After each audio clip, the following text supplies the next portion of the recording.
What is up, everybody? My name is Hat. Welcome to 20XX, the biggest Splatoon major we have seen to date, at least in Splatoon 3. I am joined by the one and only Genie7. How are you doing tonight, and how hyped are you for this tournament? I am extremely hyped, Hat, and it's a pleasure to be on the mic with you again. We are here in the alpha bracket of 20XX. We have 3 brackets today. If you want to keep up with all the action and all the brackets, definitely hit exclamation mark bracket in the chat because we've got a lot of great action. We can only show you so much on this stream. And today, to start off, we have Skylanders Superchargers, right? Skylanders Superchargers, yep, versus Snow Angels. Both of these teams, I believe both these teams went 4-1 in their groups yesterday. So each of them dropping a game, and the winner of this plays Kings. So that'll be fun for the winner. Yeah, I don't think that winner is gonna have a particularly good time. But as we saw, like with Battling Pool Wednesday, it could be a lot of upsets because we saw a lot of crazy upsets. So we're gonna have to see whatever these teams are going to bring, how they're gonna play it out. And you know what, both King though, because King maybe they can have a bad day. It probably won't happen, but they can have a bad day. I don't know if you saw Terra on Twitter, but he said he broke his back, so RIP 20XX. I don't know, but that's for the next round, if we stream Kings. Can you tell us more about the players in these teams? Because you probably know some. I recognize IPS, I recognize Sep, and Choo Choo. But do you know some more fun facts? I don't know exactly. I haven't seen. I have played with. I definitely played with IPS, and I've definitely played with Ninja Train Choo Choo. That's their name is now Choo Choo. If you remember the Tetris Ninja Train, it's Choo Choo. Mm-hmm. So I would like to see what these players are picking in Splatoon 3. I have not been able to see what they have been playing in Splatoon 3. We will be heading into this tower control Hagglefish match.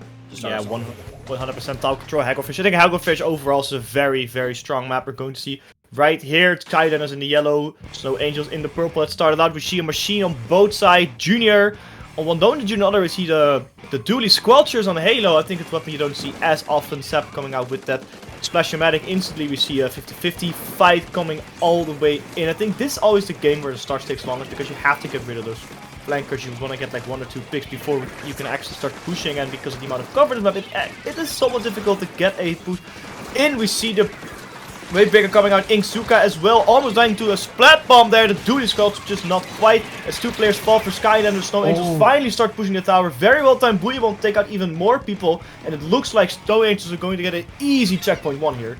Snow Angels, they can keep snowballing this. They have a Trizuka, they have a Wayburger, which isn't the greatest pushing special, and that Tri-Strike. Tri-Strike coming out early. That Booyah Bomb is going to force Snow Angels off the tower, and Steph dies. That's going to be difficult. That tower is now just going to be sitting in a more neutral situation, but still, Skylanders are way on the back. They have a defensive crowd, have to live through this Trizuka from Snow Angels, and I believe that push will be ended. Snow Angels are going to be retreating back to mid. Skylanders, they need to find something big with this Trizuka. Shark needs to find it. That's going to be their entry, because IPS on this tower, popping the early bubble, they won't have that for this first checkpoint. Bubble the tower, such a crucial. Booyah Bomb coming out as well. Will it get them players? Yes, it probably will. It doesn't actually play for the does hold Snow Angels back as Skylanders is pushing towards their first tower checkpoint. Rapid Blaster versus Splatter Shot. I don't think that's a fight you want to take there, buddy. Go fall back a little bit as Skylanders is taking the first checkpoint for themselves now and on the way getting the lead. It's a 3v4 in the disadvantage of Snow Angel. So Skylanders is going to take the lead here. Crab Tank and Bubble on the tower just to push further. It will probably tank most of those Ink Strikes. Still alive, IPS on the tower. The machine finally gets splattered after facing so much, but Choo's also gone. Channel on the back, trying to get something done on the tower. Gets one, but trades with Shark, unfortunately. I thought it would be the Junior, but I'm not entirely sure if it was. But the Junior now on the tower getting a little bit extra points. And a splat on Halo with that splat bomb. Very nice. Bubble is ready on the tower. Unfortunately, as it goes up, it gets splattered, but still pushing it to 29 is a very good push from Skylanders. And let's see how Snow Angels is responding to this, because they're finally getting some ground again. They have their specials at the ready for Snow Angels. They need to find some good kills in mid, and they just found Shark. Shark was on the right side. Halo able to find that one. Channel's going to be pushing up with the machine. They're taking a lot of chip damage, but they take out IPS. IPS has gone down. Channel's able to stay alive, and Halo's able to follow up and get the machine kill. Snow Angels should have a good opportunity to get in on to Skylanders base and get more more points racked up. The problem is they don't have a big bubbler. Skylanders have that, and that's what allowed them to get so far. Let's see if they can get it done. Yeah, the checkpoint is now reached. A lot of specials going out. Ink Strike, Booyah Bomb. It's only one player alive, and it's channel for Snow Angels. I don't think this push is going anywhere. Very good defense from Skylanders. Making sure everyone gets battled right before they actually start getting a lot of points. And stuck at 43. He gets Komagawa, but unfortunately Channel could not get Seth with the Splash-O-Matic being super fast, but fighting two players on your own is always a challenging task. Bubbler on the tower now for Skylanders, who are slowly pushing forward. They unfortunately lose one of their members with who's doing the splatter shots. That's going to hold it back a little bit and probably going to defend mid here as Snow Angels finally pushing forward. The Ink Suka is on the ready. If that thing is used, it can mess people up. It gets used, but it gets flanked, and he doesn't actually get someone with it. That's so unfortunate. Ink Suka could have been huge. Booyah Bomb on the tower as well from Skylanders to stop it. Snow Angels responding with their own Booyah Bomb. The Wave Breaker is also out on the field. It got destroyed in the back. It only got one wave off. The Choo Choo trying their best to push the tower to the forward. I don't know what it's going to do. It gets encountered here by, I believe that's Seth. I'm not sure. Oh, no, sorry, my bad. It's the splatter shot from Shark. Choo now fighting two players at once, but the machine quickly came in from Channel to help them out. And hopefully with this, they can finally start pushing again. With a minute left on the clock, they have to make some work. That is 3 specials out. We'll make that 4 specials out, and only 1 kill. And the kill didn't even come from a special. That's terrible from Snow Angels. They really have nothing left, and they're losing members. This push is going to be very difficult. You have to watch out, because that machine is coming in from the side of Skylanders. Gets a little bit greedy, doesn't take anyone out. Cheno's still able to stay alive. Steph is still around tower. Shark is below. Gets one, but goes down into trade scenario. IPS is last alive. Has those bombs coming up from the junior and that big bubble. But are they going to be able to stop this tower? Halo goes down to a bomb from tower on IPS. Halo falls as well. Snow Angels falling left, right, and center. They couldn't even get anything, and that wipeout is going to signify the end of this push. Oh my gosh, Snow Angels. They couldn't get it done. It's so unfortunate because the end of this push might also be the end of the game. With 15 seconds left on the clock, they have to make some fast work done. They're pushing to mid as fast as they possibly can. Bombs coming out, but Skylanders only have to defend. They don't even have to touch the tower if they want to. They just have to make sure Snow Angels doesn't get on it. They get on the tower. Booyah Bomb is at the ready on the tower, and they will probably secure the game with a sortie that has not ended yet, but that wipeout make sure it does as Snow Angels loses the first one. Skylander takes up game number 1 in a very strong back and forth game from both of these teams. What an amazing watch and what an amazing opening to the stream. Amazing, absolutely amazing opening. Those pushes, being able to just stay alive and jumping to that Big Bubbler. Big Bubbler was honestly just a difference maker. Wavebreaker, I don't find the best special on tower control. And with the dually sculptures, it makes it awkward. You get a good mid-range weapon, but I felt like they were missing something that could make them like last a little bit longer. They didn't have like a splash wall from a 52 gal or a squeezer or another or even a crab tank, which can just sit in ball form and stay on tower. Skylanders had both of those. But now we've got to explain, Hat. We already have counterpicking maps. Yeah, I'm not the biggest fan personally of this, but I guess it makes it, I don't know if it makes it fair or not, but maybe, you know, the losing team can get some more preference and to get some more hype in. But talking about last match, yeah, not having the splash wall or the crab tank or bubbler really was unfortunate from Snow Angels, and it probably cost them the game as well. You know, maybe like an odd pick, like what you said would be the squeezer, but I think maybe an odd pick if you want to play a little bit mid-range, you could try the L3. It's an odd weapon, but it does charge crab tank ridiculously fast. It has a lot of kill power, and with the current state Splatoon, you don't need a lot of abilities with it. You can use a lot of movement abilities or abilities that will help you stay alive, because the weapon itself doesn't require a whole lot. It does have the crab tank, like you said, to stay on tower. It might have been an interesting pick if you want to learn it, of course, because L3 is a weapon you kind of do have to learn with the burst fire. Yeah, it is a difficult weapon to master, and we haven't had too many people actually using it so far. We're just deciding what we're going to be looking at for the mode. Right now, it's still just covering Hagglefish, tower control. But yeah, they are going... Oh, there's going to be a sub right now, and it's going to be looking like Mako Mart is probably our selection. TC Mako will be the selection. I'm a little bit interested why Snow Angels want to go back to tower control. I would have thought with their team comp that Rainmaker or Clamblitz would have been something a little bit better for them, unless they're gonna run, because that big bubbler is strong. on tower control, and it's also strong on spot zone. So if you're not going to run a big bubbler against a team that does have a big bubbler, you're at a big disadvantage. I probably doubt it will actually be. It would have been Clam Blitz because, you know, Amada said you don't have a lot of special that can keep ground. Like, you know, Crab Tank, for example, is very good at Clam Blitz because you can guard that basket as you support your team going in. So, tower control, I don't know. I mean, as we saw how they played last game, I don't think tower control was the way to go. Maybe Mako Mart helps a little bit better because it's a map a lot of people played a lot more on. It's a well-known map, we know the strategies, even if it changed a little bit from Splatoon 2 to Splatoon 3. It's still something that, I don't know. Compared to last game, I don't think it was the pick Clam Blitz. Like you said, Clam Blitz was or Rainmaker. I think Rainmaker would have been the pick for them because, you know, they were fast. Like, as much as they didn't spell a lot, they were very fast. So if they could move the Rainmaker from point A to point B a lot faster than Skylanders would, they'd probably be fine. But whatever, comparing what they were running, it's not the strongest pick, but maybe they'll make it work. They may probably change up the special. I don't think we're going to see that those dualies again, because they clearly didn't work out, and we probably need something else. But what do you think? Because we're also having a sub in these teams, and I wouldn't know. It actually was on Skylanders, so it's interesting. Skylanders did swap out Nefe, even if they won, so I'm kind of interested in that.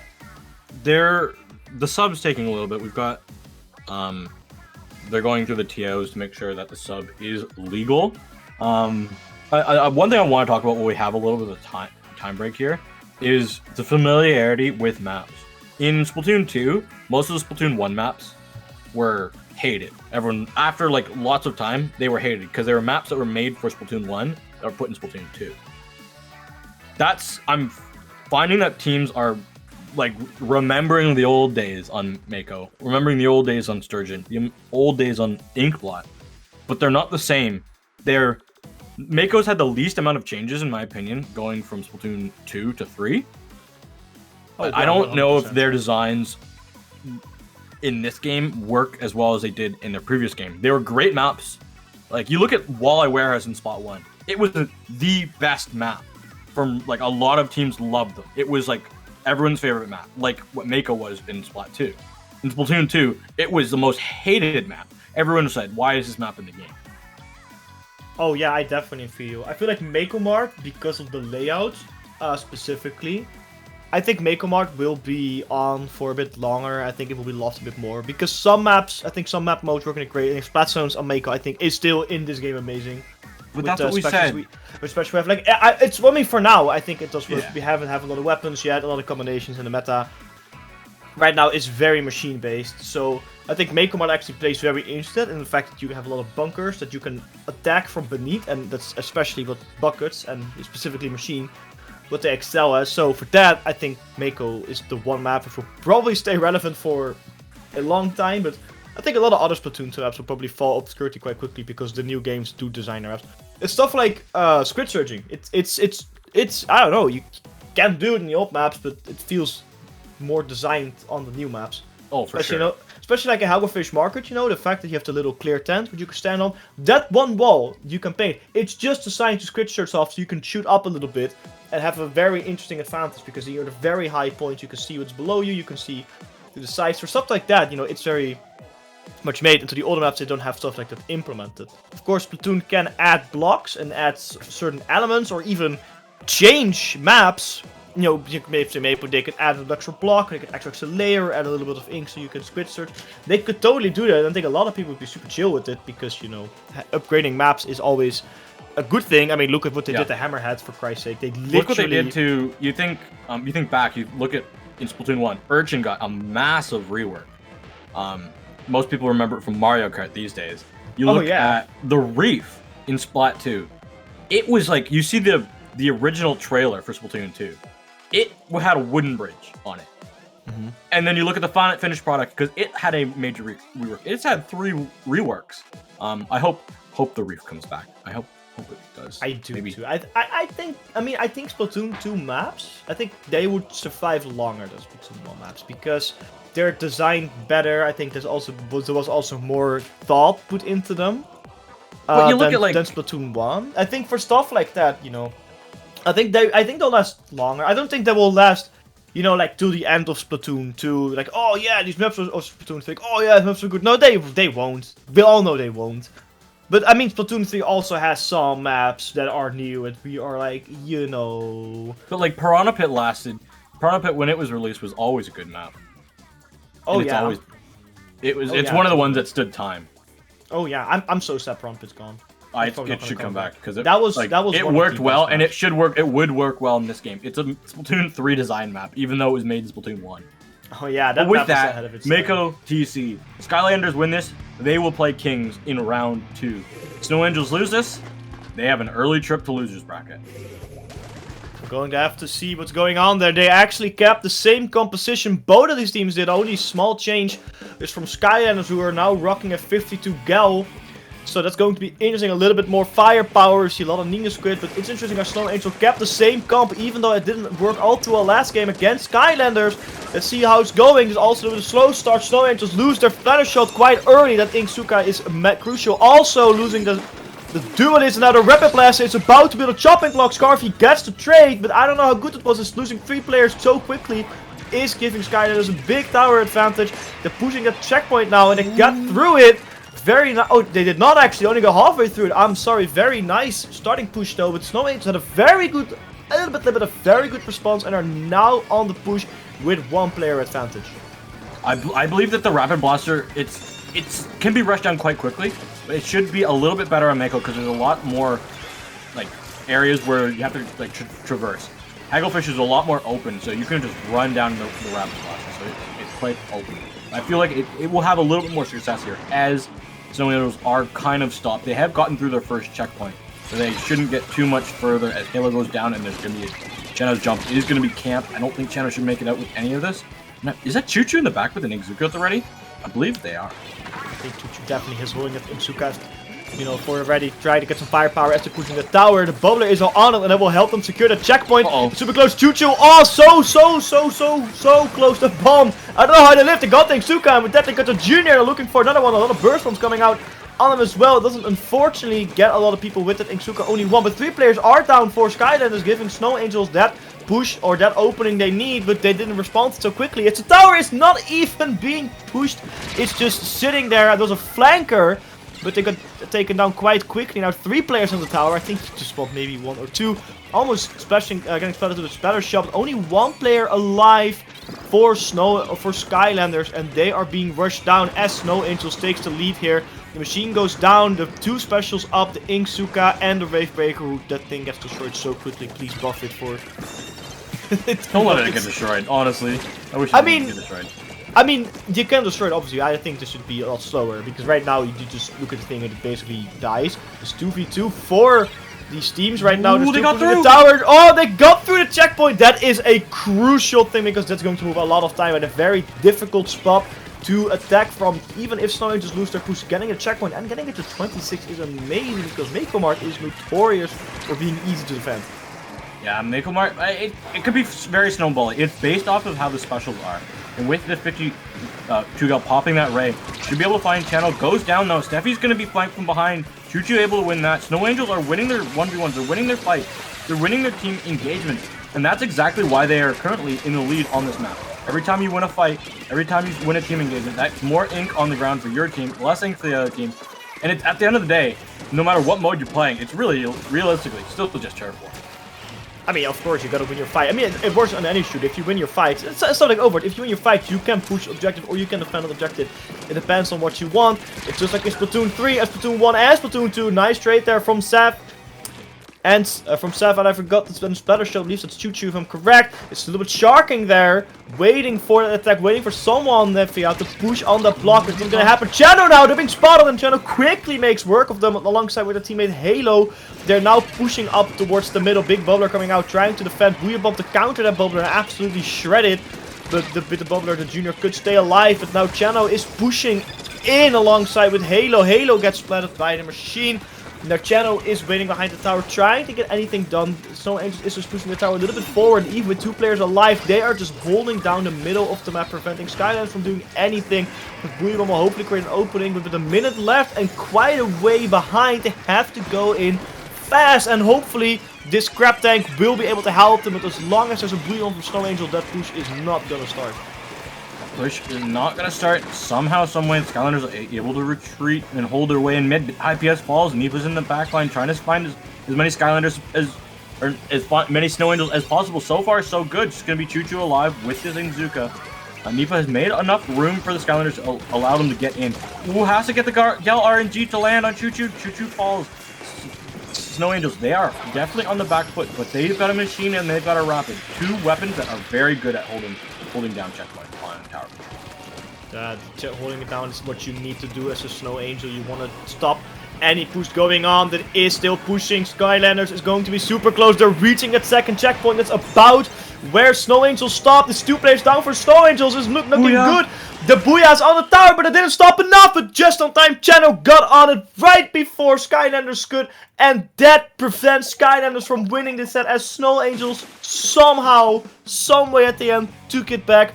Chano with the Booyah Bomb absolutely saving the game right there. MVP for Snow Angels, and they're taking this to game number 3. Game number 3. I definitely did not see that off of that tower control map pick, but as I thought about it and understood how they're going to be able to use their team composition to defend, it was great. But it really, really, really helped that they got the early lead. If they didn't have the early lead, if Snow Angels didn't have that early lead, I don't think we would have been talking about game 3 here. Speaking of game 3, map picks. Now, both teams have won tower control, so we will be seeing a new mode. I hope we're gonna see a new mode. Because no, we will be. We will? We will. No, you cannot amazing. pick a mode that you have won on. Oh, that's actually amazing. So we will be seeing a new mode. 90% of the time we're gonna be seeing spot zones, but I think it's gonna be spot zones.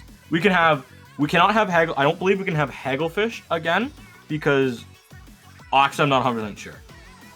I need to look at that up because Skylanders, they won Hagglefish. I don't think we should be able to go to Hagglefish again, but they can choose Hagglefish, Mincemeat, Museum, Inkbot, Sturgeon, Mako, or Wahoo. Those are the options if they want to go spot zones. That's a decent selection. I mean, maybe they'll shake it up, but Rainmaker I think also be a game mode where Skylanders could be strong, especially now with the 52. Those killer wheels, it could actually be quite annoying for the Rainmaker because they can give it away. Or they can just follow you, and because you're slowed, they can also quite easily kill you if you're not careful. But like you said, I think spot zones will be the most... Well, you have a junior. You want to take your junior to either tower control or spot zones. Oh, 100. Oh, that's 100. Their Clown Blitz 100%. Junior isn't as strong because it's great to pop a big bubbler once your pushes happen, or to like hold a push, but you don't win any fights in mid, and winning fights in mid are really realistically how you go about it. But if we're gonna be going to Rainmaker Scorch Core, okay, I did not see this one coming out. I'm confused. I'm interested to see what IPS's potato brain has come up with so far. I'm not saying he's got a bad brain, but I'm actually very excited for this though. It's an interesting pick, especially with the meta. A lot of arches. And if they're gonna run a second machine, if the junior swaps to a second machine, oh boy, Snow Angels is going to have a fun time, because as we know, a machine in this game is stupid strong. Fizzy Bomb, Booyah Bomb, it can just chug over walls. Your main weapon is basically a bomb, because of how easy it is to kill people that are above you. So probably the reason why they picked it, or maybe they figured, hey, we're fast, and they showed it in the last game. Even though they didn't win because of the early push, they're fast. So maybe they can take some advantage of it. Who knows? We're going to have to see. We do see a weapon switch going from the 52 towards the splatter shot. So probably preferring a faster weapon. You don't see a switch coming in from Snow Angels. They're running the same composition. Let's see how this goes. Game number 3, winners round 1. Winners are going to play Kings, and that's a fight that you don't lose because Kings are the people to look out for this tournament. Quick pop by Snow Angels, but Skylanders quickly taking that stuff for owning. You don't have to pop, we can just paint all over it. The Rapid Blasters is going to be annoying first in the beginning to push. The Crab Tank is coming out from Skylanders. They also already have an early pick against the machine from Chano, but the Crab Tank does unfortunately go down by Choo Choo with that Inksuka looking for the next one, but getting splattered by the Rainmaker. So unfortunate as Skylanders is preparing to start pushing. Oh, and this Rainmaker, they're pushing down. They have an opportunity to make their way. It's going to be difficult because there's a defensive Ink Strikes coming out, and they're going to be popped, forcing one member of Snow Angels, one member of Skylanders down. IPS is just holding this Rainmaker back, kind of trying to find out space. Skylanders don't really have too many angles to get in right now. They don't have the avenues that they need, and with Halo and the rest of the members of Snow Angels just crashing this Rainmaker, that's an early stop. Only getting in the 95 wasn't that good in the Rainmaker now. It's a little bit of an easy position for Snow Angels to pick it up. But Skylanders at the same time, they can definitely also hold this off. But getting it to 95, they'll probably lose the lead as they already did it here now. I mean, it's not really a lead, it's basically still at the center. Inkstrike coming out for Snow Angels. But the Buoy Bomb very nicely timed, pushing the Rainmaker back and giving Skylanders some breathing room to hope to stop this Rainmaker as everything goes out on them. And they quickly got destroyed. Whoever used the Buoy Bomb, amazing work. I think it was Kanaro or whatever they're called. Amazing work from them. Stopping that push and now trying to counter push as they're going in. Choo-Choo defending against the Rainmaker with the bomb. The Rainmaker is still alive, but they're going back a little bit because they have Insuka at the ready, and that can absolutely shut everybody right now. I'm a little bit worried with Snow Angels, their defense here, because they've lost 3 members. At the time, they had everyone alive, and that's going to be an effective wipeout. Skylanders should be able to pop this Rainmaker really quickly and get a lot more progress. If they can get up to that cushion on the lower right side of your screen, that is a good checkpoint, okay, middle high checkpoint. But IPS does not hit that, so they're only gonna get to 43. Not the safest push, but a number that is defendable. Yeah, 100%. 43 is definitely doable. You know, they got the checkpoint, sure, but you can quite easily get to it. And if you have a good push going, you can go on a checkpoint, pop it again, and quickly start going again.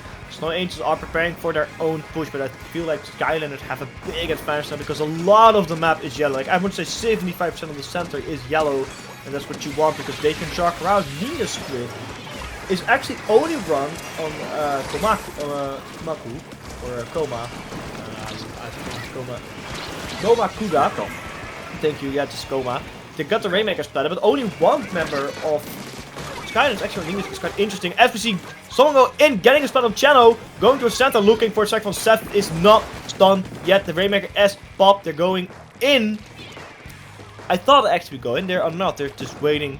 I mean, fair enough, there are still players from Snow Angels alive. They're trying to find an opening, but Snow Angels been having more range with the Rapid and that Dualies is doing a lot of damage actually to Skylanders, who are still in the lead, by the way. Snow Angels have to do some work because they're just stuck really right now. They're very stuck. As Skylanders are making their way up, IPS has got the Rainmaker trying to take it top left, just kind of stalling it out here, getting those shots. Rainmaker's the longest range weapon in this game if you don't want to count the busy bombs or specials. So that's IPS using that to his advantage, able to try and just force back Snow Angels, because Snow Angels have to get to this Rainmaker. If IPS just like stalls the Rainmaker out down here, that's good. Problem is, that's a Rainmaker free zone. If you die down there, the Rainmaker gets shot down there, that's actually a defendable position. If IPS just stayed alive down there, he would have ticked out and self-exploded. And I'm worried. Snow Angels haven't been using their range to their advantage.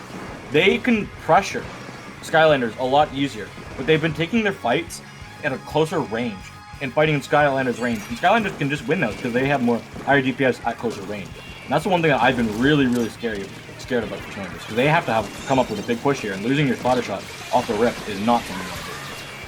No, 100% not. They finally look like they're going in. They have the Buoy Bomb ready, just waiting the counter Buoy Bomb from Skylanders. Moving to an earlier. The Snow Angels is finally starting to push. The Inkzuka is coming out. The Rainmaker just followed the pedestal, getting splattered. That is huge because it's going to cost a lot of time. It only comes like it's not looking like they are going to pick up that Rainmaker again. As Skylanders now picks it up, goes all the way back, and with no flanker there to respond, Skylanders take game number 3 in their own counter pick, and that means they are going to fight Kings as they win the first round of 20XX. Wow, absolutely beautiful play from Skylanders. Just good team coordination when they're on their pushes, and able to not really panic when they were defending either. Just able to use a lot of bomb spam. Let's just be completely honest, they use a lot of bomb spam, but it worked out for them. They had a big advantage in those maps, and great counter pick from them. Something I never would have expected. Oh yeah, 100%. it's a very odd pick, but like it's very odd pick, and especially with Snow Angels running, you know, having a lot longer range for Rainmaker helps a lot, especially that blaster, because that blaster can pressure Rainmakers like no other. So I don't know what Snow Angels were doing, but they were not coordinating. Skylanders also big shout outs to them because they were winning their fights. They knew what they had to do, and they did it so flawlessly. So congratulations to them from going on to, or moving on to route number 2. Snow Angels still going in a loose bracket because 20XS is a double elimination tournament. They will be fighting Unlimited Woomy United in their first losers bracket round. So good luck to them, and hopefully we'll be seeing them later again in this tournament. But for now, we are going to round 2. Is I think most round 2. Oh, we've got Last Resort versus Starburst. Oh my gosh, Last Resort is Pro Char's team versus Starburst, NA's powerhouse and most recent champions of not only Big House but the NA Open, or the NA Invitational for Splatoon 3. So we're gonna have a short break because we've got that match coming right around the corner, and you do not want to go anywhere. This is going to be a really massive match already in round 2.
Splatoon Stronghold.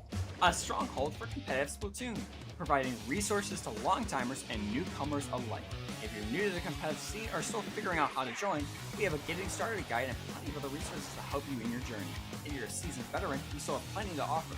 You can find and request recordings of scrims as well as participate in our captain forums and find free agents and teams. Our mission is to make competitive Splatoon easily accessible to everyone. So what are you waiting for? Join the Splatoon Stronghold today.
What's up, everyone? Welcome back to 20XX. I'm here joined with Genie7, and we'll make this quick because we're going last resort against Starburst. Probably one of the biggest sets we're going to see in this tournament. Storm Hero, Kiwi, Mecha, Chara, Henry on last resort, and Leafy, Bagel, Ice, Brandon, and Anthony on Starburst. One of these, I believe it was Left 4 Swords, if I'm correct. One big house and an opener, or was it Starburst? I completely forgot because I'm making up names. It was.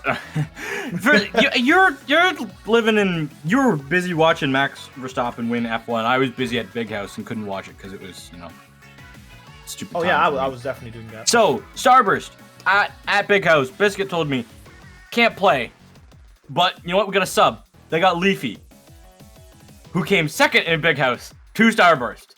I don't really see. I talked about it on the mic yesterday with Fusion. I don't think we'll see it too much. I'd like to see what Storm Hero, Becca, Kiwi, and Prochara are the lineup that are currently in for Last Resort. I don't really see. I gotta be straight up honest. Starburst, they have so many accomplishments at the moment. It's hard to see them drop this. It's just only chemistry. Because Leafy's not a bad player. She's elite of elite.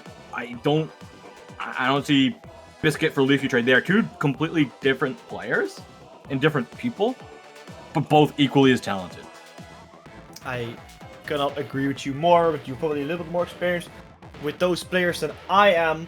But let's talk about the map mode for a little bit, because we just saw Mako Mart being played as a tower control map in the last set, but now we're going to see it as a Splatoon map. It's probably one of the most played Splatoon 2 map mode combinations, and it's probably going to stay at the top for a little while, because in most tournaments we actually see people pick it.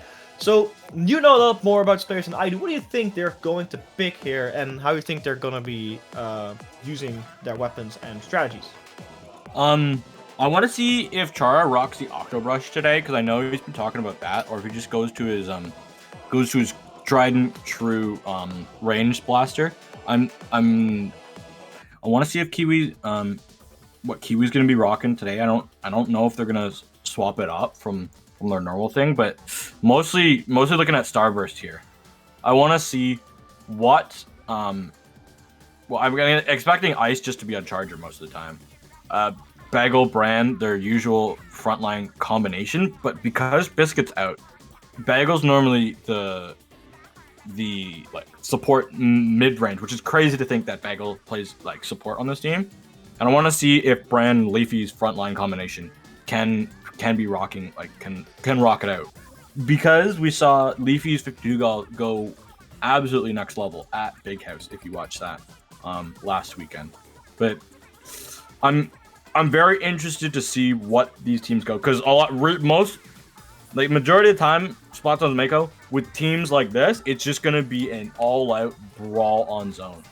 Definitely both teams are going to be rocking a junior, because both of them know how disgusting Big Bubbler is by sitting on zone. It allows you at least, even if it gets shredded, it allows you at least 2 seconds to live on zone and paint it. 2 seconds in this game is a lot of time. I want to say we're going to see like probably 2 machines per team as well, because machines work so well on this map, if I'm honest. We saw it in battling pool as well. Machines are so stupid strong. It's people running 3 machines in one set. So yeah, but the brawl on Spencer's is going to be huge. We're starting here right now. Everybody get your Twitch votes in if you have votes, unless you're from the Netherlands, Belgium, or Luxembourg, because you can't vote because government rules. Let's start in the machine. E-leader from Ice and a Bamboozler and the Explosion from Chara. Okay. And Ivy, that's a very interesting weapon combination. You notice too often the E-leader also running Respawn Punisher, which is a very high risk, very high reward thing, but that's exactly what you should do. The Explosion actually gets spelled quite quickly. Now here the Junior is in a little bit of a fight, and I don't know how long they're going to live. They somehow made it out. Fortunately for them, they're just waiting. What's the Junior? I'm so sorry, the Special Medic. I am so sorry. I was getting my maps up so I could, or my compositions up. I also this is gonna be dangerous. I don't really see a strong way for Last Resort to get in here, and they have to get Ice out of the way. That's the only thing. Rain Cloud's not gonna do it. That Raise, the Killer Whale's gonna do the best, but Ice is protected by a Bubbler. Bagel's just holding. Mecha's trying to look for their way to get in. Leafy's gonna go in, take out the rest of the team with Brand. Bagel's just protecting Ice, knowing the win conditions, and there's very little time left with that Ray Baker ready, and Inkmine's down on zone. I know Last Resort, they like to come out with a comp like this. This is something that I'm not super shocked from them to rock, because that's just like the comp picture. I don't know if they can get into top. I don't think they will. That booster is slow. The Explosion also quite slow, but only a couple takes left and 2 players down. I don't think it's going to be the case. The Rain also up for them, but that's not going to do a whole lot. for Repsol as Starburst 100-0 this zone, taking a very, very quick game number 1 and putting Starburst, or putting Last Resort, right on their toes as they have to reply to this. They can counterpick the map, obviously, but with the composition like that, I mean, absolutely shredded just now. They're going to be very careful what they're going to pick in terms of map modes and their weapon composition. Because Kiwi's a Bamboozler player. That's what Kiwi plays. That's what they do. Storm, great frontline. Char's weapon pool is very unique. It is. I don't think Char's gonna rock the Umbrella, but Char's can rock a lot of unique and interesting things. Ice can always, if E-Leader. The problem is I don't see anything that Last Resort has that can counter E-Leader at the current moment. Oh, yeah, in theory, Octobrush with its Spider-Man special, but like it's ice. It's not your average Joe charger in solo queue. This is NA's top 3 chargers in the past 5 years. Ice. So I don't really know what they're gonna do, because when you have a bodyguard in Bagel as well, Last Resort. Then again, make 'em art spot zones. It's a map that is familiar from Splatoon 2. So it kind of leans in the favor of, in my opinion, a little bit more Starburst. But speaking of a map that is familiar in Splatoon 2, Inkblot Tower Control. Nat, do you think this was a good pick? It's an interesting pick. I think we're going to see Chow rocking out. Maybe they'll put out a Rapid Pro or a Rapid Blaster, because I think from the past that is something he was playing as Splatoon 2, if I'm correct. So he'll probably rock out that weapon. Fighting against Starburst with their matchup is so strong for Tower Control. If Leafy decides to switch up the Splash Shot for Splash Medic, that's going to be insane. Having the Crab Tank and the Bubbler on Tower. Wave Break from the E-Leader might not be the best thing in the world, but can still make do, because, like I said, it's ice on the E-Leader. Like, hello, you will actually stretch you, and this recent Punisher is going to be so annoying. And of course, just the Booyah Bomb machine gun from Bran being as strong as always. It's reliable in this game, and it works. It's been proven time and time again. It's the best map combination. We do see a Null machine coming out from Prochara, so they're deciding that a little bit less range for more firepower is the way to go. But interesting enough, a lot of change has been done. We see a normal Splat Charger non-scoped from Ice with the Inkvac, and Inkvac is super strong on that tower, because you can effectively just stop all fire coming into it. We see Starburst also quickly taking up the first spot on the tower, pushing towards the first checkpoint. Everyone alive, and nobody from Last Resort is there to defend the tower. As everyone from Starburst already pushing in towards the enemy base. There's nothing done, not even a single splat, and Starburst already past checkpoint 1. This is not looking good for Last Resort if they finally take 2 picks. Oh my, that 2 for the machine as well. Full wipeout as well for Last Resort. So Starburst is fall back now, and Starburst can find some pushing in, but that first push from Starburst was so free, it should not have been done. How do you get a checkpoint with just the intimidation factor? That is something that only Starburst can do. But now Last Resort says, okay, we can do the same thing. That's a great kill. Ice is fallen. Booyah Bomb coming out. Bagel's gonna be pressured. Leafy's on this top left. I don't think Last Resort, Last Resort definitely knows where Leafy is. This is great. That big bubbler is going to be absolutely shredded. Last Resort is going to be pushing this tower continuously further, all the way down to the second checkpoint. That is great. But Starburst, they're going to be looking, trying to stop this now. Yeah, they're definitely looking forward at it to stop it, but with all those specials going to be difficult. The Booyah Bomb was such a crucial one, because it very much stopped a lot of people from going in. Mecha now with that Inksuka trying to get some splats. Only the charges down for Starburst, and they're still going under the tower. The tower going towards the final checkpoint here. It's super close to it. It's still a lot of everyone's still alive. The charger does go down. Leafy coming in. And there's going to Chara on the tower. Inksuka with a massive shot, getting Chara. That is huge for Starburst. As Left Shore is probably at the end of their push hero with that crab rolling back. Fortunately, not getting anyone. It almost got Bran so close, but the 2 players on it. Hero would probably been dead there anyway. But that was a very strong push from Last Resort, who can now have a little bit of breathing room as Starburst is preparing for their counter push. They can get the specials to counter it, because 4 specials already on the side of Starburst, and Last Resort here only. They're close though. They're close. Oh, big double! Huge double with that Zuka! Leafy and Ice have fallen. That's just gonna be Bagel left alone. Big Bubbler is gone. Bran has fallen. Last Resort, they popped all 4 specials, but they only needed 1. that one special. Maybe it's a reference from Prochara being called the one in the far past. If you played Splatoon, you'll probably know he worked his way from the bottom towards the top, and a legend in the community now. But maybe there was a reference because they just needed the one special to stop that push. As we see the charger from or the bamboos from Kiwi going down and stalling a little bit. Starburst now on the tower trying to put some work in. Mecha flanking. A little bit further on the tower here, but unfortunately Leafy getting spotted. That's huge. That's huge. 2 players down for Starburst now. Again, their push has been stopped dead in the water. Everyone almost dead. It's a 1v1 scenario. Brand somehow still alive. Very big, like you said. Doesn't give up, and only Kiwi to stop the tower against 3 people all jumping in. That's not gonna happen, but they still have to go through that middle checkpoint, which is going to be difficult. The whale. They need the will. They really need the will. The will is up, I believe, finally on the tower, but in fact as well.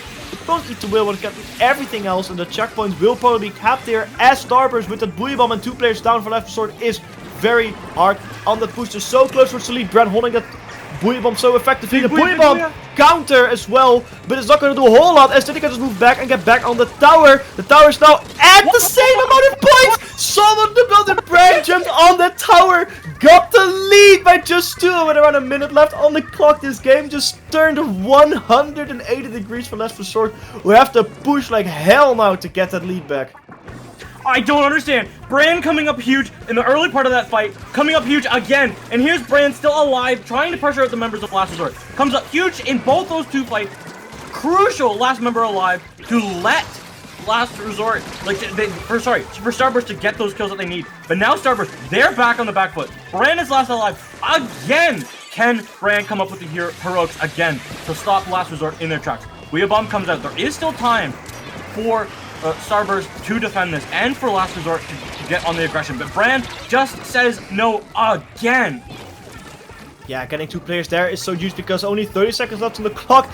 Starburst is making waves. Last Resort is not. Storm Hero now trying to get a flank down, get the crab ready, hopefully get some splats with it. The crab has been popped, looking to use the nukes to get someone, but it's not look like they're gonna get anyone as the people from Starburst are just going back. Yeah, you know, we could just stand back and spawn. That's okay. Brand does go down.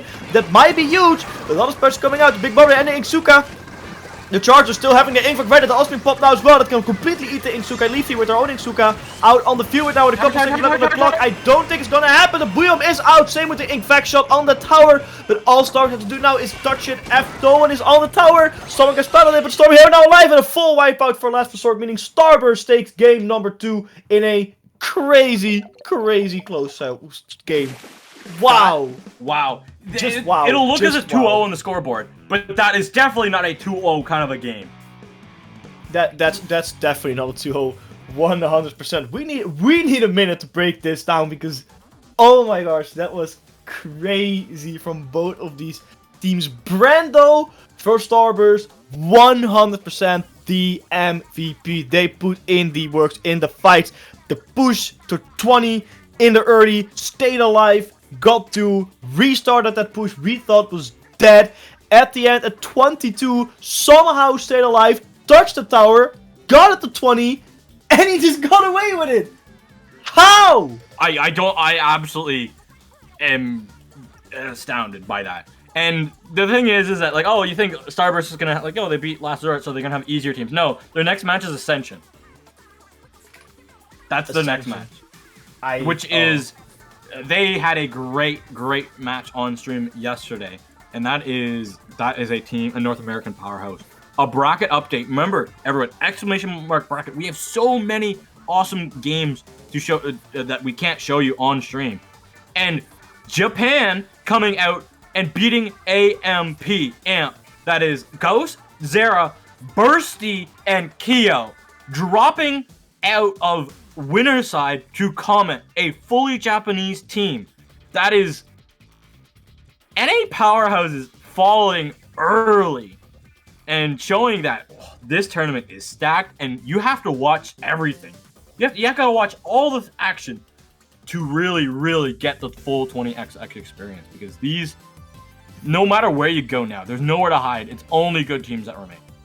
It is 20XX being the first real major online tournament for Splatoon 2 and having a giant prize pool that, remember, you can donate to. I hope it's actually smart donate. I haven't actually tried that. It is not. So, It's not? I don't know if Alice or someone can fix the add donate link. You can donate to the prize pool and make it even bigger. I think we are at over 5. We are currently, the last update I know, we are at $570, which can only be upped by you, depending on how the tournament goes. I might add another 25 myself, just to spice it up a little bit. But if you want to donate towards the prize pool, feel free to do so. I think the next match, Oh, yeah, we got our next for us on match. stream, will be Comet against Tempest. Both these teams have taken out names. We can tell you a little bit about those names that they've taken out. Where can they find us? On the other side of the break, Hat? Comet had a... Wow, We're doing a joke. We're going to break. Where can they find us? In like 2 minutes. You can find You can find us back here on Dapple Productions for 20XX as soon as these few commercials are over. We'll see you in a couple minutes.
Splatoon Stronghold.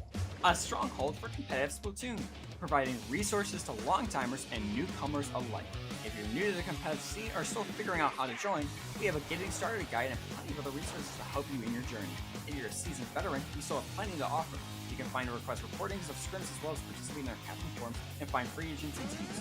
Our mission is to make competitive Splatoon easily accessible to everyone. So what are you waiting for? Join the Splatoon Stronghold today.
Welcome back everybody to 20XX. My name is Has, once again joined by Genie7, still here until at least 9, if not a bit longer.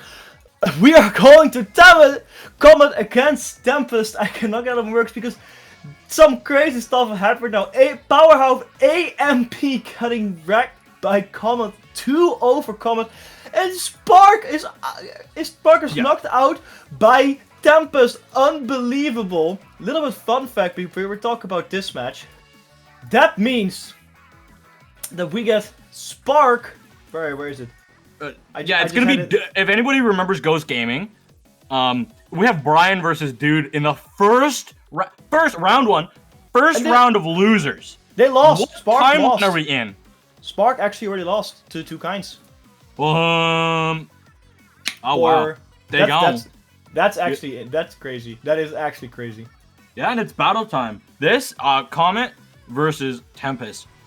Not super familiar with Comet. I'm gonna be straight up honest with you. I have not done my research on Japan, but I know Tempest is a really, really good team. Red Shell's brush is elite, and seeing what Japan's gonna come out here on the side of Comet, I'm excited. We are here on Rainmaker Scorch Gorge. We'll also be switching up from best of 3 to best of 5 now.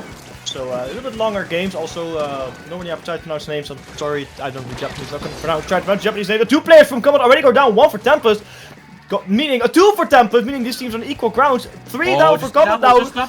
Just the Dapples are going down as well, meaning Tempest is a very nice opening push. There's already someone pushing towards the first checkpoint on the right. Booyman coming out to push on that checkpoint. Pushing it a little bit behind you. Unfortunately, they could not. Somebody flanked.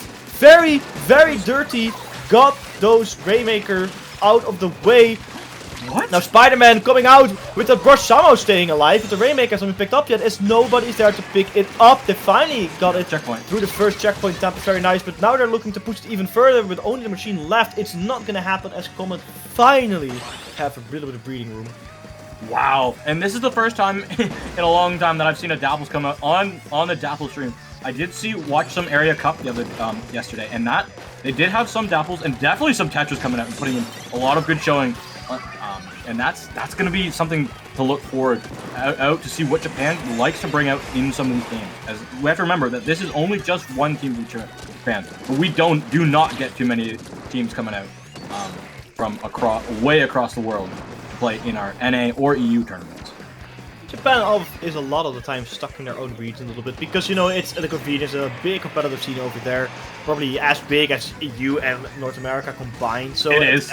It is, but you know, at the same time, if those who do venture out, they can put them a massive show as they just wipe out Tempest. The Rainmaker in the middle, not being popped. Unfortunately, it's going to take a lot of time to get the thing up towards the pedestal for checkpoint 1, but they are super strong. The Buoy Bomb coming out.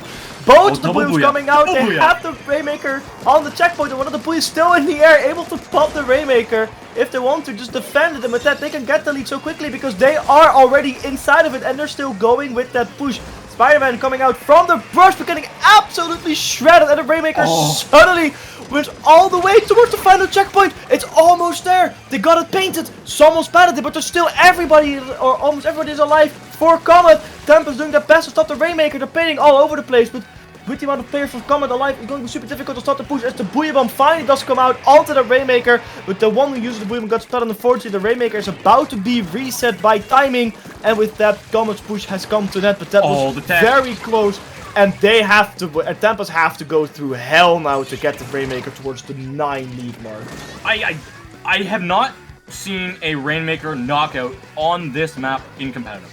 I straight up haven't. The amount of, like, pushes that you have to make before you can finally get down to the knockout pedestal is insane. To get to 9 is honestly, I don't feel like Tempest could do it, but they're getting the spots that they need. They're getting the kills that they need. They have the formula that they need to do it, but they have to string it all together, and it has to be perfect. It definitely has to be perfect. Coordinated is what you want in this game. It has to be so like an orchestra. It won't work with everyone. One of the machines from Comet has been splattered, and they're looking towards finding the second one as well. Buoy Bomb on the machine, the Inksuka on the machine. Somehow, my guy still alive, just chilling, waiting for anyone to push on it. How are they still up there on the fence? I didn't even know you could get up there on the fence. That's a very interesting Booyah Bomb out in the middle to stop the Rainmaker from being picked up. It's a 3v3 scenario. Now one more Booyah Bomb is up for Comet. Tempest does not have a Booyah Bomb of their own. They do have the Spider-Man special. I am not even going to try to remember the name. If anyone in chat knows it, please tell me, because Zipcaster, thank you so much, Genie. I don't think I'm going to try to remember now. It's called Spider-Man because it's way more funny. It's a trade there in the back. It's still a 3v3 with 1 minute left on the clock. Tempest have to get moving because this timer is going to run out faster than you think. And 1 minute is not a lot of time. The Tempest is winning in, I feel like they're winning in the kill, but they're not winning in the beacon department. Because the respawns with Comet, they're just coming in, they're sending more dualies at the Rainmaker, they're sending more machines at the Rainmaker. And now that Double Fizzy is going to be online in 5 seconds, I feel like Tempest's window to take this is gone. Oh, 100%. The Booyah Bomb on the Rainmaker as well gets them. Very nice. That's going to be a lot of time wasted for Tempest because there are 2 players down. It's a 2v2 scenario, but they are in the disadvantage because they have to fight through Comet spawn. Even if they're 2 down against 4, having that Ray up there and having the machines alive is super good. A lot of people from Tempest are just being pushed away from the Rainmaker. It's just Henry to try pop it. They now got people up on the Rainmaker. They have to pick it up, and now they're being forced to push as well. They cannot make any mistake, and the Booyah Bomb does come out, and just nobody picks it up. Nobody just picked it up. Tempest did not have an answer. That's a big mistake from Tempest. They had to pick it up because they honestly just thrown away this game at the end at this point. They didn't honestly even try to properly pick it up and start pushing. That's so unfortunate. Almost as unfortunate as the quad dab. They had to do it to us. They had to do it to us. Almost as unfortunate as my internet preying on my sanity. But yeah. I'm a little bit worried to see. But that honestly, Tempest, they held it. They held their own. I'm a little bit surprised. Like on paper, actually not in paper, in the metaverse, I kind of spent all of my Dapple points on this set in the rewards. So I kind of thought it's gonna be a lot more dominant from Comet, but Starburst, or sorry, not Starburst, Tempest really holding their own, and they're gonna be taking us to Hagglefish Splat Zones. Hagglefish Splat Zones is yeah, it's an interesting pick. I can see why. It's a great map. It's yeah, definitely. It's a great map. Hagglefish is I think Hagglefish is going to be the new Mako Mart. I feel like, because it's just a fun map. There's a lot of different approach options. It's a well balanced map. It has a lot of nice height differences. Not like, you know, Moray Towers. Glad that's gone. Gosh. Oh Don't man. say that. Oh, remember when in Splatoon 1 they had like the map vote? Like, oh, what's the most favorite map? The most popular. We'll put that in Splatoon 2, and people are like, oh yeah, it should not be Moray Towers. And then Japan just swooped in with Moray Towers being the absolute number 1 for some reason. I gotta do a bracket update here for people. NPI has taken it. They're up 1-0 on Sayonara right now. Sayonara, NA's like second in command, and Kings dropped the game to Skylanders Superchargers. They ended up winning that set 2-1 in round 2. But wow, there's a lot of just little victories here and there that are insane. Oh, 100%. I mean, sometimes you get those little upsets that have the better place. And I actually want to know what map mode they dropped the game in, because that's interesting. We'll never know because it was counter pick and we won't really be able to see it. Well, we can ask Kings. No, we actually just have to straight up ask. We just have to straight up ask, of course, unless anyone in chat happens to know it or one of the people is watching. Anyway, let's stop our rambling and let's get to game number 2 of this set. We see the Eater coming out for Comet. We see the reflux. Oh, we see the reflux, baby. That's there we going to go. be crazy. And I believe that's the reflex jump to the right. Going on the spawn paint, I've done this. First missiles that come out are going to be popped at the 53-second mark. And exactly, it's going to force Tempest back. They're not going to be able to go for zone. Comet's going to be able to get zone for free and cause so much chaos that Tempest is out. Those first missiles, and those are the second missiles already. Not actually surprised, a little bit, I'm going to be straight up honest, a little bit slow. But it's such a underrated amount of pressure coming out. And now Comet has all these specials at the ready that they can cause so much chaos. Yeah, but Reflux, I think it's a little bit underrated, especially in high-level play. You barely see this thing with having the missile spam. It's still as strong as Splatoon 3 as it was in Splatoon 2. Maybe the weapons that don't have it aren't as good. but that reflex can paint like a crazy mofo, and having that on your zone is crucial. There's nothing Tempest can do, it looks like here. If they're being pushed all the way to their zones, Comet is like half the map away from the zone on the wrong side. They finally got some splash shot from the 2 players down for Comet. Tempest can hopefully finally get some pushing done here. The Booyah Bomb came out, but this game on a spot I don't think was the best. Comet somehow still holding on to the zone. It's finally neutralized. The reflex is gone down. The zone has been captured. A fat 59 penalty being put on Comet. Tempest finally getting the room to breathe, getting room to push, getting room to get some map. And they're getting a lot of picks actually there. So very well played by them. Very good response to the push, even if it was a little late, because now they've pushed all the way to 23 with going with difficulties. And we're getting splattered by the Tetris. And we look at the next one. Tetris getting another splat on Phoenix. The brush almost being destroyed by the Tetris, but quickly got that splat on the Tetris and getting some breathing room as the splatter shot getting down now for Tempest as well, as Comet taking back that zone. And again, it's back to where we started. The Tetris are such a good counter, a soft counter to the machine. It's being able, the machine, if it hits you once, then you're kind of screwed, no matter what it does. But if you don't hit it, the Tetris can just close all that distance that the machine like to have, and you're just gone. So far, so good. Comet is showing off exactly why they're using this comp. The machines are able to cause so much chaos, and if they go up against another machine, boom, they've got their own Tetris to counter that. And Reflux just paints the map. Yeah, that map painting is so crucial. There's only a couple ticks left. The brush somehow got to the zone, but got splattered right before they could try to neutralize it. The Booyah Bomb on the zone does neutralize it, and with that, Comet takes game number 2 quite clean, if I'm honest. Not super clean, you know, it wasn't a 100-0, but they wiped the floor.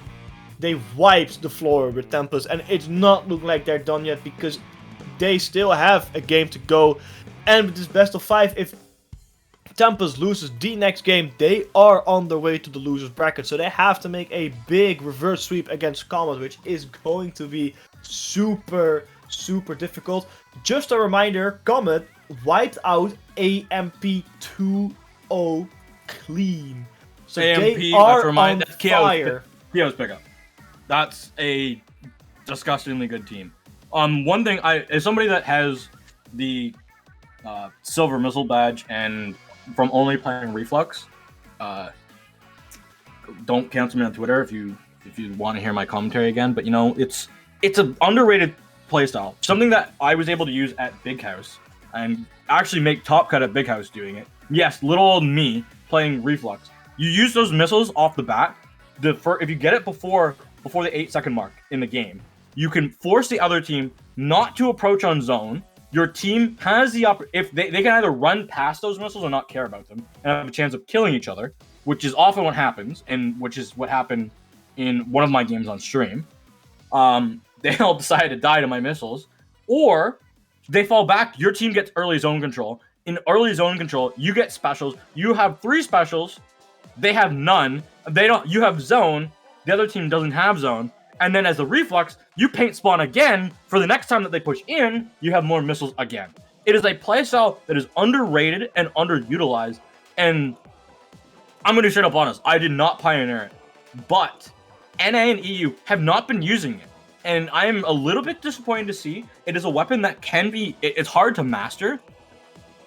But it takes more skill than you think to understand the routing and pathing of it. At the end of the day, I'm still spamming missiles.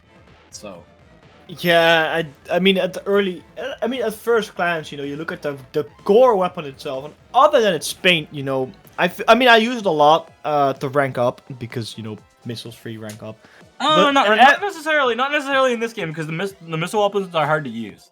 Yeah, no, that's exactly what I wanted to say. The bow as a weapon to fire, you have to master the thing to fight with it, because I've had a lot of inconsistencies where I thought I hit 3 and only hit 2, or I forgot to jump and I didn't shoot vertically but horizontally, and stuff like that. And the fact that you have to charge the weapon twice, which makes it kind of slow, especially in a fight. It's stuff like that making the weapon so difficult to use. We are going to Clamlet's Eeltail alleyway, which hopefully, it's not alleyway, it's alley. I always call it alleyway, but it's just alley. Eeltail alley. Hopefully we'll see those missiles again, but I don't know. I don't think so. Not on I don't know. Clamblitz. Clamblitz is a mode that, yeah, I think missiles are good and stuff on it.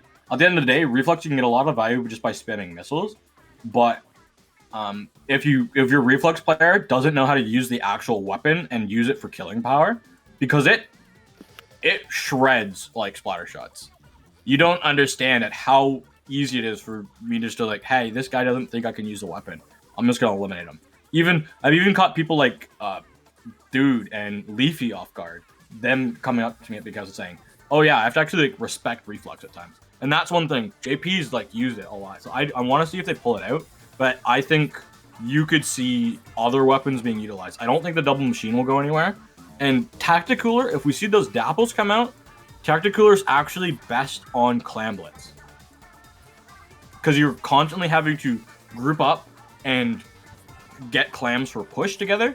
And when you're grouping up, it's a great place for Tacticooler. If you lose a member, they're back instantly and have their special at the ready. You haven't really lost anything. I do too. It also works at looking at the last abilities that both people use. Only the machine from Comet was actually using Ninja Squid. So the other one of the machines, well, one of the machines was using Run Speed. The Tetras were using Haunt out of all abilities. Which is it a Haunt like the one where you get Respawn Punisher if you refract? I don't know. No, it's Respawn Punisher makes you have Respawn. Well, I'll talk about that later as we're going in the next set. We do see a junior coming out for the Big Popular. I can completely understand that. It's not maybe the mid-fight weapon, but as we see the way Comet fight, it's a very strong fighting team. But Tempest, I think, have a little bit more of that fighting spirit on their hands. We'll have to see. We see a very similar comp like they were running last game. Bennett switched to the normal splatter scope because they just figured, well, maybe it was a little bit too slow. They get one Henry getting splattered quite quickly. 3 players down though for Comet, only 2 alive for Tempest. So I don't think they're gonna push here a lot. But getting 3 down on Comet was quite good, but they didn't really take out, or they didn't really emphasize on getting 3 players down. And the last one for Comet had a very good defense. So the push has been started in the first minute. Not a whole lot had happened, but Tempest is preparing for their first push. And they've got to get through underneath of these bridges. Those are the main choke points. There aren't crazy like outline choke points on a lot of maps, but this map it's very, very, very obvious. And a wipeout coming out for in favor of Comet should allow them to get their clams together. Start throwing clams together, but I don't think they have enough for a power clam at the ready there. And with more clams following it up, that should be good. Roosh Slider is not going to be your favorite special to keep this push sustained, but it does get a splat. Comet allowing themselves to get more clams in. Tempest losing members left, right, and center. Just Red Shell alive. Comet needs some more clams here because they want to continue this push. They have to get the clams because the basket is open for Comet, but I don't think they're going to continue this push. There's not a beacon inside to close on. Not a lot of people to jump to. Tempest also held their own, getting some these important spots, and especially painting that map around their base, preventing Comet from pushing in. But Comet is not having any of it as the basket is closed. They are already on their way back. Big Brother coming out on the side to take the kill first over opening the basket. That's probably a huge play because that gives them a big opening window as 3 players fall for Tempest. And there's no sign of Comet ever stopping as they just turn a couple clams into the basket. And they're going at it. The machines are going to pick up more clams, but it's just the 2 machines right now onto the base. The buoy bomb coming out though, but just a bit too late as the buoy bomb could not hold that basket open, and unfortunately went down as Tempest also clutchy picked up their biddy clam, so they can have 2 huge splats here by Red Shell. Now they're just preparing. The map is still fully purple actually. Comet is not doing they're still stuck in anything. They're really stuck. They're genuinely stuck in this choke point because there's just no painting power going. They're not pushing out. They're just waiting on the base. One of the pity clams is still up somehow, but Comet is very much on that defense, waiting for Tempest to go in and absolutely destroy them. They have 2 choke points to work with. Now they've finally given up the first one and are going to be pressured back. The power climb is going to be thrown in. That's going to be Red Shell going in with his Octobrush. Gets another one. Comes back to help their team. They do see somebody going for their power climb. Have to watch out for that. That landing is going to be punished by a Booyah Bomb, but Drop Roller is able to save them. Booyah Bomb does take out one though. That's a spotter shot gone. Now Bandy's going to fall as well. Phoenix has another power climb at the ready, but it's going to fall again. Tempest, they're just losing too many members, too many at a time. And now they're gonna have to retreat and rethink what they're going to have to do. They have to rethink it quite quickly though, because there's still not a whole lot of time left, and there are only 2 players up against 4. Enough clams ready for the power clam, and the power clam does go to the basket with 7 clams, I think, on the ready for the junior with the big bubbler coming out. They can throw them in so free. Only Only 4 clamps left to get the knockout. There's almost nothing that Tempest can do. The machine in their base, getting his special. Here comes the Spanish shot. There come the last clamps. There comes the game. 3-0 for Comet, dumping Tempest right into that losers bracket. And they did not even give them a chance. They had one opportunity in the beginning. They didn't properly emphasize it. And Comet said, okay, in Groose force from the minions, my tool. And absolutely shredded. Absolutely shredded. Oh my goodness! That was a beautiful showing from Comet, showing exactly like their game plans, and it's really awesome to see a Japanese team come out and do a big showing like that. And yeah, I'm laughing because Twitch just gave me a notification. Congratulations, you're the biggest winner, because I put 10K on Comet to win that set. Damn. It's not. There is no. I haven't signed a contract. Alice doesn't make me sign a contract, so I can gamble. I've done the research to see what teams are gonna do, and I'm gonna be straight up honest. If you 2-0 AMP, you're getting my vote. 100%. I wish I could spend points, but for some reason they said, "Oh, you're Dutch. Well, you have this law in Belgium where you can't gamble, so you cannot open." It's actually very funny because there's this gambling law in Belgium. Yeah. Where you can't gamble like loot boxes and stuff. You can still earn free loot boxes, but you cannot really buy loot boxes anymore or something like that. It's I don't know exactly how it works. It's stupid. It's stupid stuff like Team Fortress crates. Oh no, you can't buy loot boxes if you can sell the items from it. Oh, okay. So, but some websites take it super stupid seriously because Twitch was like, oh, but you can't gamble on like streams anymore because it's gambling. I'm like, but you earn those points for free. I don't think you can buy channel points with money. So, well, I guess you can share for points, I guess, if you want to go all deep, but that's something you do quite willingly to support a streamer rather than to do it for the points gambling. So stuff like that, I feel so weird. Like I just wanna gamble. Anyway, our next match will be featuring Oro Jackson. Yeah, I was gonna say we're probably gonna do the Oro Jackson game. Oro Jackson is gonna be play the winner of Sayonara, NPI. NPI, after taking the opening game, have dropped the next 2 to Sayonara. Sayonara, they're probably really close to being done from that. Remember, !bracket to keep up with the bracket. We are just covering the alpha side of the bracket. We have gamma and beta currently going on. This is a absolutely massive tournament. I know we've had some drops, but we started out today with 128 teams. I'm not currently sure what the number is at the ending, but I'm definitely sure we're over still at least 100. And yeah, like last year, you look at ASC Tenchi's gone, Hypnosis is gone. They all dropped to Last Resort. There's a lot of crazy games. We've already known that Dude's team Spark is gone, and Two Kinds versus AMP. That's one of the things. We've got Robbie and Brian's team versus Bercy and Kyo, another EU-NA matchup. Just these crazy matches that we can't all cover on stream, but yeah, we will keep you updated with all the other things. I can update you guys on Starburst beating Ascension 3-1. Starburst versus Alliance Road. That is. USA versus France. That does not scream. That does not scream Twitter beef later. I don't know what does. That's gotta be Twitter beef. 100%. The California versus the French flag. That's over now. Yes, it's going to be Oro Jackson against Sayonara. Will Sayonara literally say Sayonara to Oro Jackson, or will Oro Jackson be like, no, this is our turn. Or will they say au revoir Sayonara and take this game and go towards the next round? We're going to have to see what. Actually, I don't have the map list on. We'll pull up the map list. We are going to go to a quick break. The teams will be ready very, very shortly. I would like to say it's under 2 minutes. But yeah, anyway, we'll catch you on the other side, everybody.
Splatoon Stronghold.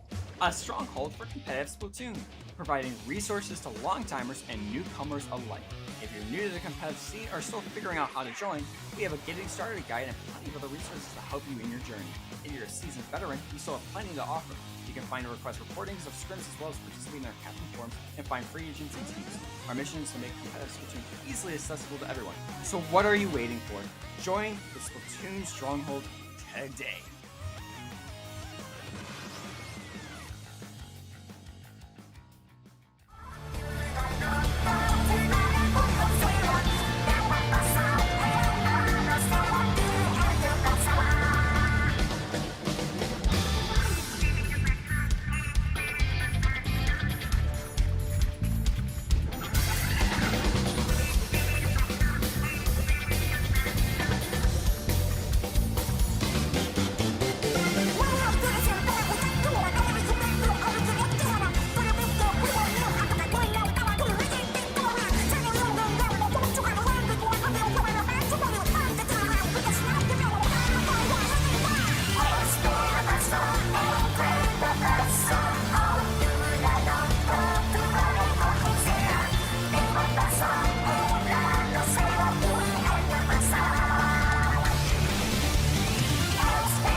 What's going on, everyone? Welcome back once again, 20XX. I am joined by Genie7 with no time because we are going Clam Blitz on Museum del Foncino, one of my favorite turning maps, and we are going, like Kenneth K-Bot on Twitter said, the juggernauts of America and the juggernauts of Europe. Oro Jackson, the weekly tournament destroyers against Sayonara, their weekly tournament destroyers. It is going to be a hype set. Oro Jackson won 3-0 against else. Sayonara won 3-1 against NPI.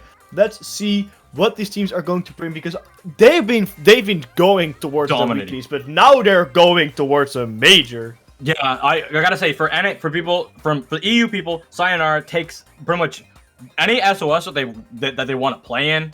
If it's the full team or half the team, they pretty much win it. There's nothing that really stops them if they want to win. And for the NA people that don't watch EU, Oro Jackson here on Dapple, since Splatoon 3 has been a game, they have played in every single week of paddling pool except one. And the one that they didn't play in, they didn't win. All the other ones, they have won. So that's 4 out of 5 of the weeklies, and they've taken the bi-weeklies in Triton. Yeah, crazy teams. Let's see what they are going to bring out here, because I am in crazy hype for this. I think this is going to be one of my favorite sets. If it went out, we just went out with a banger with Comet and Tempest, but let's see how these teams are going to fare against each other, as we see quite some funny, interesting picks.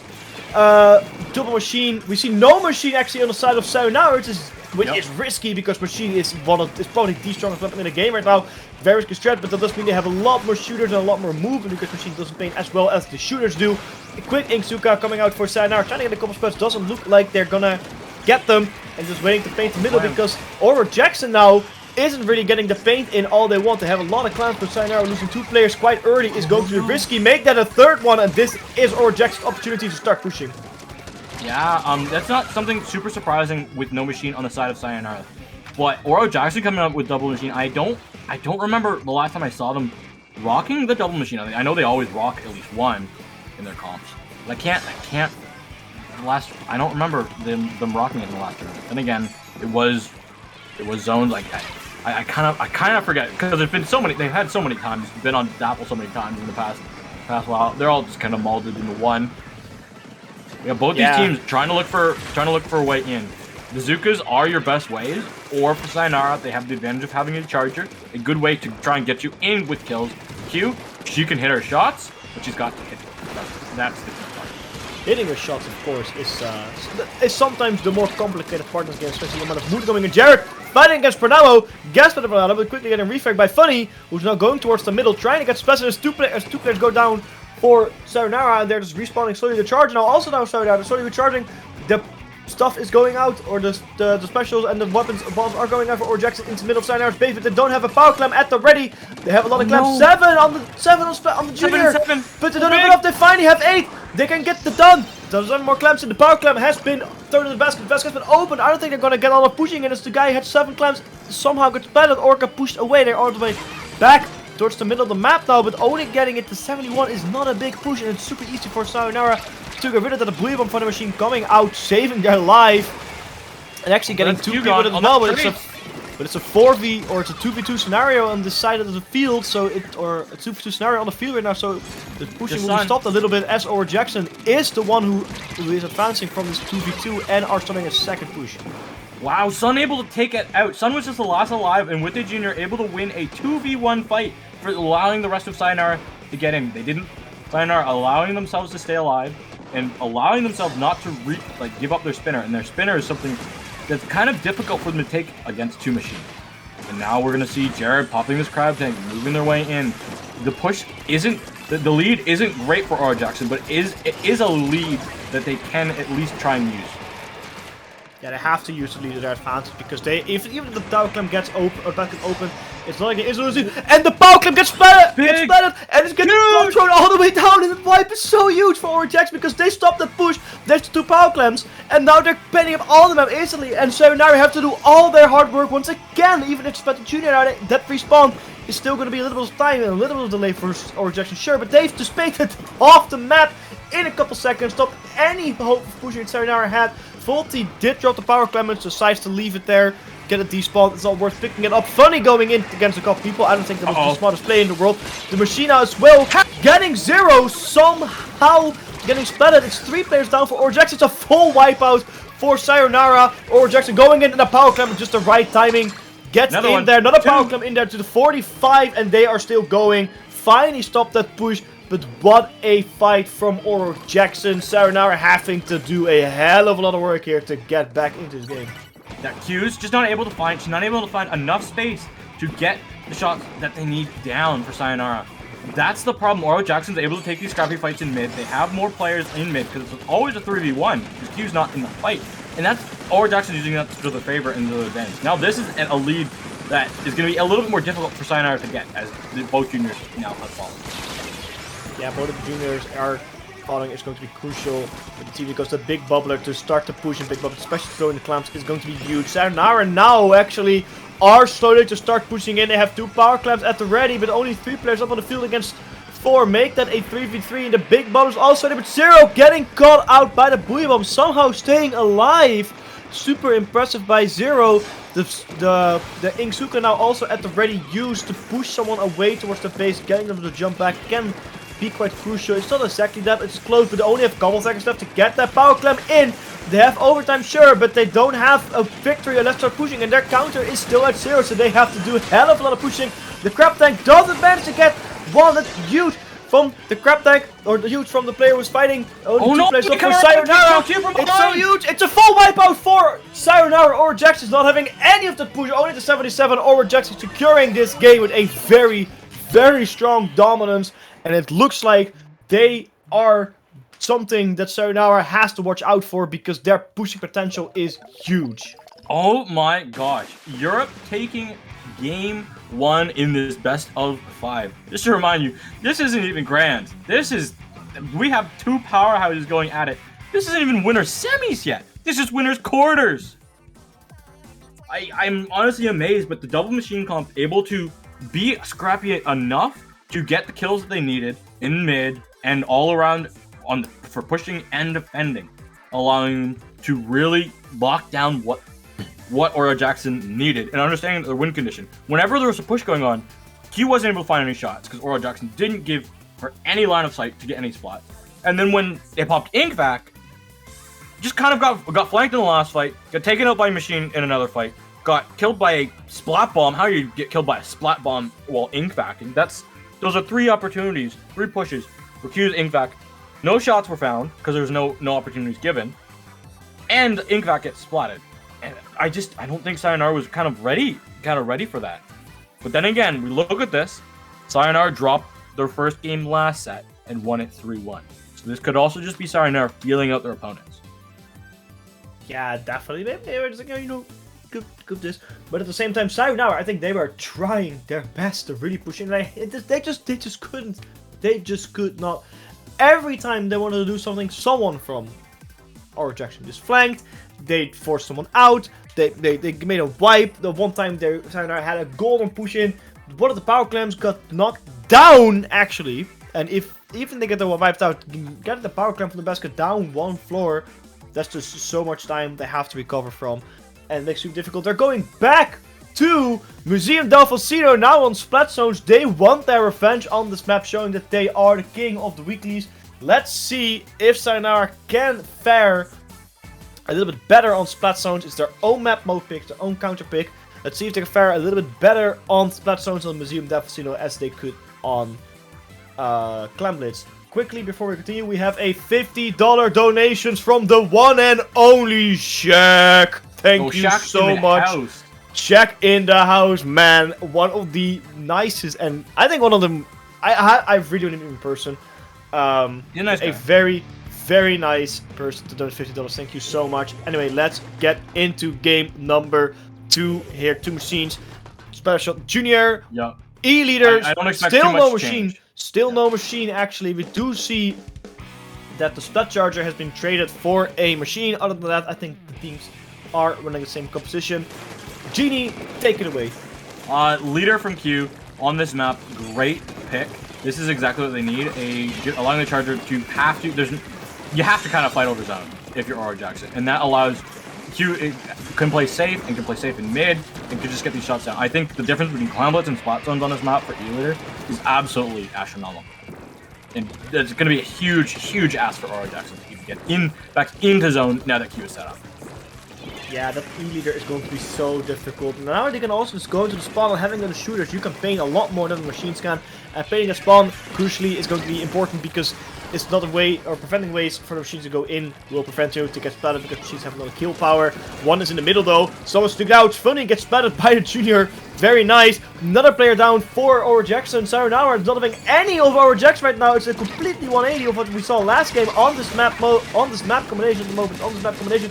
Junior coming out and Jared now with a crab tank inside of the base of Oro Jackson, who still haven't even neutralized the zone yet. It looks like going in finally, but can they do anything? No, they cannot, as the machine quickly gets splattered before they can pop the buoy bomb. With that, we're getting a 100-0 clean swipe from Sayonara, not having any of Oro Jackson's stuff, completely wiping the floor with them. They're taking it to 1-1. Wow.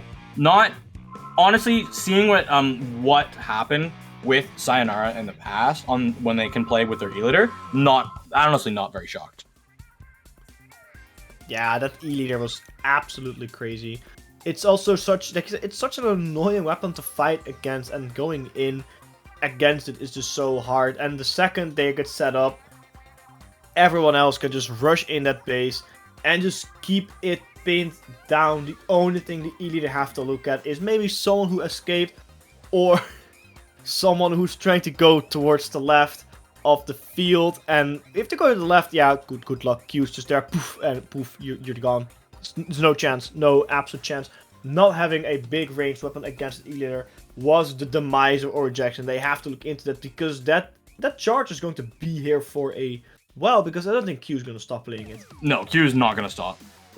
Oro Jackson coming out because now it's their map pick. I do probably want to go. Team cannot counterpick a mode that they've already won during the set, so we're not going to Clown Blitz. I can tell you that. We're mostly going to want to go to either Rainmaker or Tower Control, and it looks like Hagglefish Tower Control. I do not know why you would want to pick Hagglefish against a Charger player. Please tell me. Tell me why. I wanted to make a joke against for tell me why. I'm not. I am. You sing a song for me? No. I was, but then I actually didn't remember the lyrics. Yeah. It would have been really funny. But yeah, Both teams are ready. We're getting into this. Hot. We are. I honestly am also interested in why they picked it. Honestly, yeah. I don't know. I really don't know. Unless there's someone we're charge on the commentator booth for a reason. Oh yeah, definitely 100%. I'm not here to think. That E-Leader is going to be crazy annoying. They didn't even change the composition. Oro Jackson is sticking what they are known with. Sayonara also didn't change it from last game. But now in the clear map mode, maybe Oro Jackson have some ace up their sleeves that Sayonara is not prepared for. But we'll have to see, because they deliberately picked this. And I think at this level, you know you're dealing against a strong charger like Q. Like, you know, so it has to be a lot of reason behind it. As we see Sayonara getting a little bit ahead of themselves, pushing a little bit further in with the bubbler. Didn't help a lot as the Junior gets split anyway, but 2 players down for Oro Jackson, only 1 player down for Sayonara, giving Sayonara a little bit of an upper hand in his first 2s as Zero gets a quick flood on Funny, and with that they can go on the tower and finally start pushing and getting some actual proper points in. Yeah, proper points is exactly what they need, but VOD able to come out with the kill that they need, able to play jump rope over that wave breaker as well, but gonna be falling down to Sun. Sun Honest Junior just holding it down, allowing their team get some safe jumps back in, and allowing Q to really just like pop up, letting paint stay around. And now Oro Jackson, this is their time. Two members of Sayonara have been spotted. One has jumped out. This should get Oro Jackson at least to the first checkpoint. Yeah, getting the first checkpoint is always nice, because that's a place always it's often harder to defend. I think Hagglefish Market, the first checkpoint, isn't the most difficult thing in the world, because you can only approach from so many angles, and it's not a lot of angles. I don't think they're the best, and then it's easy defendable as the attacker. So getting the first checkpoint is not too difficult. But it's always nice, because that means later in the game when you actually have pushing actually starts mattering. If you get the first checkpoint out of the way early, you can move it down a little bit further. 3 players down now for Oro Jackson, so their push. That's a fucking wipe. That's effective wipe, yeah. They got it to 43 though, which is a very respectable opening. It's good. Sayonara, they are going in though. They're not stopping. They are definitely making their way. 3 specials ready. The crab tank has been used by Jared, trying to get some splats in to be annoying, fading a lot. The Booyah Bomb now from VOD, I believe. They're actually going to shred the Booyah. That's what crab tank does so well. It just stretches towards those Booyah Bombs. Now they're going towards the first checkpoint of the map Sayonara here. Let's see if they can get it. It looks like they are, as 2 players from our Jackson are dead. Yeah, and that's going to be first checkpoint gone. Sayonara able to work through it. Oh, huge double bomb! Except there's Sun is still on the tower. That's going to be, or no, that's not Sun. No, Sun, sorry, has fallen. That's 0 on the tower. Jared's just going to be popping that crab tank, and the lead has swapped over to Sayonara's favor. That is massive, because Sayonara's comp, especially allowing Q just to sit in mid and play defensively, that's exactly what they want to do with the comp. The rest of the members are better at pushing. They're still not done. I believe they can still make a little bit of a push. No. They can no, they can't push it anymore. Oh, they can still try to effectively hold it there. The tower could still be grabbed by a flanker and just at least be stood still.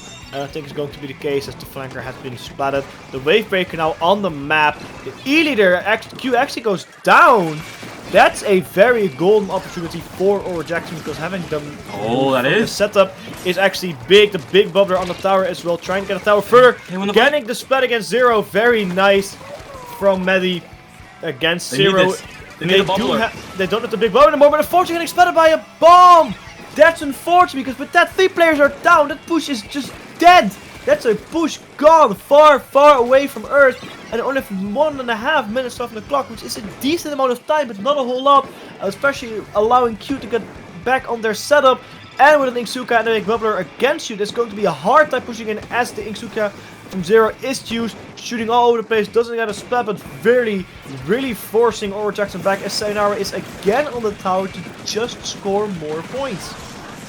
Yes, and now it's going to be Sayonara. They don't want to say that 40 is a good enough lead. They want to get through the second checkpoint. The junior battle is going to be happening right under the tower, and Medi's going to be able to come out on the advantage of that. Trades have happened on the other sides of the map. This should be Oro Jackson able to get back into mid and start controlling. They have to watch out. Q's laser is still at the ready, and there it is. Yeah, that is such crucial. 50 seconds left on the clock. 3 players down for Oro Jackson. They have to make some work done. The Booyah Bomb has come out for Oro Jackson, but doesn't look like it's going to do anything. As Q and Eater just putting up so much pressure. The machine goes down. Both machines goes down for Oro Jackson. Only 30 seconds left on the clock, and they're having 2 players down. The Eater from Q has gone down. What's the point? Is there's no players on the field to push. Funny now against Jared. Jared gets a splat. That's another big L for Oro Jackson. They have to take a tough pill to swallow, if you want to say it like that. The Inksuka from 0 now also on the field, getting even more stuff done. Bomb out as well. They're doing everything they can on Sayonara to get the tower even further. And in the last couple seconds, they start scoring points again. But a disrespect they're putting onto Oro Jackson. The Booyah Bomb has come out, but will it do enough? 3 players are down for Oro Jackson. I don't think that will be the case. And a full wipeout on Oro Jackson's side, meaning Sayonara has secured this game in a very, very good counter push. They pushed it towards, they pushed it 43 Oro Jackson first. Then Sayonara can push it to 40. Oro Jackson didn't have a good response, and then Sayonara just out of disrespect and out of security, they put this even further, getting it to 19, and that secures game number 3. Yeah, game number 3. That's, oh, wow. So, honestly, Sayonara, then again, I saw Q getting those shots down in mid, and that's what I was a little bit worried about. Oro Jackson, I didn't feel like it was going to be great to allow Q to have those sightlines. You realize what your win condition was in the first game. It wasn't a map that you picked, but you didn't allow Q to have those sightlines, and you washed away with that game. The moment that Q had sightlines in the second game on that zones on Museum, Q had sightlines, lost the game. Give Q less sightlines because tower control moves. The tower moves a bit, but I feel like they just have to take them to a map where Q does not have sightlines. And I believe the pick is going to be Spot Zone's Make a Mart. Do you think that's going to be... Oh, hold up. Before we go into that, we have a banger match going on in bracket. Alliance Rogue versus Starburst. I do have to shout it out. Alliance Rogue is currently sitting 2-1 on our bracket score. Oh, I'm getting update. I believe it's 2-2. Yeah, it's 2-2. Oh, that's a legendary match happening. That is insane. That's actually insane. we have another match. The weekly, we have the historic kings are over there. But we have the weekly kings. They're playing right now. You know, Definitely are, and they're picking up Splat Zones on Inkblot Art Academy, a very well-known map mode combination for these teams, because Or Jackson has also been active in Splatoon 2. I don't think that they weren't as active as they were now, but they were still active. Sayonara, of course, have been active since forever. I honestly don't remember time without Sayonara. That's long. They were called Deep Blues, if we remember. Was it Deep Blues, Sayonara? No. I think it was Deep Blues. No, was it not? No. The players are different from Deep Blues. Like, yeah. Oh yeah, Deep Blues got into that esports contract. Yeah, no, it's not.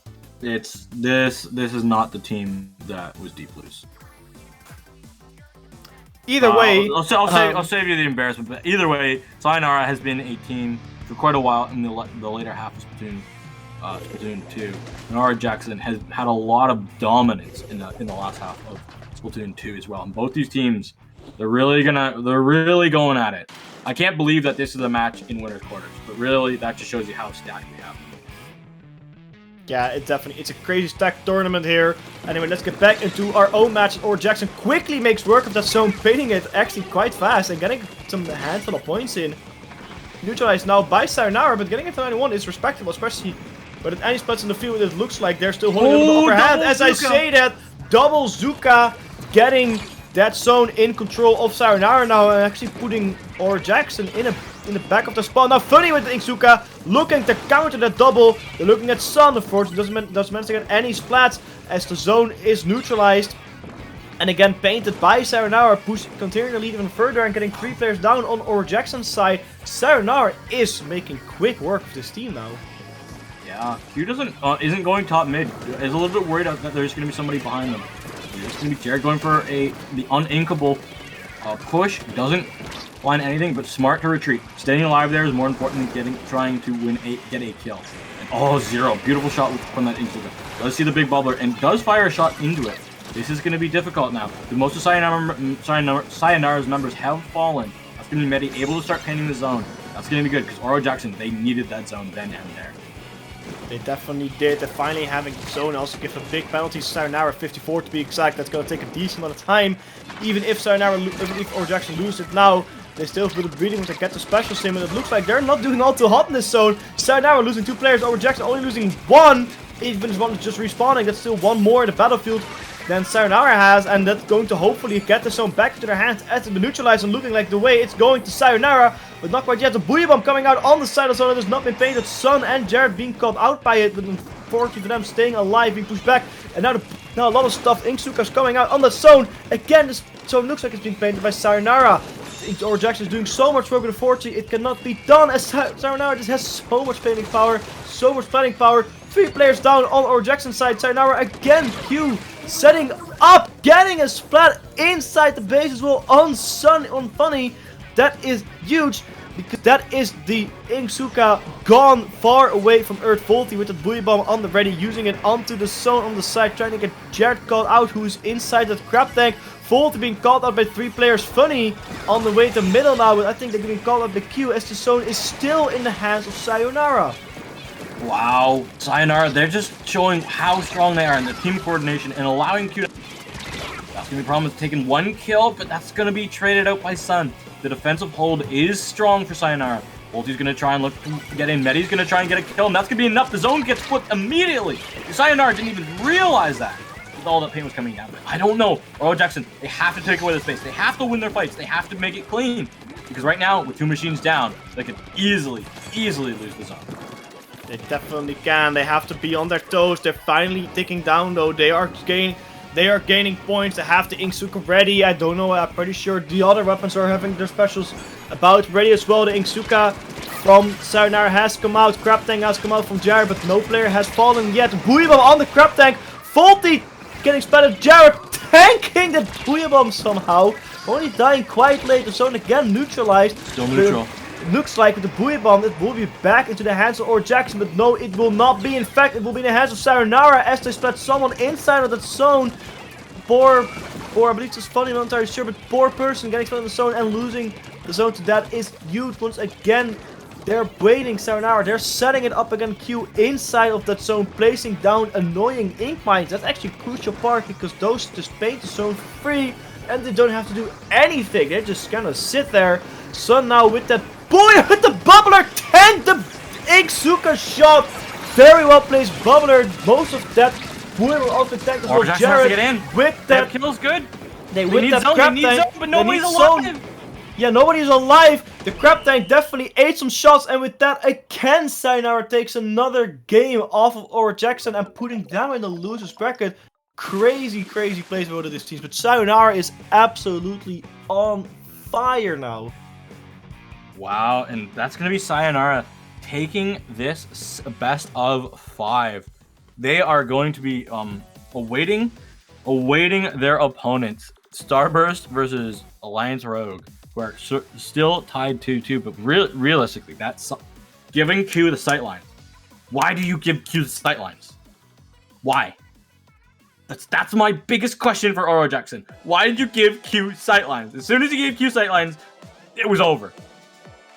It definitely was. I'm actually interested because Aura Jackson also weren't running a charger of their own, and that's demolishing, especially against players like Q with those godlike chargers, just absolutely making mincemeat of you. That's just so killing for you. And then, yeah, like you said, if you give them one sideline, you're done. You're absolutely done. There's no way they could have back in one of their counter picks, splat zones on, no, I'm sorry, the map. Not Inkblot. On Museum. No. Hagglefish. Hagglefish. I'm sorry. Tower Control Hagglefish. Tower Control Hagglefish. I don't think that was a good counter pick for them as well because they absolutely got shredded with it. Q just couldn't do anything. They had a decent push in the beginning, but they just couldn't do anything. They just lost so much ground every time and time again. So now I just did so much work, even if they were not running machines. That's so nice. That's actually very strong of them. They were not running machines, but that charger from Q just gave them that back and gave them that confidence, and everyone Sayonara, of course, being crazy strong players. They've been in Splatoon 2, Splatoon 2's meta for a long time. They've been in Splatoon 3 as well. They're just such a strong team, and you know that there's a reason they're an NA powerhouse. There's a reason they're a weekly shredder. Aura Jackson, I think, gave them a decent fight. Yeah, if Starburst wins the set against Alliance Rogue, that's going to be really dominant, having both NA teams taking it over both EU powerhouses. So if you're an EU fan out there, you're cheering for Alliance Rogue. And for bracket updates, remember !bracket to keep you up. We have we're just covering alpha, and we're just covering some games going on at the moment. We have had big teams like Last Resort is gone. They lost to Cookies and Cream. Cookies and Cream has got some crazy people that they have to go up against to keep going. And as well, on the side of the upper half of winners, Kings dropped game 1 to Shaker. Kings are the winners of the last 20XX, and every time that they join in one of these tournaments, they just come in and take it. So that's their second game that they've dropped on the winner side. But with that, we will be going into our next match very, very soon. We've had so much great action. Please do not go anywhere.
Splatoon Stronghold.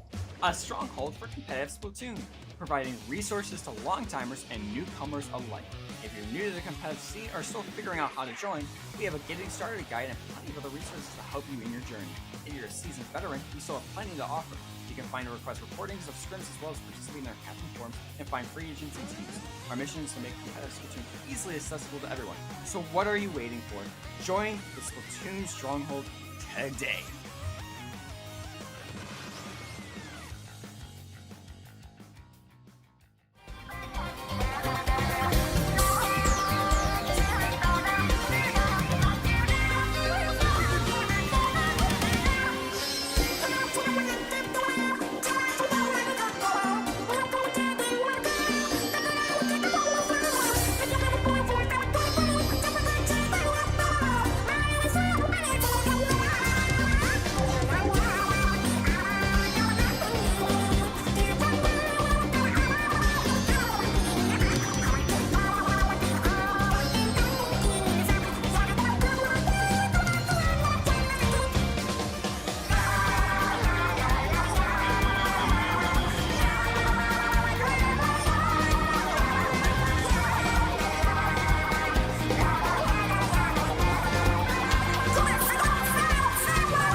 What's going on, everybody? Thank you for waiting for a little bit of break. We are back with 20XX and another crazy hype set Titanic fight going on. Starburst against Sayonara. We saw Starburst earlier in the tournament. We saw Sayonara just now winning it against Oro Jackson. The weekly Titan has fallen, or this weekly Titan has fallen to Sayonara. Leafy, Bagel, Ice, Bran, Anthony on Starburst.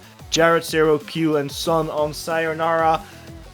Crazy stuff going on over here. What do you think is going to happen here, Genie? First of all, Starburst, a tight Rainmaker game on game 5 for Starburst to get the victory, the 3-2 victory over Alliance Rogue. And I could hear Kiver's voice, and they were pretty sad over there to lose that win. But these two NA teams, if you are from NA, I don't need to introduce them at all. But if you're from anywhere else in the world, you should at least know who these two teams are, because they have been dominating North America for over a year. And it's no surprise that they will face each other here in the tournament. Facing each other, not in winners finals, but winners semis, is a little bit surprising, but with the pure talent of all the teams in the tournament, not shocked at all. And seeing these team comps almost mirrored, Q, Ice, just the only differential, and Bran and Jared, these are the comps that I expected to see both of them run. And honestly, I'm here for a great tower control match. Yeah, same here with me. You know, not having a machine is something that Sayonara just did in the last set, but they definitely paid off as they have won that set 3-1. Starburst though quickly getting a couple splats on Sayonara and having a little bit of an advantage here, but not like the pushing the tower is not all the time. Ice and Bran getting a quick splat onto the poor Jared that Jack just completely ate everything Jared had, and Bran just could make quick work of them as they are gunning into the first checkpoint here on Shipyard. The first checkpoint could sometimes be annoying, especially it's right in the line of sight of the charger. The bubbler out on the tower to protect Bagel and putting the tower even further lasting towards the second checkpoint. Leafy hit that Ingsuka inside the enemy lines, and they're still going at it. They got some, and they saw someone, like they saw the charger, and like, oh, Q, you going down. They're going for Jared getting splatted. Shots over top. Leafy is able to go massive right now for Starburst, showing that even though Biscuit is not here, she is just as capable of a player to just continue to have Starburst with his dominance. Sayonara, they're deep in their spawn. Baggles on tower, still somehow alive, gets two! Leafy gets the other ones to clean up, and that's gonna be a wipeout. This game should be over in Starburst's favor. That is so fast. Starburst made so much quick work off Sayonara. Literally said, "I Sayonara, man." Took the tower and just shredded with it, giving no thought whatsoever on how Sayonara would feel.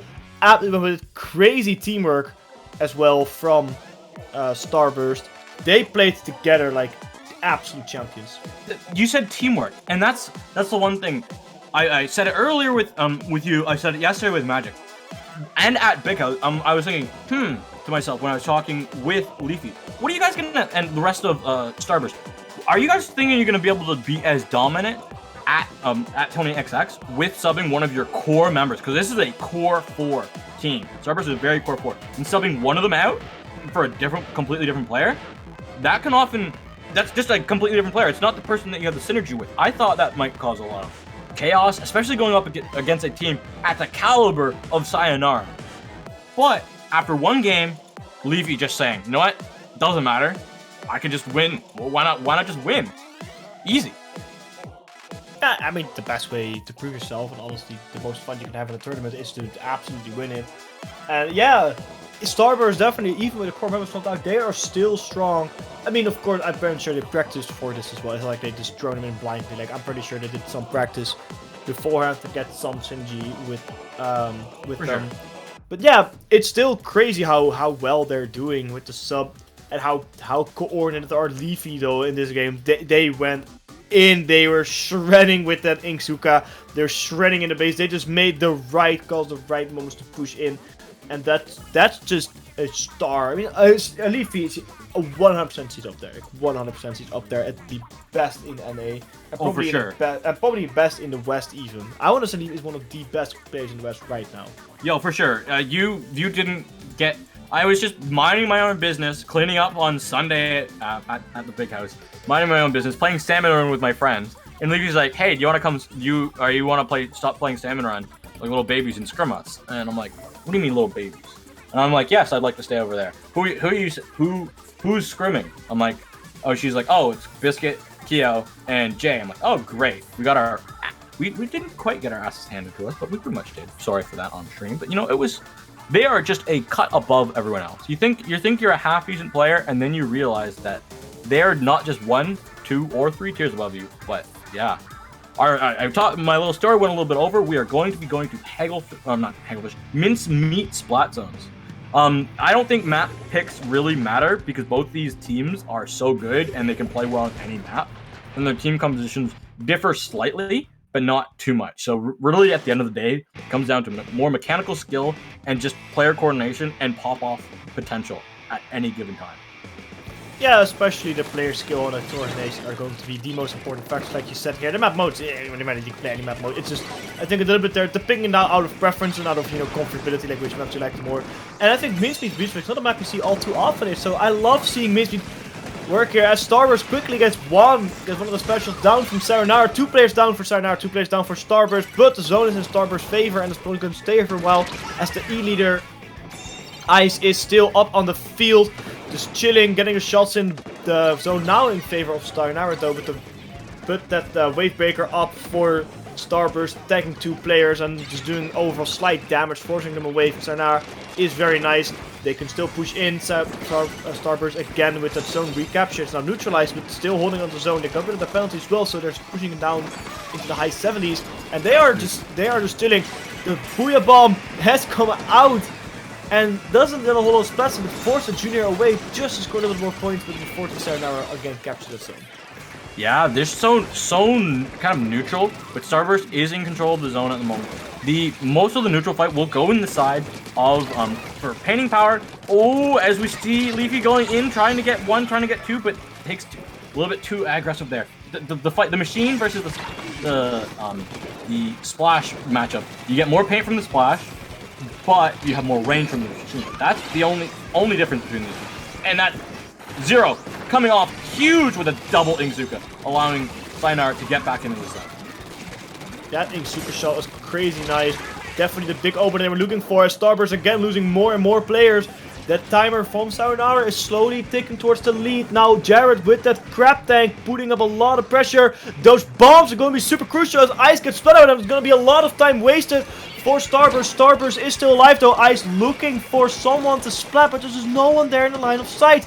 The lead is about to shift to Sayonara as it does. Ingzuka from Leafy. Ice getting splatted though. Leafy being super damaged and only having a bubbler to shoot against with that Ingzuka. And it's 2 players down with Starburst, only 1 down for Sayonara. Sayonara definitely handing it to Starburst with only 25 ticks left. They're not stopping. Jared waiting on the zone. You're finding the right plan. Bringing expanded there as well by Sun, who's still alive, painting it so Ice literally stopped and Ice literally missed.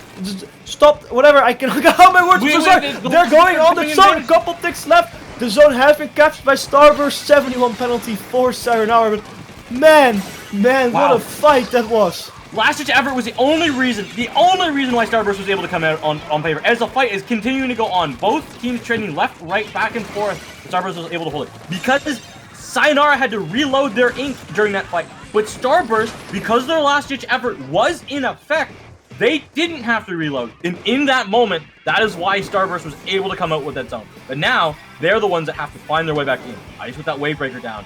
Goes to look for a shot, is able to get 1, and that's exactly what they need, but losing Brand is not gonna help.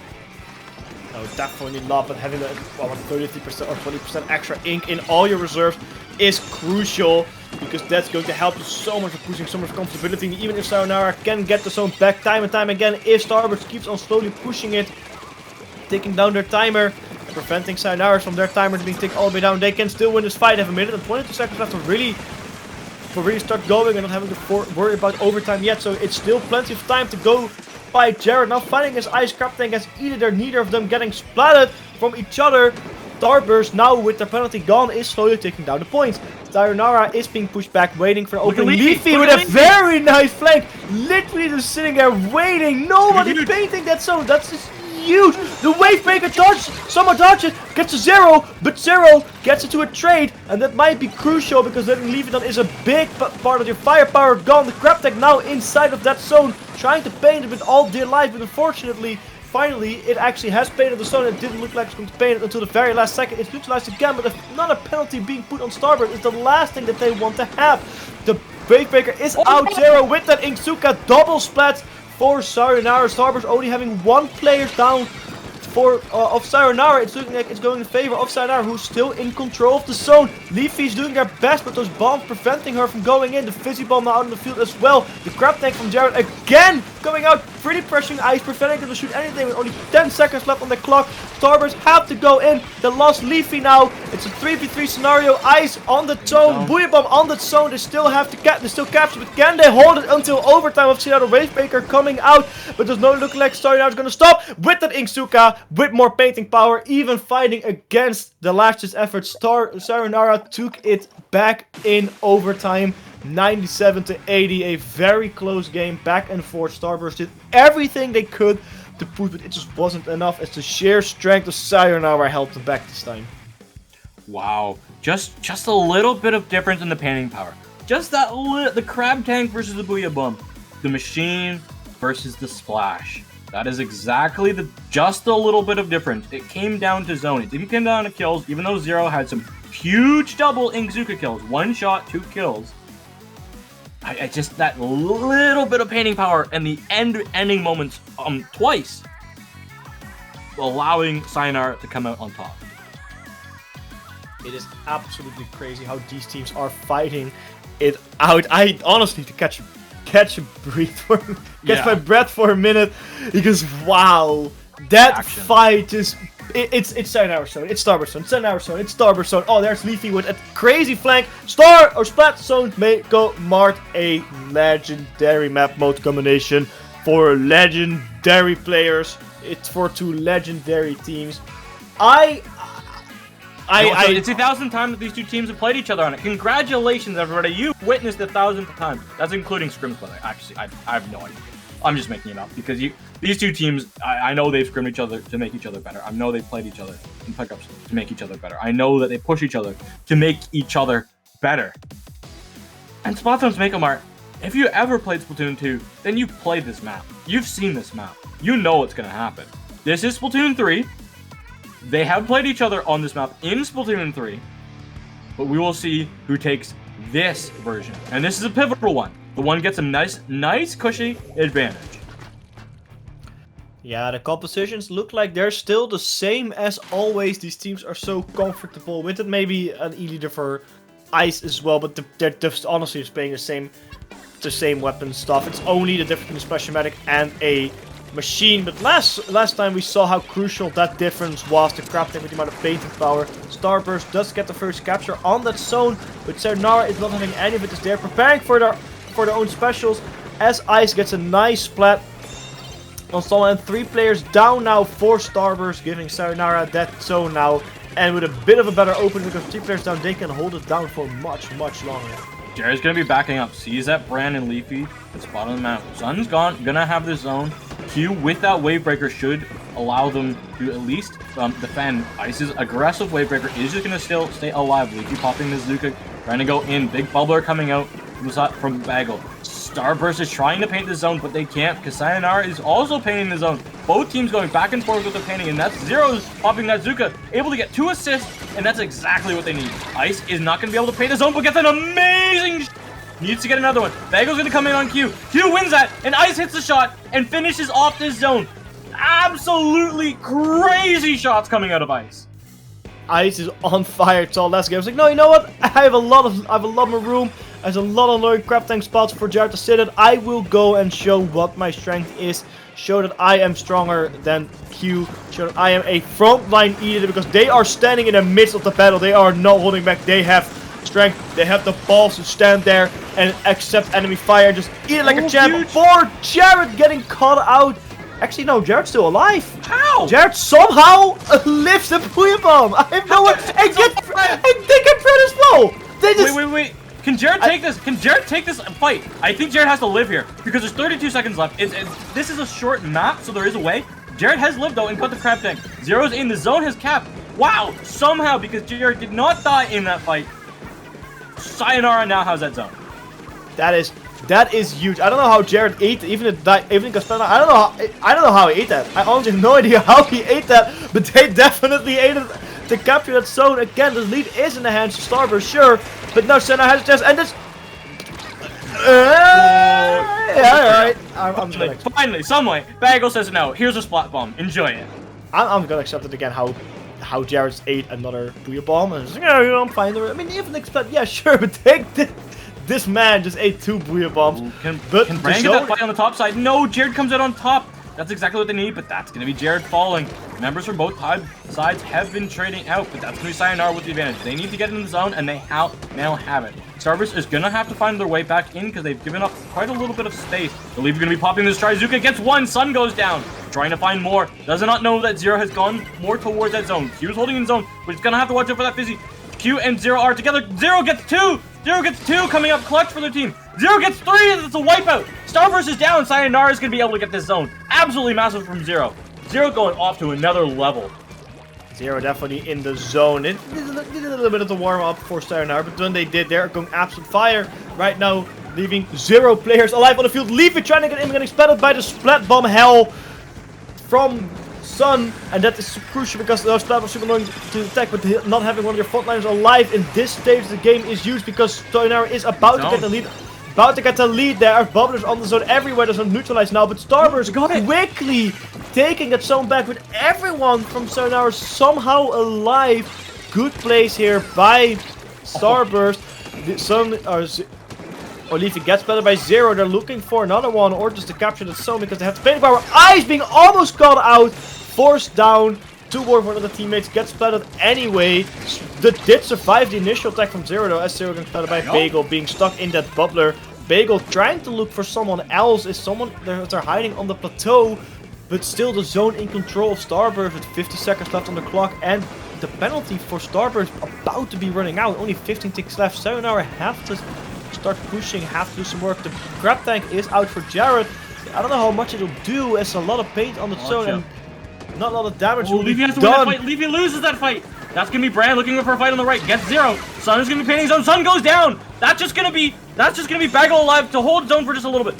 Does pop that big bubbler. Has forced Jared back. Jared's gonna be forced back. 20 seconds left on the clock. Bagel has no big bubbler. Bagel's gonna have to start running for the hills here. Wants to stay alive. Q's holding onto the zone. We are approaching the final fight. We are approaching overtime. Yeah, overtime, it is going to be crucial for Sayonara. They have to make work done, but Jared getting cut is huge! That is huge. Very great shot by Ice because with the Booyah Bomb and a lot of painting power and a full wipeout, Starburst just took game number 3 against overtime. It was literally what the last game was, but in reverse. Wow. Nuts gameplay we're seeing here. Anything less from these two teams would be disappointing. Oh, 100%. I cannot agree. Baja Alice, can we get this best of 9? We this guy just made the finals already. Can we make this best of 9? Oh wait, you're telling me this is only winners semis? Oh yeah, don't worry about about it. it. Have, like winners finals, and then losers finals, and a whole bunch of other losers rounds to go through, and then grand finals, which can be a bracket reset. Okay, never mind. All right, I understand why we can't make this a best of 9. No, we have. Because legitimately, if these two teams play each other, and then things happen, we could see them both playing each other in grand finals, and it would be a best of 15. I mean, we can see this in the finals, but at the same time, also remember that Kings and Comet are just sitting there, and Kings been quietly going towards the bracket. They dropped 2 games so far. They dropped one against Skylanders Showdown somehow. And one against Shaker. Shaker also being a little bit of a new but very strong Spanish team. So that's very good on their part. But it's a quiet thing. So I doubt we'll see Starburst now on the field considering that Comet and Kings, exist. But you know, as the way that these two teams been playing, it can be happening. We have to wait for Sayonara's counter pick. Let's break down last game a little bit. Climate Scorch is a... Ooh. I'm interested. I love to see these two teams play Climblets because we couldn't go back to zones because each team won a zone. And Starburst, if they lose this, they won't be able to go pick tower control. So I'm interested to see what Sayonara has planned for them. This is a good charger map, but Climblets is not a charger mode. But better players hit more shots. So I'm wanting to see if both Q and Ice are going to stick on their chargers. Yeah, me too. I think they'll change. I don't think they have a lot of reason to switch it up. I mean, The charge has been working well for them. Ice and Q being absolute fire with these weapons. So I don't think they're going to switch it off. Maybe we'll see from instead of an E-Leader, we'll see a Splat Charger from Q because it's a little bit more mobile. It can fire a little bit more shots. And I think it has the Ink Fac as well, which is a little bit of a better special to start pushing clamps with instead of the Wave Breaker. So a switch to that is a very logical switch, I think. But I don't think they're gonna change the weapon composition a whole lot because they're just so neck and neck on each other, and you know, changing it up to something major might throw your Singe out of whack or something, or might lose you because you're chasing a weak weapon, because these teams are basically playing the best weapons available to them as of right now. All right, well, they're both going to be playing that Splat Charger. Oh, is that that's the scope Splat Charger. Is it? I can never. Yeah, it is a scope charger. It is scope chargers. Yeah. The rest of the teams have stayed the same. Just the scope charger. I think, yeah, either has more range, but Vac Splat Bomb allows you to. I feel like it's just a little bit better on these more mobile ones. Yeah, definitely. I think it's also just the sheer mobility of these weapons that has helped them a lot, because you can play a little bit faster, you can move a little bit faster, not heavy weapons, so you don't get slowed down. Starburst 3 down. I was gonna mention it. This is now the Ink Fac going out from Ice, trying the best to defend against Sayonara, but I don't think it's gonna happen if when the bubbler does go down. No clamps! And the clamps that were ready. They are clamps, but it was on the wrong person. Finally, Q got the clamp. They wanted to get that push going, but that was way too late. They get it at 68 though, which is reasonable. They're going at it. They want to get it at least past 50, so you make it a very worthwhile push. More than 2 power clamps, because that's quite easy to get the buoy bomb now onto the basket.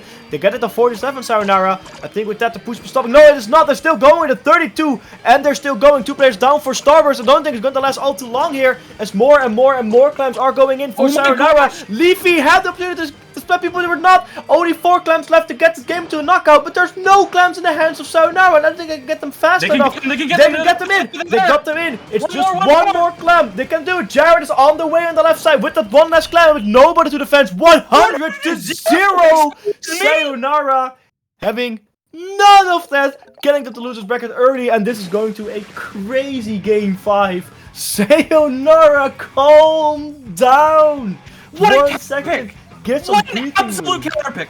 You go, I'm just going to say, these two teams have been battling it out, and then you're just going to say, hey, we're going to go to Clamlet Scorch Gorge. Let's just go to game 5. Boom! Sayonara says, yeah, we're going to game 5, because that was 100 to 0 really quickly. There was two opportunities where they didn't look like they had enough clam. They didn't look like they had it, but the kills were coming out that they needed. The staggers were coming out. Starburst didn't know what hit them. Absolutely crazy. Someone in chat just straight up said decent counter pick. I think it's a little bit more than just decent, as Sayonara absolutely crushed Starburst. It all comes down to this game 5. Starburst, it is in a big advantage of Starburst, as they can pick the map they want, but man. Can somebody make me that, you know, that the Bernie Sanders meme of once again I'm asking for your money, but make it once again I'm asking for Sayonara Starburst best of 9. Somebody please make that and send it to me on Twitter, or just set at Dapple, and somebody just please make that, because that's what we need. That's honestly, game 5 doesn't say enough for these. Big House was a lot more of a sweep for one side. So, and that was on the side of Starburst. But this one, oh my goodness. Rainmaker, Sturgeon Shipyard. Oh. That's how we're ending this? Okay. All 4 game modes being popped out of the head right here. They're choosing Rainmaker because I think they haven't fought them on it yet. And I mean, honestly, we've had tower control 2 spot zones. Give everyone a show as well. I honestly, I think we'll see we'll see the same comps. I don't think they're gonna change comps. There's no reason for these teams to change comps. You need the mobility, you need the firepower. The Splat Charger literally has that. Ink Fac also can completely protect that Splat Charger from any fire from the front and basically the sides. So I don't think these teams will change, but man, this set there's so far there's has been nothing. crazy. You just they're gonna go in here. I believe we're just waiting. We're just waiting, getting their mental composure together. Honestly. This is a big moment. They're going to be going on If and they're taking going, on if the they're winner going to, of King's Comet. It's so much of an easier time to win the tournament. So much easier time to win. You're guaranteed third if you win this game. You're guaranteed third. You're guaranteed a slice of that money. Remember, you can donate to the prize pool to make the prize pool grow just that little bit. Just so off how much you enjoy some of this epic gameplay. And yeah, now Bagel coming off with a zap. Excuse me. That's unexpected. That's crazy unexpected, but I completely see why they decided to, even with 2-player winning English grid, they decided that if you can swim faster or move faster, it's going to be crucial that Cola dispenser is the Tacticooler is like honestly the most underrated special right now because of Ninja Squid. It's so underutilized. Sayonara getting the first spot on the Rainmaker, getting it popped first, painting the entire middle of the map. Tacticooler out on the back there for Starburst. If they pick it up, they get a lot of crazy mobility. Even if you can see my Ninja Squid, that mobility might just be worth it over it whenever you really want to start pushing. But it does look like the teams are really eager to push because they have to get some splats in. The Leafy or Zero with that Inksuka, Bran with that Booyah Bomb. Neither of these things did a whole lot of killing power for them, but Zero trying to get in, but decided not to. It's just not worth it. The game has been so incredibly neutral as they're just waiting to get in, get the opportunity. They're waiting for a kill. Yeah, they're basically waiting for a kill. Ice now with that Ice. That Tacticooler should be the opportunity. Here goes Leafy using that to advantage. That's one splat in favor of Starburst. Starburst has her Rainmaker in the side in the hands of Bagel. I believe they're going to be wanting to go to the right side, but oh no, Bagel's getting trapped up by Sun. Sun has found the Rainmaker. Ryan's going to have to pop his Booyah Bomb to stay alive, and that's going to be Leafy caught out by Zero and Sun. Sun able to come up clutch, but Brand's able to get 2 kills out of that, and Brand goes super mode. Sees Jared, and that's going to be Starburst able to push his Rainmaker again. But 99, let's be honest, is not a lead. It's definitely not, but getting it to 87 is a little bit of a better lead, but still not a whole lot. But 2 players from Sayonara are still down, and the Charger Q has decided to jump back out of security, so that means that Starburst again can push the Rainmaker. They're opted to go towards the middle checkpoint instead of the one on the left, which is also the one that's used more often.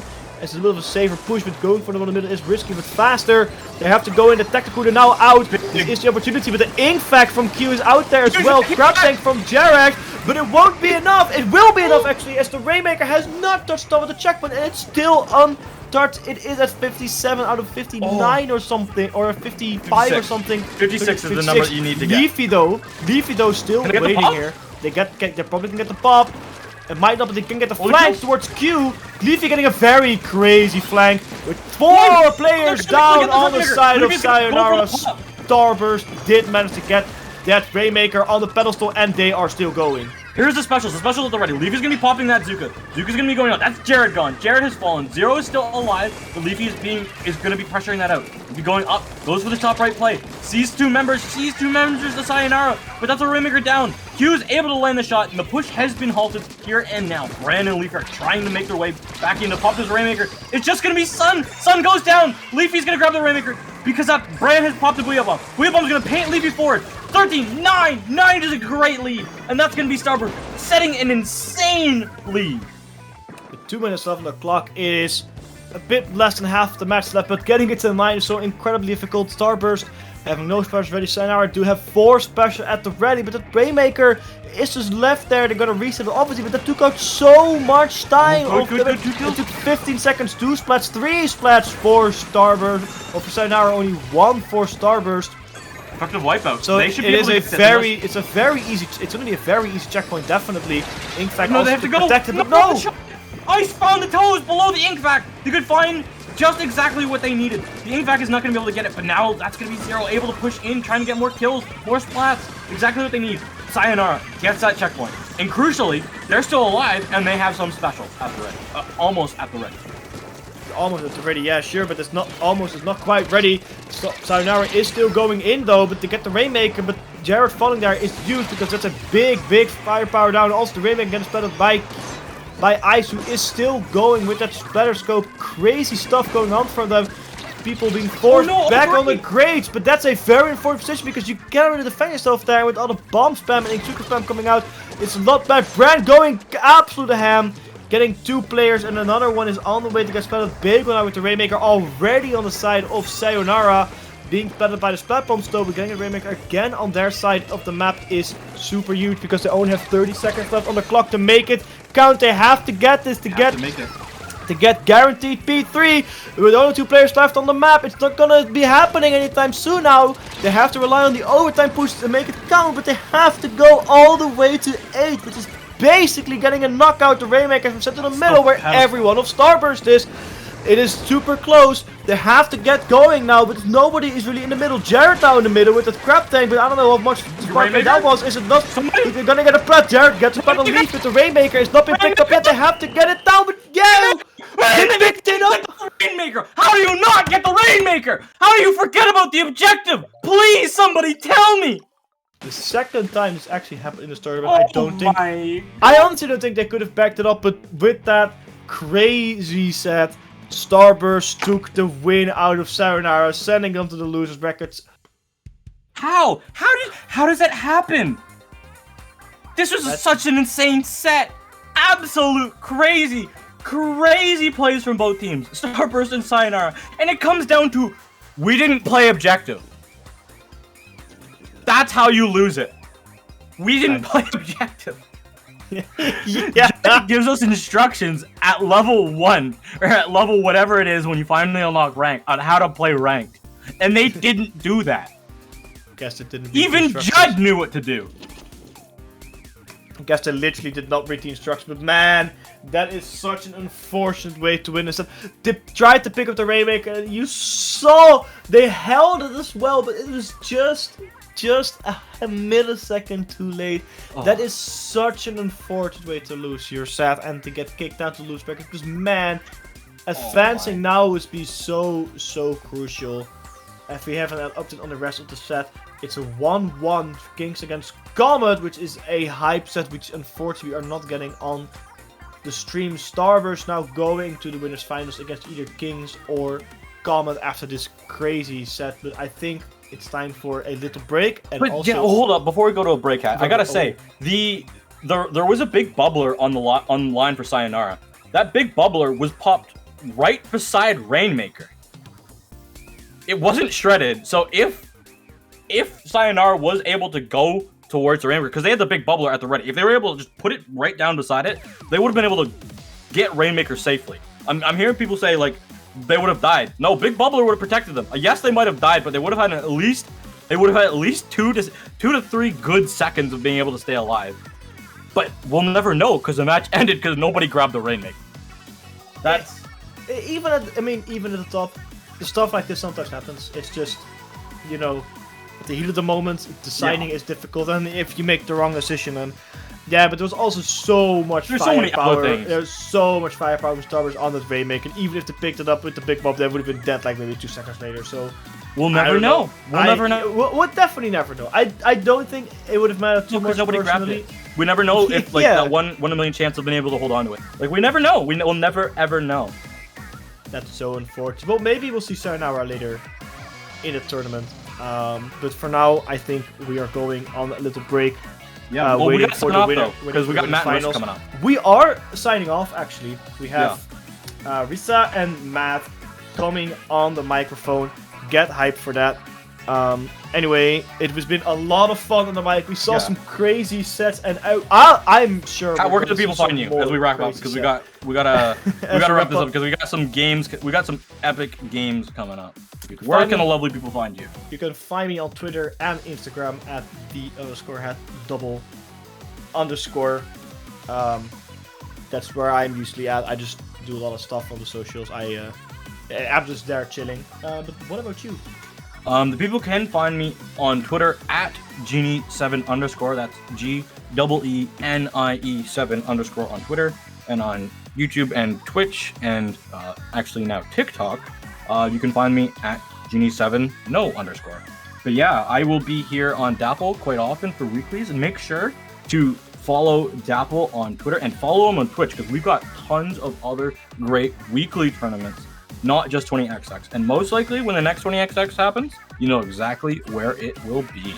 And with that, we're going to be sending it over to a break. On the other side, enjoy Matt, the phenomenal British commentator, the Englishman, the fine Englishman, and Rissa.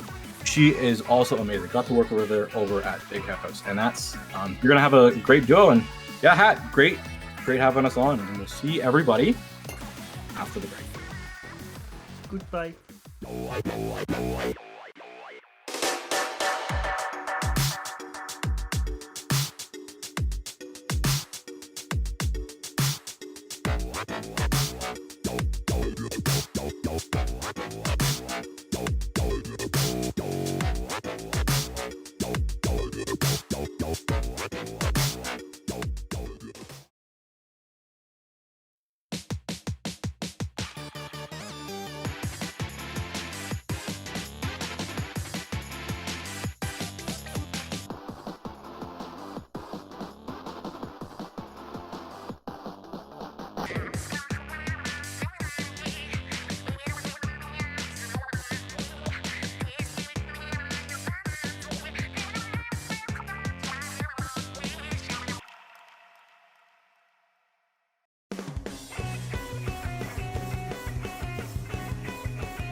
Splatoon Stronghold.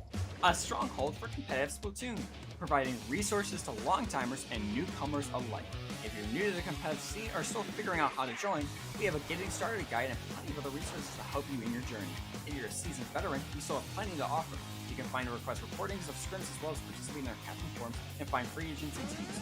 Our mission is to make competitive Splatoon easily accessible to everyone. So what are you waiting for? Join the Splatoon Stronghold today.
We are back here on Dapple Production for 20XX Day 2. My name is Rissa, and I'm joined here by Matt, aka Ninja.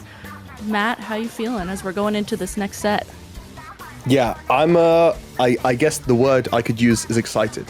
You know, it's a big one, but That's you know, a little crazy. yeah, I know it's a little bit out there, but I am, because both these teams today have kind of had like, I don't know. Okay, so it feels like Kings have had like, okay, both teams have had like not lost a set yet. They've had fairly dominant runs, but at the same times, they've both been so close to getting knocked out and dropping random games here and there.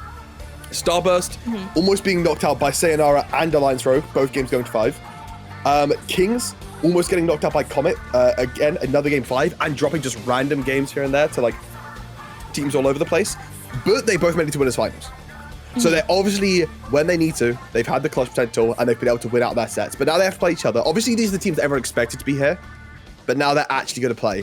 So we're going to kind of get to see, was one of the sides of the bracket more stacked, or is this just going to be a crazy set where the best two teams go and have, you know, an insane toe-to-toe series? You know, it'll be very interesting. It will be. I didn't even think about it the way you were saying how these two teams have had, you know, people take games off of them in these sets, you know, going to game 5s.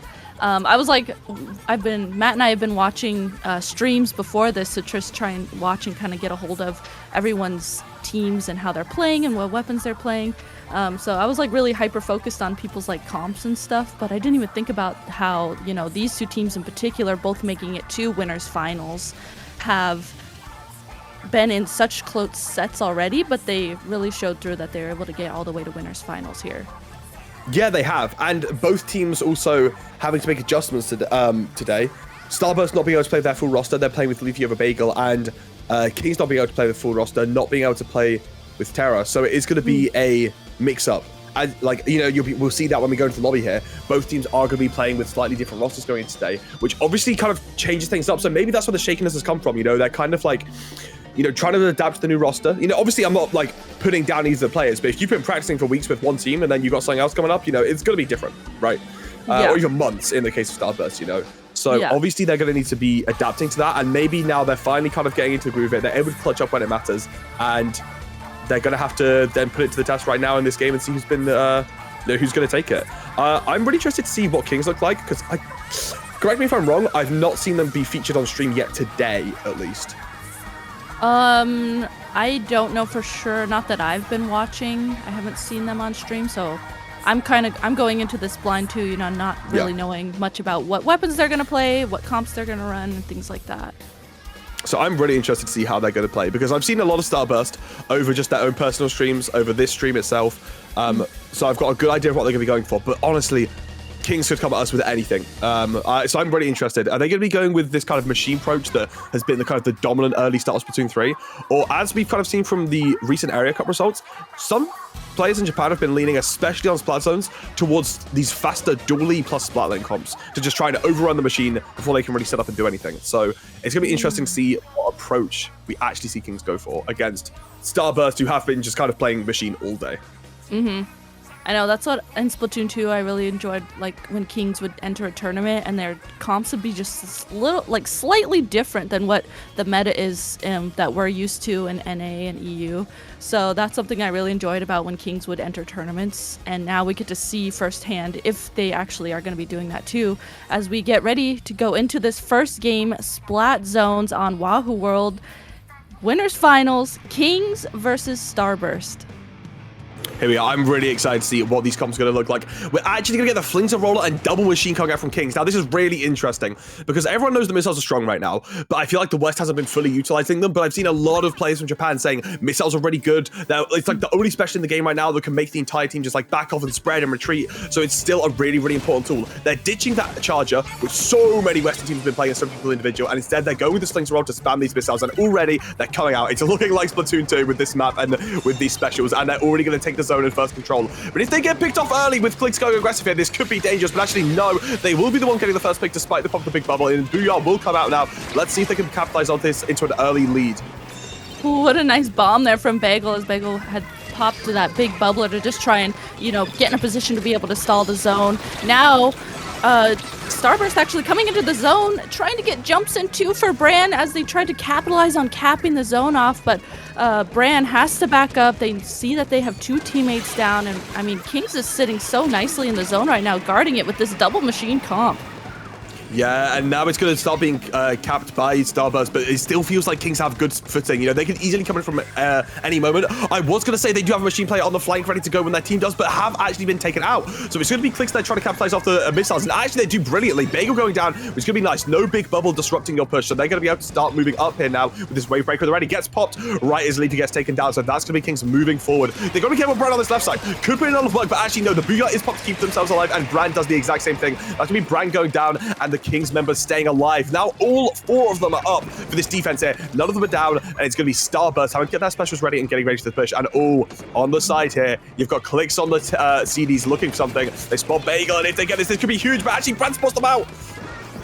Bran having to back up there. I love that Bran at least recognized that. You can see Starburst is trying to capitalize on Clicks being behind. They're just trying to get pushed up and get into the zone to at least cap it. Unfortunately, though, they weren't able to do that, but both teams do have 2 members down. It looks like for Starburst, it's just Ice and Leafy up, as Leafy does a really good job at capitalizing on getting the picks that they need to. That way they can try and safely push up and get the zone. And finally, Starburst able to cap the zone and give those 58 penalty points over to Kings.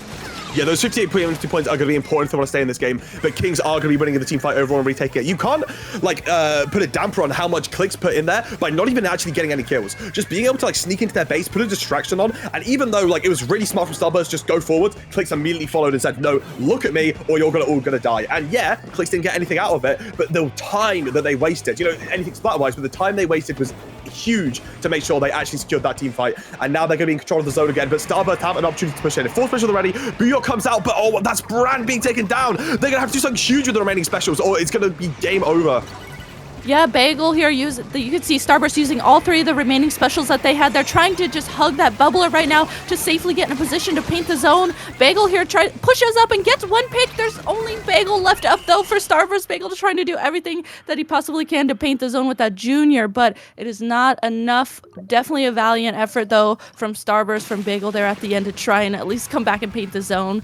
Game 1, though, going to Kings.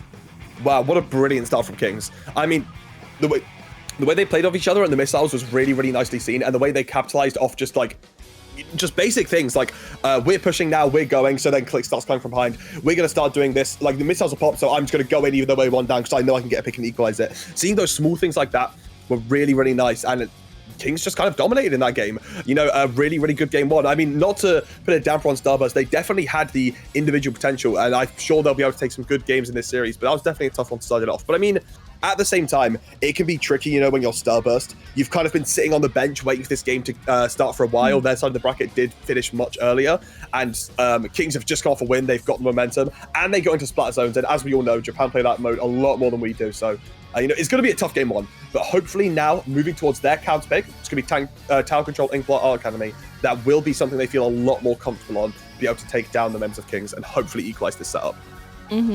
I'm super wondering if Kings is going to come back with that double machine, especially for tower control. I feel like that could be utilized and really dangerous, utilized really well for tower control in particular. And I think something I noticed too, that was just the way that Clicks with those CDS just paired up so nicely with the double machine is something that Starburst is going to have to really figure out how to counteract.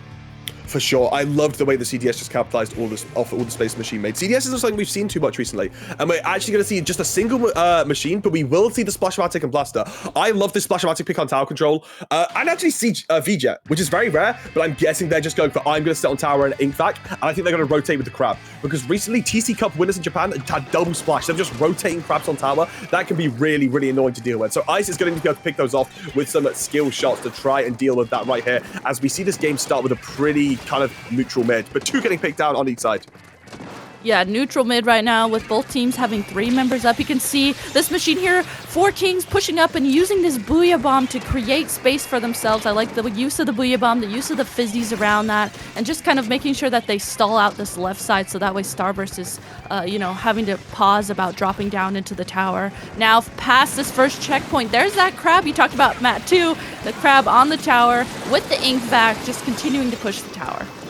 Yeah, even though they're in a losing situation, they got so many free points by just sitting there, and they will have to back up now. But oh no, the Splash actually going for a pick, but doesn't actually find it. Ice winning that really, really nice close range 1v1, despite the fact they're on charge. I mean, we all know how good Ice is in the game, and really, really getting themselves in a great situation. Machine looking for a pick here, going in crazy hard, but no, doesn't find anything. And that actually puts Kings down with some staggered spawns now. Starburst don't really lose anything, don't have to invent any specials, and they're just going to have them ready for this push. So they're in a great situation to get something going here, and they're really going to want to capitalize off it. They don't really need to be wary of anything apart from this Blaster sitting on the plat, getting ready to try and defend her.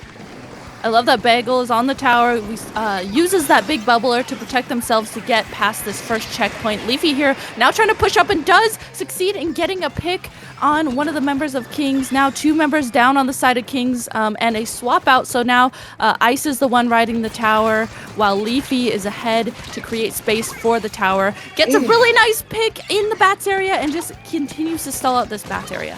Super clean double from Leafy. Oh my, they were stuck in a really difficult situation. Looked like they could have lost that, but maneuvered so well around the machine, fired the blaster, and even drops down and gets a third. Oh my god, Leafy's playing so well right now, even assisting with the 4th. That was brilliantly played. You know, he went into this saying Leafy's the regular member of Starburst. It's normally Biscuit, but she is proving why, you know, she's been picked for this roster, playing super, super well and allowing Starburst to get this lead here on TC and even breaking through to the checkpoint. Not only that, only 2 specials invested. They've got the big bubble, they've got the booyard, that can do so much. Now Leafy's under shotgun under the plat, and let's see how much more she can do. While Bagel just pops the big bubble to keep himself going on tower and even gets the pick with it. What a good big bubbler usage right there. There were 2 members of Kings that were going to be able to just drop onto tower, but now with a complete wipe onto Kings, that is going to be game 2 going to Starburst on their counter pick. What a great counter pick. I mean, that proved so good for them.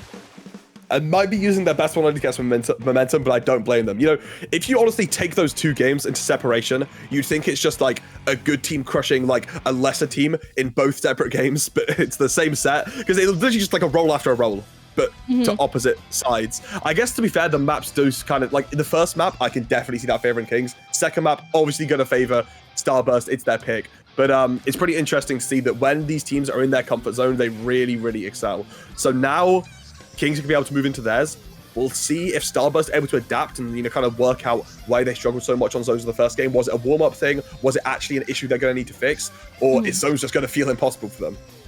That's a good point, thinking about that. And especially, you know, with the weapon switch-ups, too, that came out from Kings, is that going to be a factor in, you know, the way Starburst approached them? You know, there's so many little things to think about when going into this.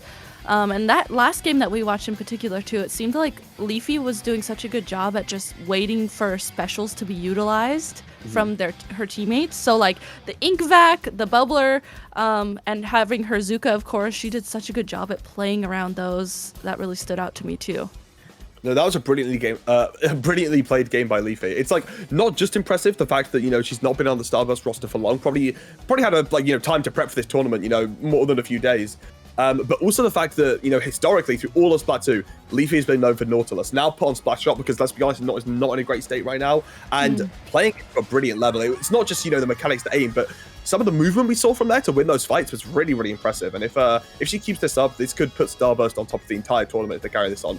Now, it looks like we might be switching over to Mako if things don't change. But the mode hasn't yet changed. I wonder if that will, because I do not imagine that Kings will want to go to tower control, but I imagine them going zones with... Oh! Kings are counter-picking to tower control and Mako Mart. So they are going back to tower control, so... the way that counter picks work is, for anyone at home who doesn't know, if you have 1 on a mode, you can't pick that mode again.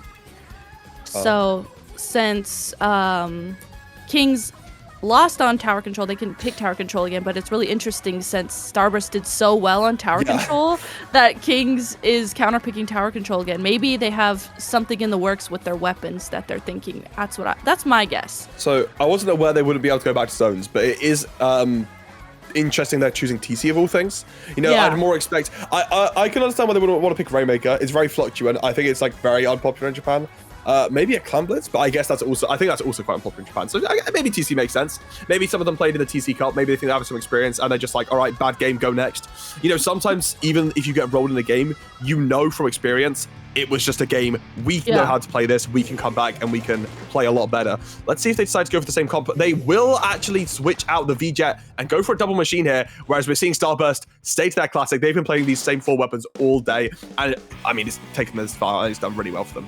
Right. And I think it's really interesting too, you know, the double, it's the junior and the splash with the 2 machines. So all this paint that potential that these machines are going to have could potentially be really, really good for them. This machine flank coming out on the right side from Kings, but Brand turned around and said, no, thank you. I can take care of that. Takes care of that flank, takes care of a second flank from the left, but is taken out by this machine. So right now mid is just kind of stalled as both teams are going back and forth.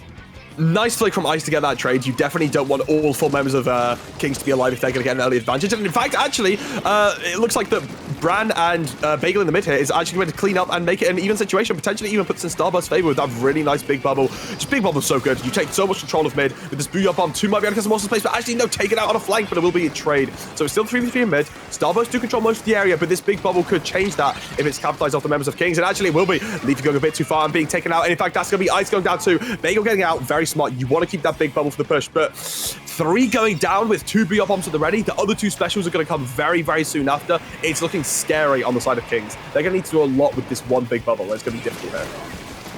Kings able to get past that first checkpoint, and just you can see they're just trying to juggle this tower still. I love the way that they're grouping up 2 members on a checkpoint. That way they can push past these checkpoints really fast. Now this crab on the tower is not letting anyone get close, though. Leafy, they're able to finally capitalize on getting the pick on that crab as the crab turned just a little bit. Now 3 members down on the side of Kings is gonna be exactly what Starburst needed to be able to push into mid, paint, get their specials ready, and start thinking about getting a push going. Love seeing that crab in a bubble on tower, not gonna lie. I'd be terrified of that, but Bagel gets taken down by the splash. They deal with it, Starburst do deal with it, but they don't deal with this. They don't deal with this splash just coming down and killing everybody. They're now taking full control of their spawn head. Oh my god. That one opening shark and flank from the splash just really opened up everything. Now you've got a big bubble on the top left, and Kings have so much space again. Double Booyah ready again. This is looking really, really difficult for the side of Starburst, and his splash is still in their spawn. Even though that's a trade, that massively favors Kings, but actually, no, it might be difficult with the junior going down, but still, the fact that you're just throwing tower into that spawn over and over, you're not letting Starburst get a push on already. And in fact, the machine's still here, takes out Leafy, and now trades with Bran. This is looking so, so good, and the jumps are just coming in. Do they even know the splash is here? I don't think they do. I don't think. Oh, look, like finally they do. Okay, yeah. Dang. I mean, these flanks, it seems like this is all of a sudden Kings has recognized they're able to, if they just keep doing these flanks like this and capitalizing on it, I think that might be, you know, the weakness point of Starburst that they figured out particularly in this game.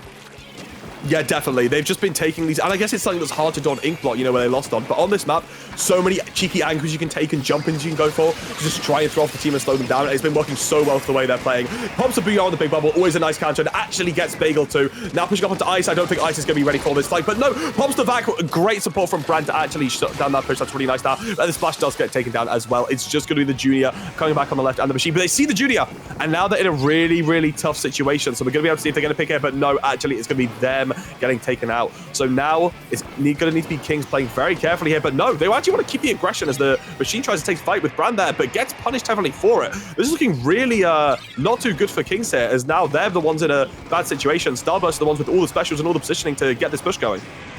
They are. You can see the Booyah Bomb coming out from Kings to try and stall out the tower a little bit more, but it seems like Starburst is really on top of recognizing these flanks a little bit better, as one of the members of Kings here is getting ready to flank around into mid. It's only Bran up left alive for Starburst, and that's essentially a complete wipe onto Starburst. So as Starburst had the tower going, they were getting past that first checkpoint, tried to come in, but man, just the complete fast comeback from Kings is so good this game. They really have been.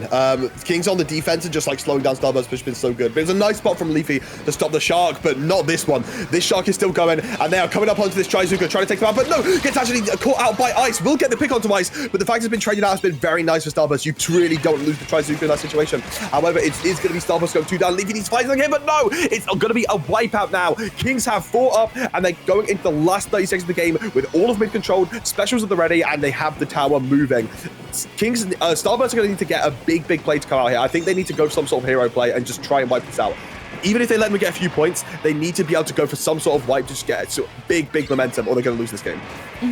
Oh, they have to be careful. The Splash is flanking around from Kings. I don't know if they see it. Bagel gets called out by the flank, and now hopefully Bagel was able to call it to their teammates. You can see Leafy here trying to wait for the flanking member 2 to come back, but Leafy gets called out too, and with only 2 seconds remaining of this, a complete wipe onto Starburst is going to have Kings taking game 3. I really want to see what that Splash KA was. They actually did so much. Like, the amount of cheeky, like you said, you wonder if Starburst saw the flank at the end. I didn't see the flank. I literally have a spectator POV, and I didn't even notice the Splash going round onto that side of the map. This Ninja Squid usage has been paying off for Kings, just like hiding around and getting these cheeky picks and getting into situations to pop off like that. That's got to be frustrating if you're Starburst, because losing like that when you're getting into a good situation and then suddenly you just die to out of nowhere, it's not even a big push you die to, you just die out of nowhere to someone sharking behind you. That gets frustrating. That does, and especially it seems like Kings has both of the machines and the Splash just constantly doing that, so it's not even 1 or 2 people, it's 3 people just constantly doing it over and over again. Yeah. And then they have the support paint from the junior to just constantly keep painting around for them. And the way that Kings is really playing into that is proven really, really good for them. Now we're going to be moving to Rainmaker. So, of course, there's going to be Starburst pick. They can't go back to TC. I don't know if you'd want to after that. They're going to be going on Sturgeon. It's interesting, because something they really struggled with that game was just kind of people coming up behind you and sharking around and going for these cheeky flanks. That can happen a lot on this map if you're not careful, but like, it's not as egregious as Mako Mart, but I would definitely have to be cautious of that. I'm interested to see how Kings approach this, because it seems like they've been pretty anti-Rainmaker in their picks and not wanting to play it. So I don't know what their approach to this mode is going to be. I don't either. And then this Rainmaker map in particular in this game, it feels like it plays a little bit slower than it did in Splat 2. So maybe potentially that would be a good reason why Starburst is picking it. And you can see on our screen here, Kings has not readied up yet, but Starburst has completely readied up. So like you said, Matt, I think they're really thinking about how they want to play this and what they want to do going into this Rainmaker game. Yeah, they're down to 15 seconds and no one's checked in their weapon. They are clearly putting a lot of thought into this and getting some final decisions. So, oh no, they're readying up now. So it seems like they've decided what they're going to do. See, it's interesting because Japan were kind of like one of the bigger regions that were big Splatoon 7 supporters for Rainmaker. Because I know that some people were iffy on, is it crazy? Is it just like bad? Is it a cheese pick? But I know that Japan did really like her weapon. And you really don't want to be playing Sploosh in this game. It lost its Splat Bomb. It pretty much lost Hammer with what they've done to it. So they're going to have to be playing it differently to Splat 2. But they're just going to be going with something safe. Double Machine Splash Junior. I can respect that. If you're kind of struggling to do something mode specific, just go with something standard and something you know will work. And I think that's a safe decision from this team. Definitely. I mean, it worked so well for them in the last game, and I think it's going to continue to potentially have that usage for them. But one member of King actually going down right now, and at the very, very start of the game here, Starburst doing a really good job at taking mid, forcing Kings back completely. I mean, Starburst already picking up the Rainmaker to start trying to push it. Yeah, here they are. They're going to be going up now, but already look, the splash is already in mid. Just shocking, but no, doesn't actually find anything immediately, and now everyone's looking at those. It's going to be difficult, but the crab is popped. Could potentially find something or at least stall them out here, and that's what they're pretty much just be doing, stalling them out, not wanting to let them get any movement, and that's pretty much what's happening. They do end up getting taken out, but the Rainmaker doesn't get much movement off of it. Does actually go pretty far, but not quite hitting the checkpoint, so it will be a 3v3 situation, as the Rainmaker is now going to sit there on the side of Kings, but Leafy's now in mid, trying to deal with this machine, and potentially could take this further, but no, actually loses this one, as now there's pretty much only Bagel left alive. Does get taken out by that nice camp of the jump, and it's just going to be Kings moving up now, taking mid and getting their push ready. You can see they're already getting their push going too with that Booyah Bomb, though one of their machines goes down. You can see Clicks is actually the one carrying the Rainmaker, goes to just dunk the Rainmaker and get that checkpoint. Really, really good usage of recognizing that their teammates were distracting the members of Starburst, so able to just get that first checkpoint, dunk the Rainmaker, that way they are that much closer to potentially taking it to the second pedestal. Nice flash push to the corner from Leafy to take that machine off guard, and the splash does get the shark pick and take one out. So actually, it will just be Leafy sitting there. That's kind of big. It wastes a lot of time. Even though it's not going to give any Kings immediate momentum, it will just slow down Starburst, which is big. But, oh, there's still a machine in the core. I wonder if Starburst actually know what's going on here, and they're just trying to go for an early push, but doesn't matter. The Rainmaker does get taken out. In fact, 2 get taken out, 3 down. It's just Ice, but what? 3 go down. I don't know if the Raven can pop out in the charger, but Ice is just going to run it out by themselves. They're going to go and take the checkpoint. It's not going to get themselves the lead, but that's crazy. Kings aren't going to be able to respawn here, and Ice does get taken down, but that slows down Kings massively. And in fact, Bagel just gets a jump. So Leafy. So now Leafy's going to grab it. She takes it and takes the lead down to 44. What did Ice do to... I don't know if that was the back shot or what, but Ice is like phenomenal. I need to go back and find out what happened. I was just gonna say, we need to see Ice's replay on that because that was so clutch. And then the jump in from Leafy to just grab the Rainmaker and get the lead, that was such a clutch play from them. Really good on them. It must have been the back shot breaking the shield. I think that's the only thing. Because I think Ice has object, so that's gotta be it. And in fact, they actually grab it again. With the cooler being popped, they grab it again. Bagel takes it down to 34. And because of the cooler, Bagel's already back up. The respawns are gonna be instant. You know, people were like, oh, cooler day 1 meta, overused, not useful anymore. But I still think it's so good on Rainmaker. Not just for the herder speed boost, we like going fast on Rainmaker. Being able to just get back in there instantly and respawn is so useful on this fight. And Ice just running in there and slowing them down even more. Starburst are really playing so well in this mode. Wow, what a great string of plays to get this mode going. But I mean, it's Rainmaker. Anything can happen when the checkpoints are down. So we could see Kings just as easily have turned this if Starburst are not careful. They need to be ready for this push, and Bagel's got to stay alive here to this crab tank on the side. Yeah, Starburst has to make sure they stay alive, play their defense really well, make sure they have specials. Ice does go down.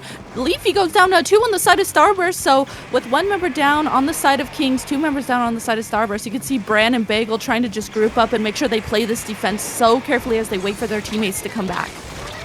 I like the selfish call from Bagel. They will get the fast respawn as well. And in fact, Leafy just got in there and killed a bunch of people without me even realizing it's just a splash left alive, and they will most likely be taken out unless a god play happens here. They are being chipped down, but actually, don't check out Bagel. Wait, they're still alive. They've got to deal with Ice now, and they're in the spawn. Ice might be taken out here, but actually the survivability has been crazy. They've got a shot lined up and will be forced to back out. But oh my god, Ice is slowing them down so much here, which is huge. Will eventually get taken out. Really nice play by the Splash Mountain player, but because of that, Kings are slowed down a lot more, and the spawns are coming through. Starburst, but Bagel getting taken out immediately. Leafy and Bran have got to slow this down here. With the combination of the Fizzy and a sharking splash shot, it can definitely happen. But this is a scary situation for both teams as we approach the 40-second mark. We can see that bridge lowering down, and with 1 member down right now on the side of Starburst, specials coming out, that Booyah Bomb, the crab tank.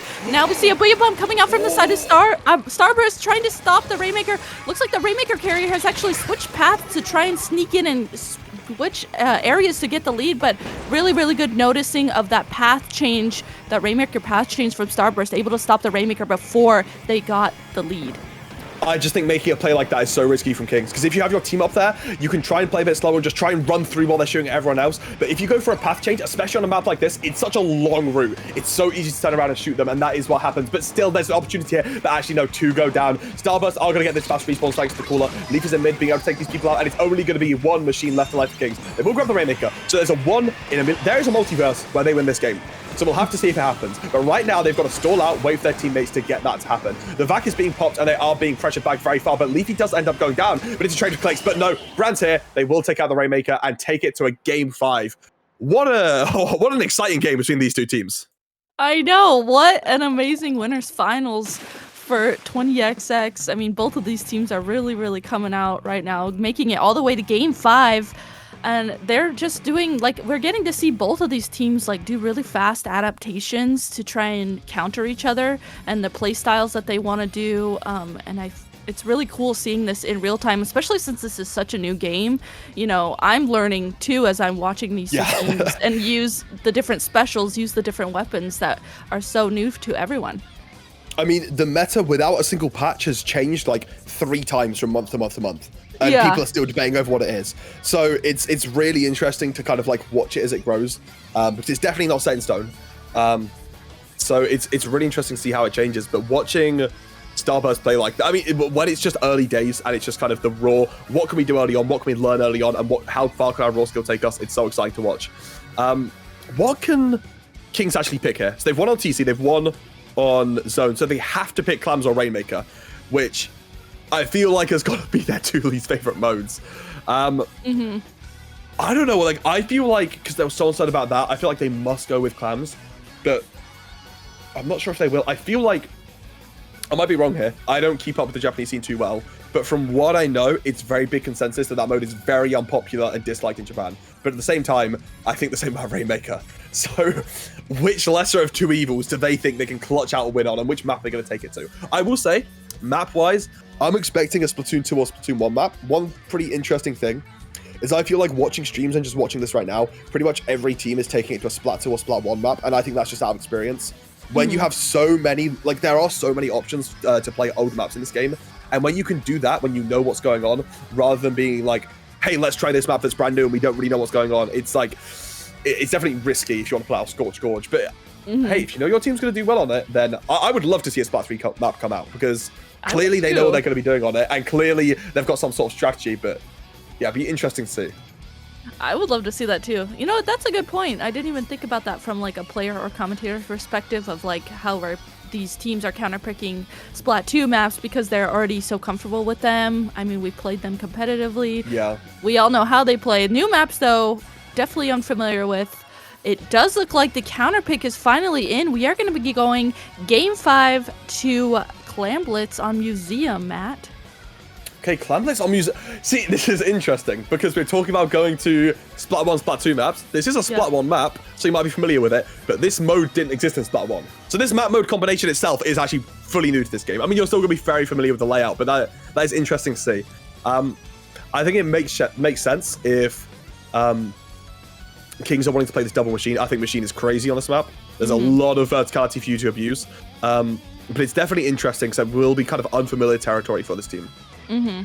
Yeah, I can see the machines being able to play off of the ledges of this map so well, especially for Clam Blitz and the way the pacing of Clam Blitz on this map is like really interesting. You have to get through the spinner area, you have to get through mid, you have to get through the other spinner, so I could see the machines doing really well on this. And then thinking about too how Starburst does have a charger, you know, maybe being able to utilize those machines really, really well to play fast for Clam Blitz, and then also be able to just debug that charger. I could see that being a factor in this too. I could definitely see Ice either like dropping a 20 bomb if like you get into the right scenario where, because there's a lot of good sidelines on this map, but I think you could easily get suffocated by spam, by big bombs running at you. But actually it's going to be the V-Jet coming back, so they want to go with some sort of ink vac strategy coming out from Kings. That's very, very interesting, so I'm going to have to see how that plays out. They're going to go with the respawn punisher too, so I'm really interested about this V-Jet pick from Kings and how they're going to decide to play around it. But I think that makes sense on clams. See, if you see some, like when you see people just standing behind the ink vac pushing, it's crazy. But I say Ice could get a crazy start here. They just get the picks immediately. That's 2 going down. That Starburst getting a really nice start in mid. Really, really nice start, and you could see that machine was focusing on Ice there, but Ice's teammates did such a good job at pairing up with Ice to make sure they got that final pick. Bran getting a really nice pick onto one of the members of Kings, and now with this Booyah Bomb, the Ink Vac, and Clams at the ready coming out. What a strong starting push from Starburst we're getting to see here. Yeah, and honestly, it might not end here. Still 4 members up, and in fact, Clicks goes down. It's going to be a 3v3 here, actually, as Bagel does saw some more clams. The basket does stay open, but unfortunately, that's Bran going down. Ice is going to be able to start or push out all by themselves. They're a charger in a 1v4 situation, so smartly jumping out here. Bagel is going to save their clams and their special meter too, but is getting pressured pretty hard by this machine, but the machine getting a bit too greedy now, will be taken out, as Starburst is going to try and carry on with this push. Leafy getting the 2, so that's both machines going down, and it's only the supportive weapons left alive for King, so they're really going to want to get out of there if they want to keep any sort of defense going, but no, the Junior going down as well, and Starburst have a great opportunity to get another really big push going. This could be over in a few seconds if Kings aren't careful here. Yeah, Kings having, what a nice Trizuka shot there, and that's going to be such a good point for Starburst to be able to capitalize on getting that one pick. You can see that Booyah Bomb coming out from Kings there to just try and play defense a little bit more, but Bagel there carrying that power clam is going to run in and dunk it, paired with the Big Bubbler and Ice's Vacuum, so great special pairing coming out from Starburst. More clams going in. 2 members down, though, on the side of Starburst. Leafy there tries to jump in, but the defense played out really well for Kings there as they stopped the push, and now they're going to start pushing into mid once again. Okay, boring stuff out of the way. That was a nice small push, and King stops quickly. But oh my god, I just want to nerd out over how cool that Ink Vac fucking Junior combo was. Just running forward with the Ink Vac, allowing to Bagel to just, you know, not get pressured at all, and just W key forward so you can put a big bubble in the most aggressive position possible to get a push going. That was so well played by Starburst to get that push going. Unfortunately, though, it didn't end up playing out as good as they would have liked to. Do end up getting taken out, and Kings do start a big push here, but Clicks being taken down means they won't have the big bubble push themselves. They do open up the basket and will actually get a second clam in, but everyone's going down. They didn't have the big bubble to continue the push. So with the 2-minute 30 remaining, halfway mark in the game, it will be Starburst still in a great lead. And Starburst already pushed up into mid. Ice just instantly pushed up aggressively with that charger to be able to watch all these angles. That's got to be scary to be up against. Just Ice just up in your face there, up in your spawn. And Leafy there tries to take on that 1v1. Does get called out, but I mean, there's only one member up left to Kings. Here goes Ice again with that Vac to make sure that he helps his teammates get this other pick. And now Starburst once again opening the basket to score some clams. I'm absolutely loving these Vacs from Ice. Every single Vac from Ice is just getting immense value to start these pushes. Again, the push wasn't like crazy, but just getting these pushes and slowing down Kings a little bit more, little by little, is really going to help. Leafy now going for a Shark here. It's not going to be a Ninja Squid Shark. They will be able to see it, but they do actually take out one, and that one could be huge to just make sure that Starburst do manage to continue mid. Pushing in a 3v3 is definitely much harder than defending in a 3v3, but it is actually going to be the Junior Clicks dropping into mid now and trying to secure a bit of space. They don't have the big bomb at the ready, but they don't yet want to make a power climb and get revealed. Will be Squid rolling backwards, just trying to stay alive right now, but it's a very interesting situation right now here in the mid scenario as Leafy does get dropped and found by the members of Kings, but staying alive, so still a very neutral mid. Neither team wants to feed and get caught out, but Leafy is going to run forward to try and find one to go down. Nice commit from Starburst, and an execution is being played out here, but Leafy getting taken down. This could go either way in the mid situation right now. Oh, that was, I mean, both teams were just stalling out mid there for so long. Leafy finally able to just rush up and capitalize on, you know, the stalling factor that was happening in mid. Now, the clams right now, you know, Kings does have 2 power clams. They have 19 clams at the ready. They do have some specials at the ready, but the defense right now from Starburst is proving it really, really well as we go into the last 50 seconds of this. Yeah, the defense from Starburst is definitely going well, but King's putting on a lot of pressure, actually taking out Bagel, so this will be pretty scary here. They do get a big bubble set up, so this is going to be 2 power clamps going in, and 6 clamps are ready. The lead can easily flip here if the machine's able to do something crazy, but no, enough moments from Starburst stay alive, and they will be taken out. A penalty of about 20 is going to get put on here, so it is going to be still doable from Kings, but not if they run forward to feed like this. If Starburst control mid, they win the game, but easily they could lose if they just give up this mid situation right now. Kings need to find a big opening to win this rest of this game. Yeah, Kings need to make sure they keep hold of that power clam that they have at the ready. I mean, mid right now is completely purple. It's just completely covered in Starburst's color. So Kings has to play this so carefully if they want to. And they have to play it really carefully because Starburst has specials at the ready. They know that they need to play defense. There goes that Ink Vac coming out from Ice. And with one member down of Kings right now, it's not looking too good for them. No, they're all backed up into the corner. They've probably got about like 30 seconds to make this push happen. It's going to have to be crazy. The Jet realizes that they're just running forwards with the Junior on the right side, but fair, there's not many people defending them, only Brad in the corner. If they're able to run forwards fast enough, this could be crazy. The machine does go down on the side of Kings, but it is winnable here as Clicks takes this fight with Brad, but no. On the left side, they stall them out long enough, and Starburst will be taking the game and being the first team in this tournament to advance to grand finals after a crazy Map 5 series against Kings. That was a crazy last 2 games. That was so crazy. That was such a good winners finals to watch. I mean, both teams were adapting to each other so well. Both teams were just playing around their advantages so well, and just, whew, that was such an awesome set to watch on stream. Yeah, I'm really happy we got to catch that one because, I mean, it'd be scary if we didn't. It's winners finals, but I'm really, really happy we did sit down and get to watch this because, that's probably one of the craziest sets I've seen today, and that's saying something. This tournament has been insane. But seeing that come out there in those last 2 Rainmaker and Cloudblitz games was really, really chaotic. And those 2 teams both put on a really, really good display of the tournament. I could easily see Kings making a losers run and winning this tournament. I could easily see one of the teams in losers beating Kings and making their way to grand finals. But Starburst put on a really, really, really good display and showing why they are one of the dominant teams in early Splatoon 3. In the entire world, not just the Western region. Yeah, definitely. Starburst is really, really showing us, getting all the way through the winners bracket to grand finals, just showing us how dominant they are right now at the start of Splatoon 3, coming off of the win at Big House and just continuing that momentum So right now in the tournament, just looking at the bracket too, down in the loser side of the bracket, looks like Tempest and Oro Jackson fought each other. Oro Jackson took that set 2-1 over Tempest.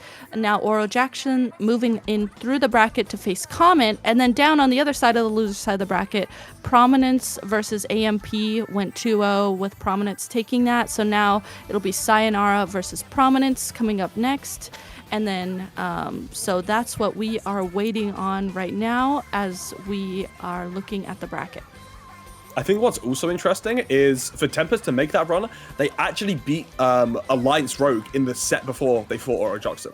So Alliance Rogue had a really, really good run early on. I'm so sad we didn't get to see them play in this tournament because, they had some really good showings. They actually went to map 5 against Starburst. It was a nail-biter. Either team could have won that if, like, in any individual play went another way. Alliance Rogue definitely could have won that set, but actually going down to Tempest 2-1. But Tempest then getting taken by Oro Jackson, as you said. Yeah. You know, we all already know that, but that's really impressive. I think Tempest, you know, they went out in losers round 7. They should be really, really pleased with that result. They got so many big upsets today over so many teams that I think a lot of people, you know, if we're honest, like wouldn't have expected them to beat. So the fact they did that well in this tournament, that's a real kind of, they were a real dark horse this tournament. They made a great run for, I think, what people expected. Yeah, I agree. When we were watching this earlier before we got on to cast, just seeing how well Tempest was doing, took out Spark, taking out Alliance Rogue, that's crazy. That's such a good run. They should be so proud of themselves. Getting those upsets and getting that far through the bracket is awesome. Fully agreed. And now I'm really interested to see where we land for this. It would be losers semifinals as we're waiting for Comet, Oro Jackson, and Sayonara Prominence. I will say, Comet's a pretty interesting team because they lost to a pickup I'm unfamiliar with in their group stage. But then today in bracket, they literally didn't drop a game until fighting Kings. So I'm interested to see how they do against Oro Jackson. Because, you know, as we were saying today, a lot of the teams that have been doing really well have still been dropping a lot of games here and there. Comet were just like hard rolling until they fought Kings. Even against good teams like, you know, Tempest, like they literally had to go through AMP, Tempest, and Prominence, 3-0'd all of them. Wow. So they had a really dominant start. So it's going to be interesting to see if they're going to be able to keep that going despite their loss to King against Oro. So I'm really interested to see how that set plays out. And of course, Sayo Prominence, as you said before. Sayo's a team that's really impressed me today. Went 3-2 with Starburst, beat Oro Jackson on the other side. So could end up being a rematch, actually. That would be so... That'd be so good, especially since the teams are, you know, playing and gonna get really warmed up and familiar with each other. Their synergy of the day, that could be really, really hype. No, I'm really excited for that. I really want to see this winners lose final set now. I want these teams. I want some people to lose already, so I can see what's going on. I'm curious. Well, on that note, everyone watching the stream, we are gonna take a very quick break here. Don't go anywhere. Matt and I will be back.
Splatoon Stronghold.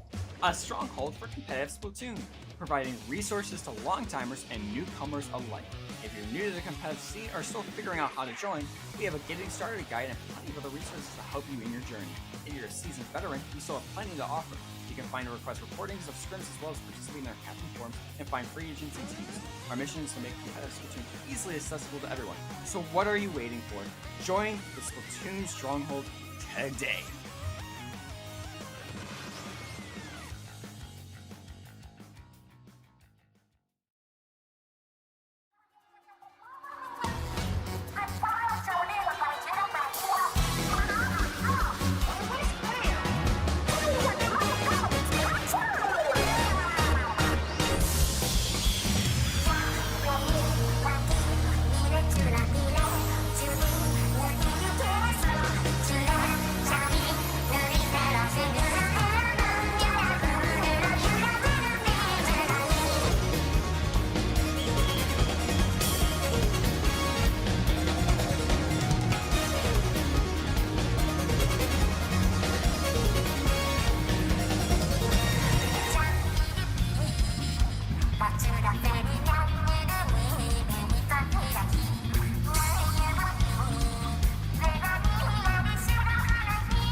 Hello, everybody, and welcome back to 20XX. We're in the last stretch of the tournament now. We're going to be going from losers semifinals onwards, and we have Oro Jackson, Sayonara deciding who's going to make top 3 in a rematch from earlier, actually.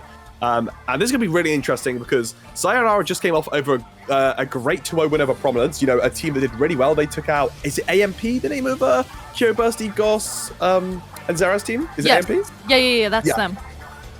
Satu Sayonara just TO'd, and Oro Jackson just won 2-1 over Comet, who 2-0'd, 3-0'd every team in the tournament, apart from the teams they lost to, Kings and Oro Jackson. So really, really impressive showing from them. Earlier, this was a 3-1 in Sayo's favor, but we're going to get a nice rematch here. And of course, I'm joined by Rissa. Didn't even introduce my co-caster because, you know, I'm kind of horrible, but, you know, we go with it. We ball. No, you're fine. You're fine. So, Matt and I were looking at this too before this. So this match that we're going to watch on stream will be the last best of 3 that we watch on stream. And then after that, everything will be a best of 5. And of course, still counter picks are at play here. So we're going to be starting out on Rainmaker Mincemeat, starting out this game 1. This will be interesting. Which could be nice. We get a Splatoon 3 map because I am sure that these guys are only going to want to play Splatoon 2 and 1 maps. Actually, no, I say that, but something that you won't have seen on stream, when Oro Jackson and Comet were playing, the final map of the series was TC on Hagglefish. So Oro Jackson must have chose to play that map. So maybe they're, you know, it goes to my philosophy, which I love, which is get good at Moray, because no one else likes it.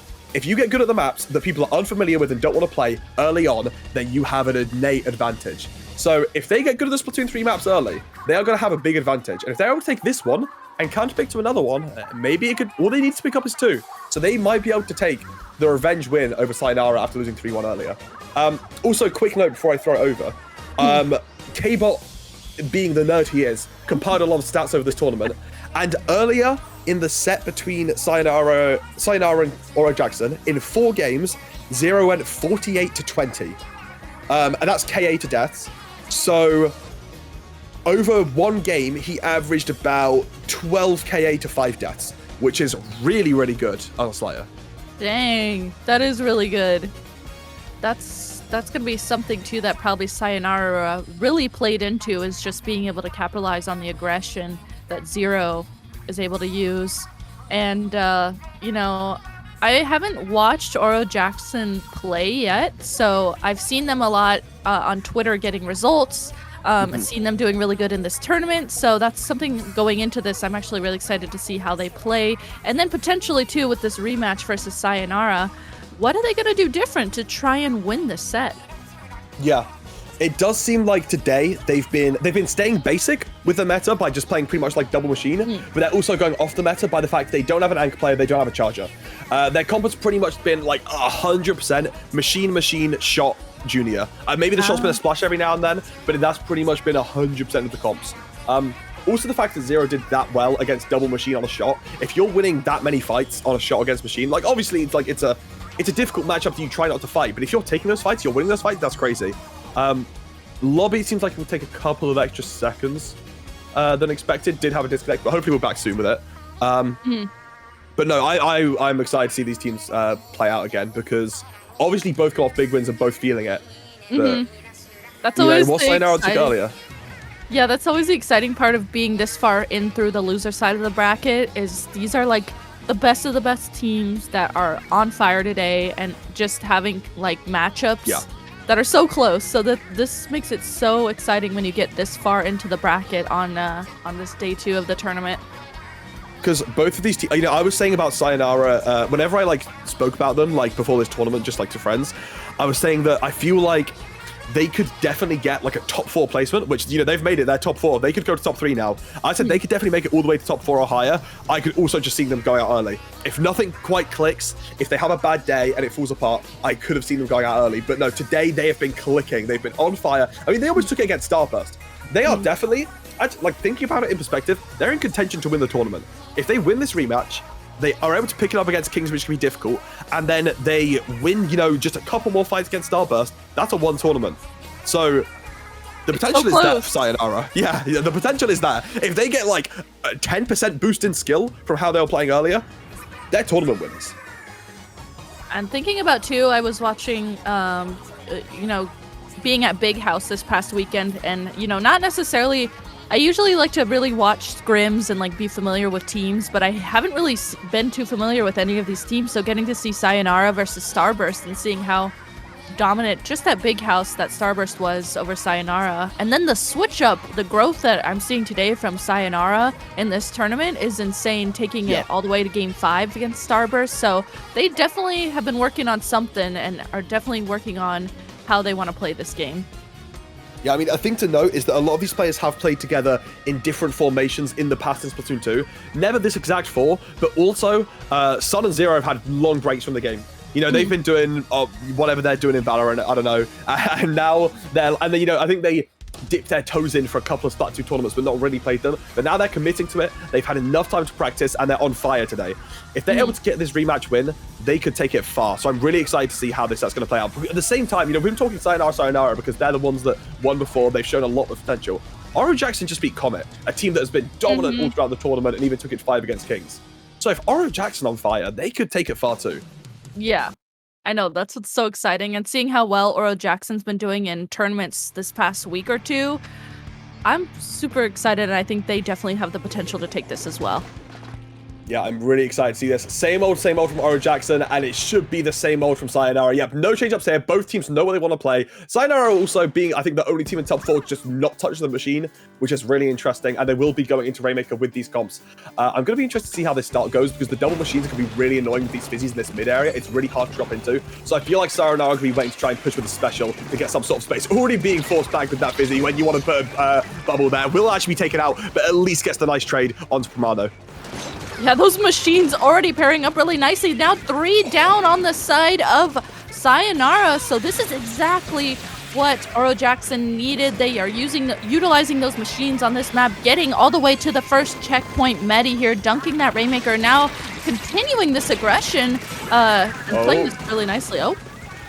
Looks like some sort of magic happened there, so we'll have to see if Medi's DC'd or if it's going to be a normal game. But so far, Primano doesn't get to jump in and carry on moving it. Getting it past that checkpoint is nice, because it does mean if the other team gets it to a checkpoint, they're not going to be tying with you. You are going to have a solid lead. So if you can stop them at the checkpoint, it is going to be a nice situation. Even before it, the VAC is ready on the side of Q, so let's see if we're going to get a push going with that, or just trying to go something more standard and play around mid. They're going to this right side here, but Zero does get taken out, trying to go for a little flank on the side, and it will be all of the members of Oro Jackson collapsing around, but very nicely played from Sayonara. They get a checkpoint. As long as you get the checkpoints down, then it goes back to standard Rainmaker that we all know from Splatoon. Anything can happen. You go back and forth at any moment, and that's what's going to be happening here. 2 down from Sayonara as Oro Jackson start their push with 2 specials at the ready and ready to go, and 2 members down from Sayonara. This is scary. This is scary. You can see the specials coming out from Oro Jackson right now. They were getting ready to get a really big push going. Funny here, pushing up, getting a pick onto Jared. Now flanking around and getting 3 members down on the side of Sayonara. That's a complete wipe. Matt, my god. Sorry, okay, I apologize. No, you're fine. That was funny, you now getting into 5th and potentially even a 6th hit, just sitting in their spawn with the invincibilities, taking a 6th. I didn't even know who this player was before today, and they've just come and they've killed every single member on this team, completely opening this up for Oro Jackson. Primano staying in their spawn as well, stalling them for a bit and getting that trade onto Jared. Oh my, what a play from Funny. That is one of the craziest plays I've seen all day, even better than the King's splash, and it's not over yet. So Oro Jackson is still in their spawn. They've managed to slow the push down, and it's now going to be a 4v3 as they sit in mid and keep this push going. That's absolutely insane. It was so insane, and now they're playing off of this so well. They have the mid control that they need. They are pushing up, using the machine to their advantage. Medi here just grabbing the Rainmaker just to stall it out even more. It's just stalling it out like that is going to make it that much more difficult for Sayonara to be able to even get into mid to get a push going. Yeah, and actually jumping out, wanting to conserve the Ink strike on the on the side of Funny. I'm still shocked for words as what just happened. But actually Funny being taken out by that shot is going to be pretty nice for this Sayonara to get this push going here. And to be fair, push of 20 is big, but it's Rainmaker. This could definitely be flipped over easily, especially with 2 going down. The big bubble is at the ready, so Medi definitely wants to stay alive and play aggressive with it. You know, I love this kit for Medi because Medi in Splatoon was already such an aggressive junior. Having that, you know, big bubble to play around as well is going to be so nice. Moving with that Booyah Bomber sitting there is going to be very, very nice to try and find Zero, but will actually be taken out now as the Rainmaker member will go down as Zero Zero tries to play aggressive here, but not finding any success so far. Will be taken out, and it's just Hugh stuck in mid. Will actually get a pick, but going to be probably forced back now by this Trizuka, and it's a pretty stalling mid situation. But actually, no, a drop from Jared, trying to take some fights here, but it will just be a trade out. This could definitely go either way. It's the Inkback push is going to come out, and Sayonara are trying to make something of this push. Yeah, Sun here carrying the Rainmaker, knows that they have that Trizuka going from 0, now pushing up, using those Rainmaker shots to try and get this pick onto Funny. Unfortunately, Sun carrying the Rainmaker does go down, and now with 2 members up on both sides, you could see that Sayonara was just trying to stall out that right side even more. Really, really smart Rainmaker reset, though, by Oro Jackson, just to, you know, delay Sayonara's push that they have going. But Sayonara are just in their spawn and trying to stop them leaving. You know, we don't need to play around mid if we can just stop you leaving your spawn in the first place. But actually, 2 members will go around to the other side, and it will be Funny and Primado here pairing up to just try and take this mid control. Really, really well played. And stalling them down to the last minute now. But again, they could definitely take this push of Sayonara, find everything here. But it's not going to be good. You see Jared go down early. We'll push up into that back. Not the best decision. We have Zero there helping out and supporting, and Zero's now going to have to make a really, really aggressive play. They are up 4-3, but it is going to be evened out here, and specials are getting online for both sides. So this is definitely an even situation either way. But of course, Oro Jackson are going to be ones that can control the tempo with the lead in their favor, and it will be 2 going down as they rush into mid and keep the situation under control. But now Jared's in their side, and it could go any way. Ulti, they're very smartly backing up so that way they can pair up, getting picks with their teammates. I love the synergy, the chip damage going on right now to just back up and pair to get these picks together. The way Oro Jackson is playing around each other's weapons and their play styles. Now, like you said, Matt, Oro Jackson knows that they have the lead so they can control the tempo of this game. Gonna let the Rainmaker reset. Sayonara, will they be able to get to the Rainmaker? Both teams trying to pop it, and Sayonara not able to get to the Rainmaker just in time. So Oro Jackson taking this game 1 out of this best of 3 set. What an astounding game 1 from Oro Jackson. That was really, really well played. And I don't know. I'm lost for words on that game. I'm just gonna let you. I can't. My brain's frazzled. My brain has literally been fried by the gameplay I've seen on my screen. The fact it's a best of 3 as well. They only need 1 more to knock Sayo out of the tournament and make top 3. That is crazy to think about. I mean, and I had, like I had talked about before this started, I've never watched Oro Jackson play. I've seen them doing really well in tournaments, but I haven't necessarily seen them play. I know some of the individual players, so seeing actually firsthand the way that they were able to take on a team like Sayonara and just the synergy that they had together, the way, you know, they were backing up to make sure that they had crossfire together, played out so well. Now we do have the counter pick coming in really fast here from Sayonara. Actually going to be going to Splat Zones on Museum. Splat Zones on Museum. This is what Sayonara counterpicked against Oro Jackson earlier. I was watching the game on Zero stream, and not gonna lie, it was dominant. Sayonara just kind of won the first fight, walked into their spawn, and didn't let Oro Jackson leave. But I mean, the momentum that they're going to be having right now is immense. I love just watching the start of the game when Volti and Primado just drop together. Oh, we're already in it. They know, both teams know exactly what they're playing, but Primado and Volti just dropping into mid together, just walking forwards with their double machine spam. It was unbeatable, and I'm really excited to see if they're going to be able to take it in this game, or if Sayonara are going to get that comeback and bring it back to a game 3 where they want to be. So looking at the comps here, pretty much same from what we previously seen from both of these teams. The main switch up is just going to be .Q switching over to the E leader, going to have Wave Breaker this time instead of an Ink back. Both teams now trying to get into mid. I like that both teams went into mid to use their bubblers onto mid to try and get the advantage for their teams. Looks like it's pretty evened up right now. Finally, Oro Jackson gets to the point where it's a complete wipe. Now Sayonara safely able to take over mid, paint around, get their specials, and get ready to play defense.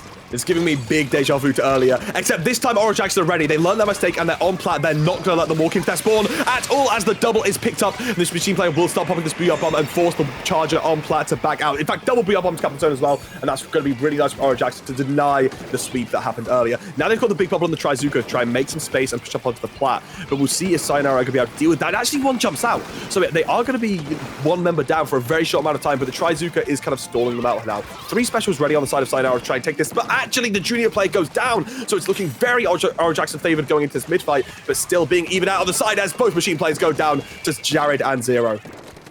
This member on the side of Oro Jackson trying to shark here, get a cheeky pick, unfortunately is called out there though by Sayonara. Sayonara able to push up, get the zone, getting jump-ins too for their teammate. Now it's going to be Sayonara's team to get in an aggressive position to play offense here. Completely actually pushing Oro Jackson all the way back into their spawn. I love the use of this bubbler too, just sitting up here, securing the spinner for Q is so good.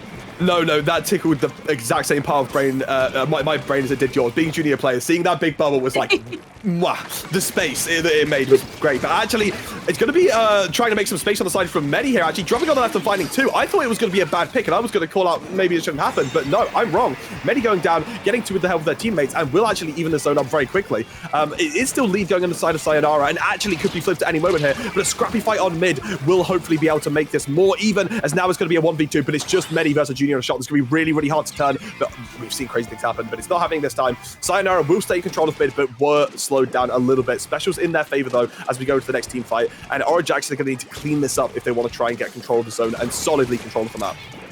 Looks like they are starting to get the aggression going that they wanted. They have to be careful, though, that Bubbler and Crab coming out from Sayonara.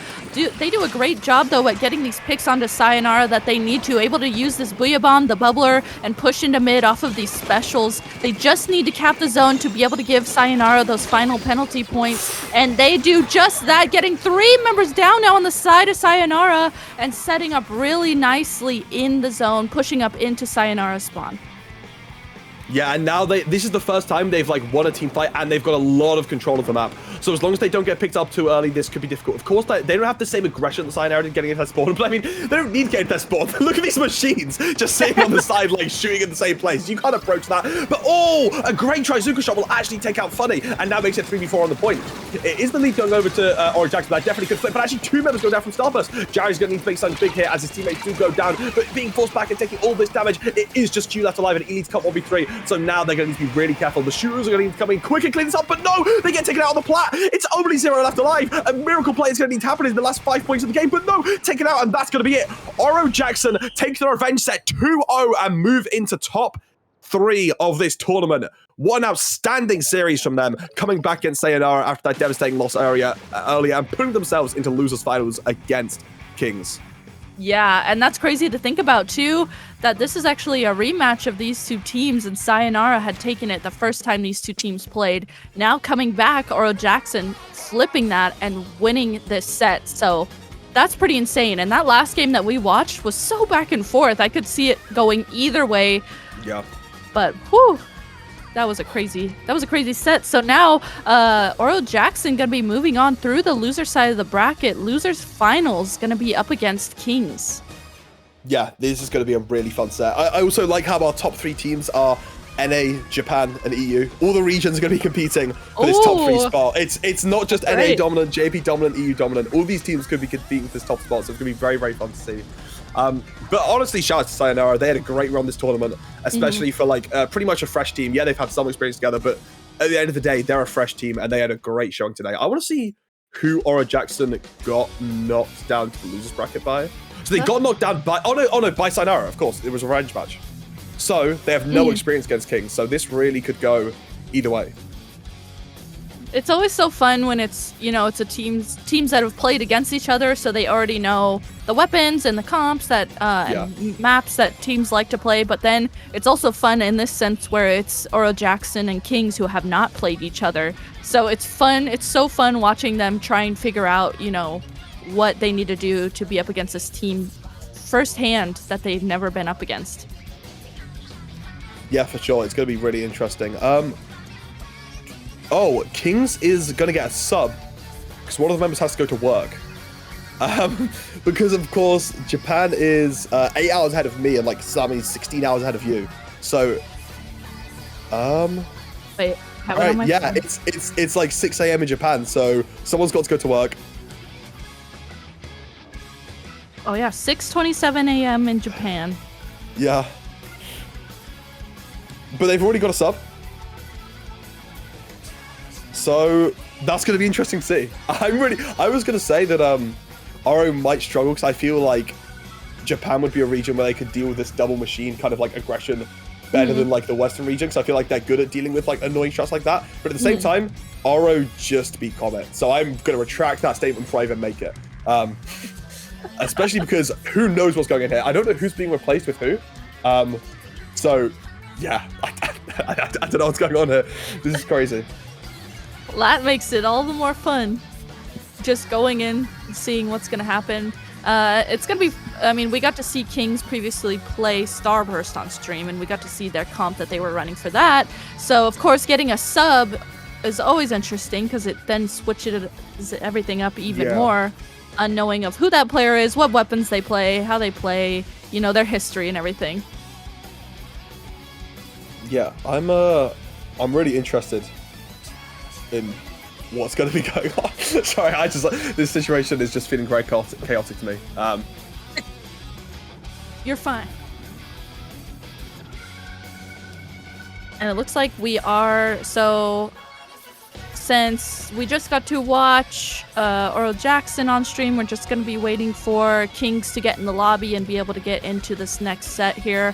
And this next set, I had touched on it before, this next one will be a best of 5. And then, of course, when we move up into Grand Finals, that will be a best of 5 as well. If there is also a bracket reset, that'll be a best of 5 too. So, no more best of 3s here on the stream. And that gives us that much more leeway when it comes to counter picks to just be able to watch these two teams and how they really play around each other, and having that extra leeway of it being a best of 5 instead of a best of 3. See, I feel like it gives more leeway, but at the same time, with the format they're using, it can also kind of corner you a bit, because eventually you just can't pick your modes that you want. That's because it's true. like, if it's a best of 3 and you know you can win 2 modes, you're solid. But if it's a best of 5 and you win your 2 modes and then you just don't know how to play the other ones, then you're screwed. So it definitely kind of rewards being able to play all the modes, which I actually like. I do like rewarding being able to play all modes and not just a couple. But it definitely could get difficult down to that game 5 if you're like you know how I was saying last time, I feel like Kings probably wouldn't like Rainmaker or Clams. They have to decide, all right, which one of these last arenas are we going for? That's true. Thinking about that, you know, sometimes you're just kind of left with a mode that you really did not want to play at all, but you have to because it's game 5. Yeah. And then we also just got word here, the sub coming in for Kings is actually going to be Melon. Okay. I don't know who had to go home, but if Shelton didn't have to go to work and they get Shelton plus Melon, this might be the, this is like, you know what it's like? So Starburst beat like the first phase of the final boss, and now that you know they get a buff to like make them stronger, and then just come and like try and roll you. Well, they just got Melon then. So unless it was Shelton that got kicked out, then this is going to be crazy. That is going to be crazy. I'm so excited to watch this. I mean, I have watched Melon and Shelton play previously a lot, so I'm getting so excited. Same. Wow. I'm scared for Oro. Imagine finding out you're going against Kings and it's like, oh, Kings plus Melon. Good luck. Actually, do you know I want to check the map list, what they're going to be starting out on for. So losers round 10, TC Macomar. So Kings won't be starting on zones. Because, of course, last time they started on zones, they had a dominant game 1, and then they lost it early, so they couldn't counterpick to it. So we'll have to see how it's going to play out starting out on TC. But it's TC Mako, which they did also counterpick to, and they had a great game on. So, yeah, that's true. That's totally true. Thinking about how well they did on TC Macomart versus Starburst that we previously got to watch. Ooh, gonna be interesting. And especially with Oro Jackson running that double machine on Macomart TC just sounds kind of terrifying. So that's gonna make it really fun to watch the way these two teams play against each other. Okay, so I'm reading Twitch chat, and apparently Benza got subbed out. So it's Shelton, Melon, Clicks, who has been playing really well today in my eyes. I'm not quite sure on the 4th member, but that itself is like going to be very, very hard for Oro Jackson to deal with. But honestly, I wouldn't be surprised if they do. We've been talking about how this Kings roster has now just suddenly become gone from a god team to a god super mega team. But Oro Jackson has still been playing really well. They took out Comet, who have been dominating this tournament. They took out Sayonara, who dominated them earlier, and they're clearly not slowing down anytime soon. So I could still see them being able to take this set against Kings, especially with the fact that Kings only have one zones map. And as soon as they've won that zones map, no more. So this definitely could favor Oro Jackson. It could, I agree. And Oro Jackson has just been on fire. I mean, they could definitely be coming off of that momentum that we just got to watch on stream against Sayonara. They were playing so well, and they were just really coming in clutch with those comebacks. So having that momentum could easily come into play for this set versus Kings that we're about to watch.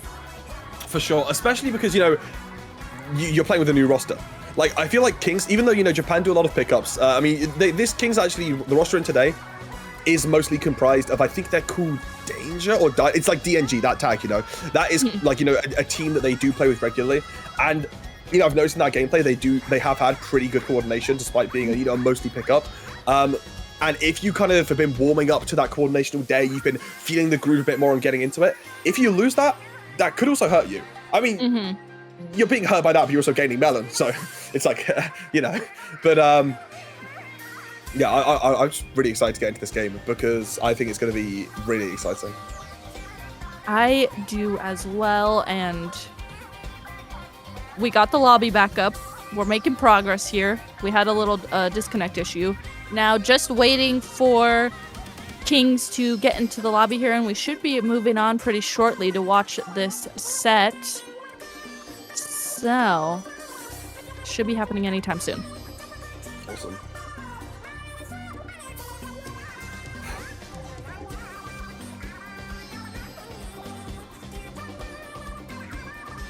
I want to see at least one funny weapon before the tournament ends. Okay. Like, Okay. In your eyes, what's a funny weapon? just like, I don't know. Gucciba, even though it's actually not even bad, it's quite a funny weapon. That would be, if we see a Gucciba, that would be funny.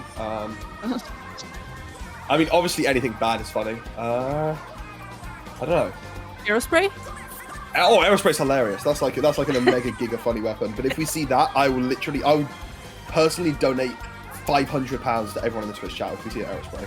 Sheesh! You hear that, teams? I won't actually, because then Orange Jackson would just pick Aerospray's throw and get 500 quid each. So it's like, no, it's not happening. I really want that to happen now. Yeah, I mean, you're throwing a set just to the potential of getting given £500.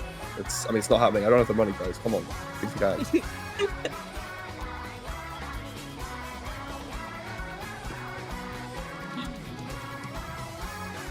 What weapon do you want to see? If you could see any weapon or map come out. Ooh. Okay, I know we all hate this map, and that's exactly why I want to see it. I want to see Mahi. Just for the funniness of it. Wait, is it even in the map list though? I don't think so. Or the map pool? Wait, I feel like it's not going to be in the map pool. Oh, you're right. It's not. Okay. Yeah, I want to see a Splatoon 3 counter pick. I feel like Aura Jackson will do it. So this is actually like a real possibility. It's not me saying someone play Aerospray, but I could see Aura Jackson taking them Tag or Fish TC or something like that. Unless they win this one because they can't pick it. But that's what they did against Comet, and they had a really dominant game. I was watching that on Zero stream. Aura Jackson had a dominant game on Hagglefish TC. I could totally see that then being a counter pick. I want to see some more. Wait, I think this was in this.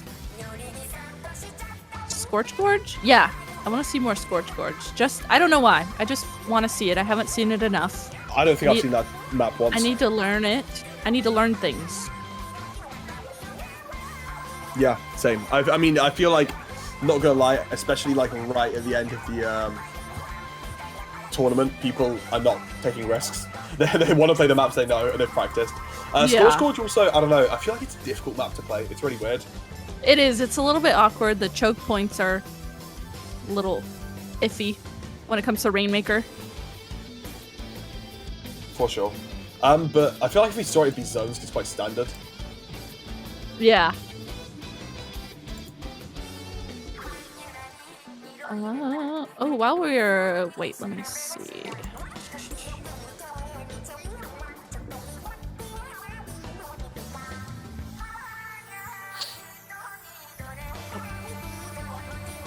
Okay, so while we're waiting here, I don't know if everyone at home watching knows, but donations are actually up for the prize pool for this tournament. So you can donate to the prize pool to, further the winnings for these teams. I don't know if we called it out, or the previous casters called it out, but we got a $70 donation from Nebula Inc. So making, with that donation, the total was $690. And then we also just got a $5 donation from Clixel, and that made the total $695. What a prize pool. That's amazing. Yeah, that's really nice. Early support for the game. Especially considering, you know, it's so early and it supports the entire scene. So, Yeah.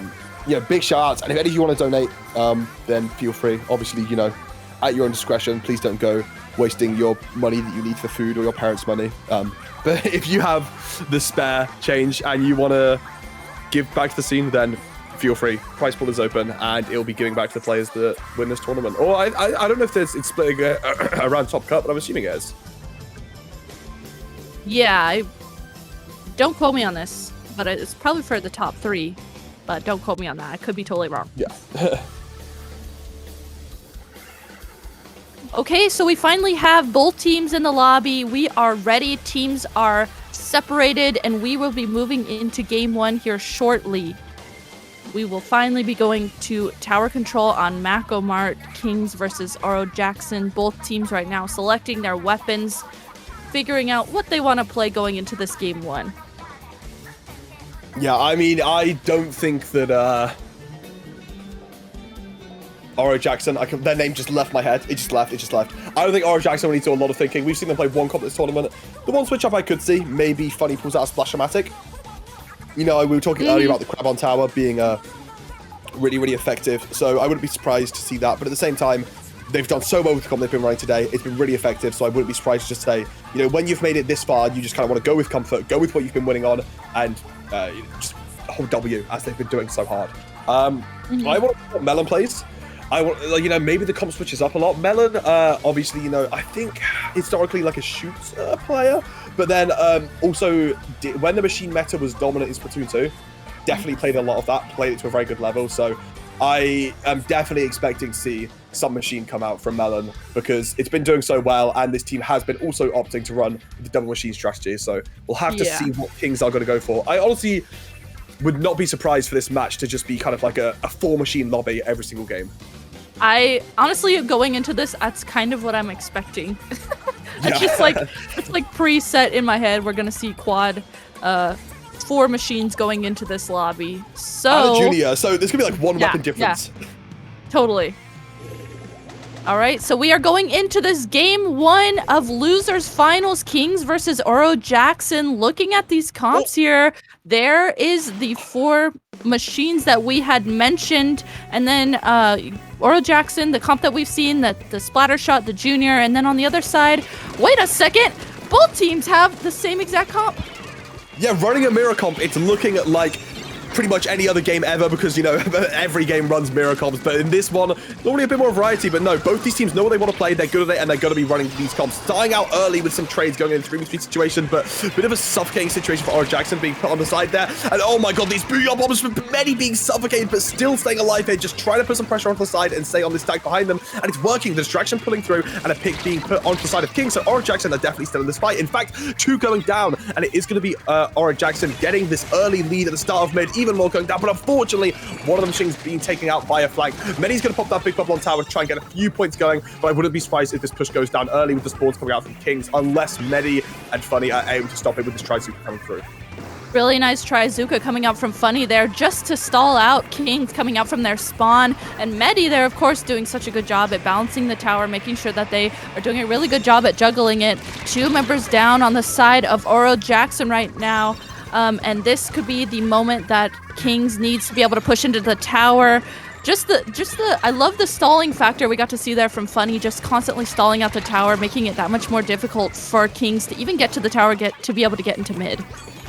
Definitely trade after trade here. Meta does pop the trap though and find one, but not going to be able to do anything to that big bubble. Medi's just going to be sitting in there. Will actually take it out. I'm probably going to get this pick, but no, Medi's staying alive. Okay, does get taken out in the end, and it is going to be Kings taking control of mid, but it's not like, you know, Orange Jackson had forced into their spawn. They definitely get some pressure on the stack, and both machines are running up into Melon, forcing him out, but does actually able to stay alive. And in fact, the pick coming through with the support on that side will put the favor into Kings as they get this push going with that booyah, with that big bubble, and they've got more coming through.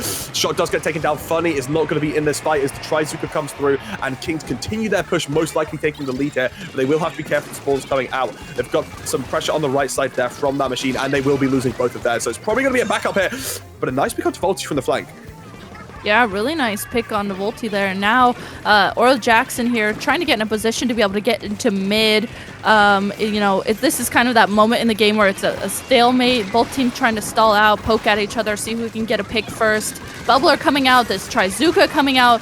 Finally, three members down on the side of Oral Jackson. A complete wipe. Kings able to take on Oral Jackson right there in mid with specials and get back onto tower to start pushing it, to continue pushing the tower. And they've got their double booyah at the ready, try and slow them down even further. Being popped one, and the other one still being held. This push is going to be grand.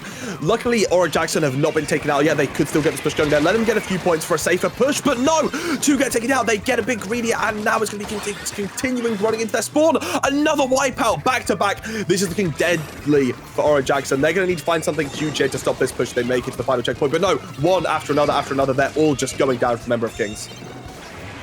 With one member down. Oh my goodness. All three members down right now on the side of Oral Jackson. You can see Medi's trying to do everything he possibly can, using that bubbler to try and just stall out the tower. That was a really, really good stall out from Medi, just trying to wait for their teammates to come in. Melon having Clicks jump in to be able to get the tower completely to KO it. What an aggressive ending push there from Kings. They were just acting so aggressive, and that really, really showed through there. Playing even more dominantly than they did from earlier. You know, earlier they had the game against Starburst. They did play very, very strong and they won it. But that was a roll. It really looked like Orange Jackson had some ground there. You know, they got a really good push going. So, you know, it definitely was looking to be a 50-50 game. But as soon as Kings got that first wipe, they just sat in the spawn and Orange Jackson fumbled. They didn't know what to do. They dropped one by one and they all went down over and over and over. And Kings just took it from there. Orange Jackson do get their counter pick now, so they're going to be able to decide where they want to go and how they want to handle it, but it's definitely not a situation you want to be in after having such a nice set. It kind of puts a damper on the momentum that you just had. Yeah, it does, and you have to really not let that get in your head and let that mental get it to you. I mean, just knowing, I think, that they have this next counter pick, they can figure out what they want to do, could be really beneficial for them. Hopefully they can go to a map and mode that they really know that they play well on. I think it's really interesting too, since this was both teams had the same comp, and usually you can counterpick. You can counterpick to switch off, you know, for something like, say, the other team has a charger, an E-leader, a brush. In this case, you can't necessarily do that because you guys both had the same comp. So I think, you know, Oral Jackson really leaning into picking a map and mode that they're comfortable with and they know that they know well together will be really good for them. Yeah, it's exactly right. Like, in a scenario where everyone's playing the same thing, it's just like, what do we like playing? What do we feel comfortable on? Run it down. You know, because at the end of the day, it's just going to come down to that if you're both playing the same weapons in the same style. Not readying up immediately from Kings, so I wouldn't be surprised if they tried to take a different approach here. I don't know, I'm just really interested to see what they go for, because obviously they went for the mirror comp there, but I definitely know that Melon, you know, he's still on the shooters, but is, you know, flexible-ish, so definitely could change things up. And we've also seen things be changed up from Clicks, you know, mainly the junior, but we saw those CDs earlier, and I loved those CDs earlier. They really put in a lot of work, so it'll be interesting to see if they decide to just run it down at same comp, or maybe change it up a little bit and try and play something they think that can beat the own comp they've been running. Yeah, I was thinking the same thing when I was watching that last set. I was like, wait, in my head, I was like, wait, Clicks is on Junior, not the CDs anymore. So that was a big switch up that we had previously seen. I mean, Clicks played the CDS previously that we got to watch on stream really aggressively and paired it really well with the machines. So being able to switch over to Junior and play it really well and be able to push the tower with the bubblers, something really interesting. I don't know. You know, maybe they will stick on the Junior, though, since it still is tower control. We'll have to see, though, as the game is about to start. Yep, it's just Melon taking a few seconds, but no, gonna be saying it could have just been them having a discussion. You know, sometimes when you are not pressing A, you know exactly what you're playing. You just want to work out what you're doing. So we're gonna have to see if that's going to be the truth or not. I don't expect a single change up from Oro Jackson. Yep, they're running it down. The exact same comp they've had such success with all day. And no, a mirror from Kings. So we're going to be seeing this, I'm guessing, for the entire best of 5. So it's just going to be Oro Jackson feel good on this map. They're going to play aggressive. They're going to try and get what they want to get. Now both teams heading out into mid here. This map in particular is really interesting because if you are not watching the flanks, it can be really, really deadly. And you can flank from both directions. So it looks like already 2 machines here flanking on the right side of the map, though they both were called out really nicely by Oro Jackson. And even though the tower is being pushed up a little bit, I think Oro Jackson did such a good job at, I think that was so important to make sure they called out and got that flank, because that flank could have really completely changed the tide of the start of this. That was a great big bubble play from Medi. Just like, not only like, you know, calling out the flank, then coming, just dropping a bubble and being like, I'm just going to sit here and support if all my teammates clean up. Really, really great junior play. And it's given them the advantage they need to keep this roll. It's looking just like the game they had against the other Japanese team earlier, against Comet earlier, where they just got the tower rolling and they are dominating early on. They find 2 picks and they are going to be pushing up with this double machine, trying to take them out on this side. Now it's going to be into a 3v1 situation. They're going to be able to get the jumps in, and they've got the booyah ready. Another drop down from Kings. They need to slow down and take a second, or Oro Jackson are going to take this all the way to the goal. Yeah, Oro Jackson is just being so dominant right now. I mean, they have 1 member down, but they are not letting that stop them. They are just continuing to have this aggression, and having that aggression like that is just going to stall out the tower even more, so that way Kings can't get to it, and that's exactly what happened there. Now Kings here rushing into mid. You see Melon and their teammate pushing up to paint mid, start pushing the tower, and get ready to play that offense that they need to get a push going. Though 2 members already down on the side of Kings. Oro Jackson doing a really good job at coming back for the defense.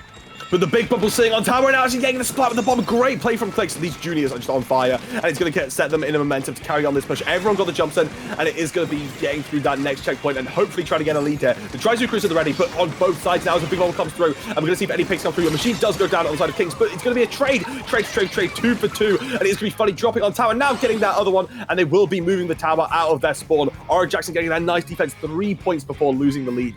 That was a really tough match, but it is going to be coming out on top from the defense side as they try to get their special ready and gets up for the next fight. But Volti's just going aggro. Volti wants a pick, doesn't care if they're going into the enemy spawn, has the BR to support themselves, and will force back the side of Kings to take this mid area. Yeah, it seems like Oro Jackson is like, they're doing this thing where they recognize that they have specials and they're trying to utilize that because the other team doesn't. So they're trying to really capitalize on using that for their aggression. Unfortunately, though, as they did have that going, 3 members now on the side of Oro Jackson are down. Looks like Kings did a really good job at just kind of letting Oro Jackson use their specials, staying back, and then getting on the tower after that, and just capitalizing on that. It worked out really well for them.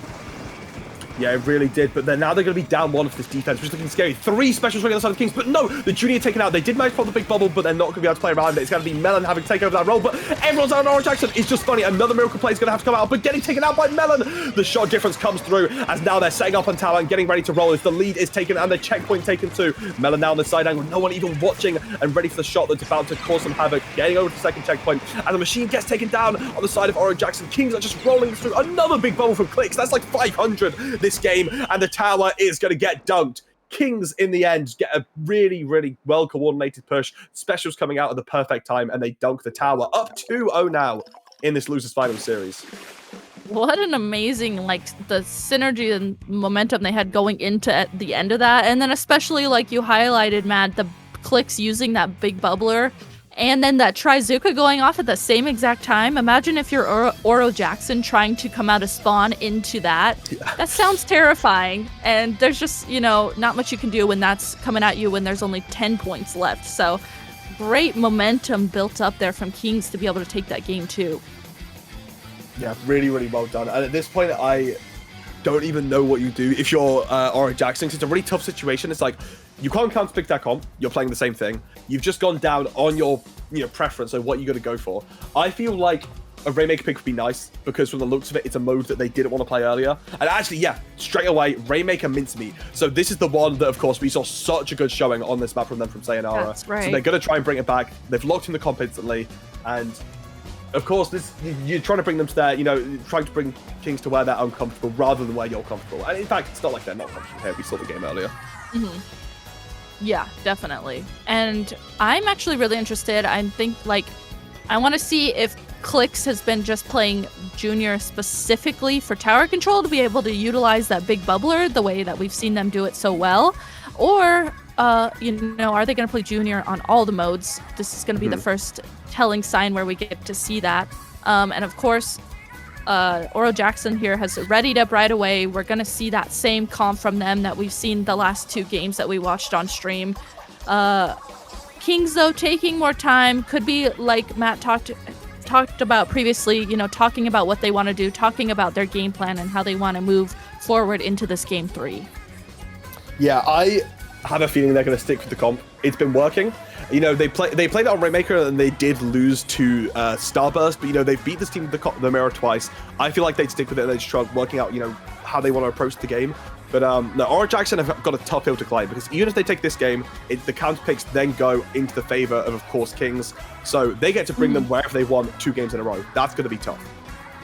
Oh, I didn't even think about that. Just, if you're just going into this, just the mental of knowing that could be a lot and a really daunting task. So just knowing that they got to take this one game at a time. They can do it. They can reverse this. We'll see, though, as we head into this game 3, looking at these comps here. Same comp, of course, coming out from Oro Jackson, and then actually quite a big switch up coming over from Kings. We see a Jet Squelcher. We see only one machine clicks on the end zap, and then Melon on the T-Tech still. You know, I think they were inspired by their loss from Starburst earlier when they lost to the cooler comps, because that really, really helps on this mode, and I'm still such a big advocate for it here. As they start off with trades early, it's going to be a 3v3 in mid, as we've seen so many times, but Medi's going to be dropping and trying to take this fight. Does get the machine low and actually gets out and lives. Really, really well played Junior situation that actually gets 3 down. This is the start Oro Jackson need to get this momentum early, and they are going to get a very, very early checkpoint. They need to keep the momentum going if they want to... Okay, my stream just lagged, but yeah, they're going to want to keep this momentum going if they want to take this game. They are just using that momentum, taking the Rainmaker past that first checkpoint, getting a few more points on the board just to solidify their lead. Now, Kings here coming back together, making sure they're calling out. I love the way you see this machine Melon pairing up really nicely to make sure they push out anyone from the side of Oro Jackson. Clicks grabbing the Rainmaker, helping get their teammates get that pick onto Volti. Now already getting to this first checkpoint and dunking that to just continue their aggression. There's only 1 member left on the side of Oro Jackson. That's a complete wipe. Really great aggression from Clix and the rest of the team with the cooler. Is going to be getting the push players. Melon actually supposed to try Zuka, but not picking up the Rainmaker. So giving time for Oro Jackson to get back and spawn. I know it can be tempting to pop the Zuka and just try and get some picks, but all you've done now is allow Oro Jackson to get back into mid and not get the lead. At least they have the checkpoint, so they can easily take it later, but I think that could have been a great situation to capitalize off the picks. Does get a pick on Funny though and actually live, so Melon is going to maybe make a miracle play to make up for that Zuka, but no, will get taken out, but at least stalling out mid will give Kings an opportunity to try and keep this push going here. Yeah, right now with the Rainmaker resetting, both teams are trying to get their footing into mid. There are 3 members down though on the side of Oro Jackson. We could see Kings here from this Booyah's perspective already pushing up through this right side of the map. They are trying to make a path for themselves to get ready to push, and with 1 member down on the side of Oro Jackson, 2 members down, this could be the opening they needed to get the lead. It looks like they're actually going to go the left path. Was not expecting that. What a great move to just sneak around and get the lead just like that. I've never seen anyone go there in any of my games, on or off stream. Like, that's a really, really nice way to get the lead, catching Oro Jackson off guard. I guess, you know, if no one's expecting it, then it's a nice, easy way. And 36 points, definitely a respectable lead on this map. But we've seen Oro Jackson do better against other opponents. They do have the advantage here, and they've got to try and take them out quickly without getting picked. But Many goes down. You really don't want to go for trades when you're on the defensive side here. The Rainmaker's not even popped. That's going to give Kings a great opportunity to control mid. And look, Kings is just going up with the Melon and the cooler. Now they're going to be able to run it back into that spot, potentially even grab Rainmaker if Melon decides to go for it. The Zuka is going to be popped to try and slow them down, but it's like a really tough situation. Looks like they're not going for the Rainmaker, but just keeping them at bay in their spawn and trying to hold them off as it goes down to the 2-minute mark here. I really liked that jump-in positioning that we got to see from Melon, just using the positioning that they have, using that Tri-Zuka there, just holding this position is making it so difficult for Oro Jackson to be able to even push it into their plat area. I mean, this is completely dominated right now by Purple Ink as Kings is pushing the Rainmaker even further right now. Yeah, they're pushing it all the way to 5. This is such a big lead. Could potentially even get the knockout as long as they play safe around Medi, and they do! They get the knockout, and Kings, in a dominant fashion, take the lowers finals game 3-0 and move back up to Grands where they're going to get their rematch against Starburst, but this time with Melon. Ooh. So this is a rematch. Kings moving up into grand finals.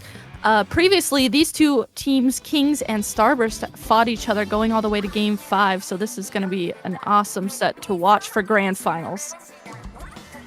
For sure. I'm really excited to get into it shortly. Yeah, I don't know. These teams have been playing amazing. I really like that Kings adaptation coming back with the Zap. They decided, no, we're not going to mirror you. We have a better play. Even if we've been beating you in the mirror, we like this cooler, and it worked really, really well. The amount of times that Melon plus Clicks just walked forward together with their double shooter, and even if they, one of them got picked off, they're just back immediately. It was really well done, but still, Orange Jackson taking 3rd place in this major. I think it's 128 teams total. Yeah, 128 teams.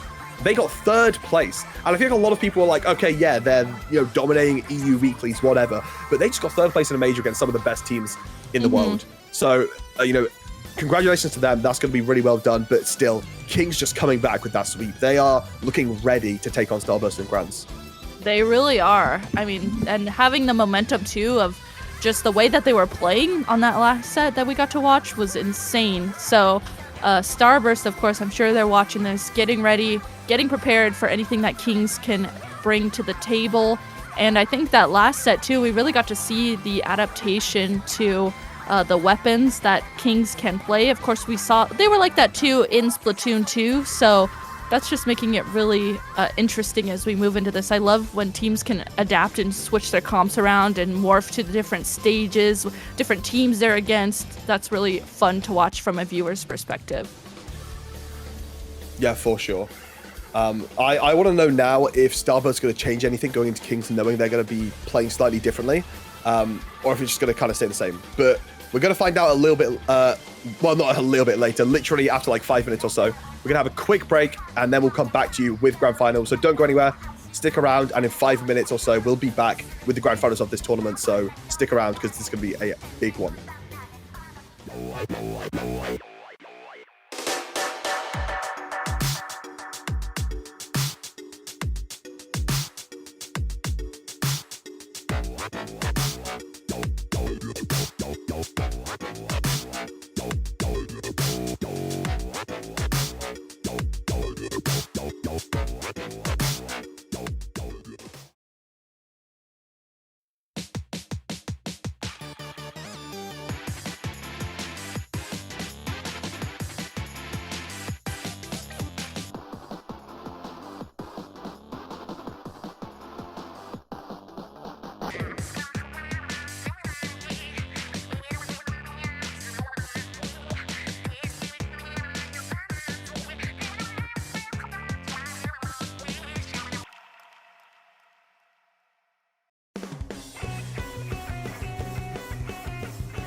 Splatoon Stronghold.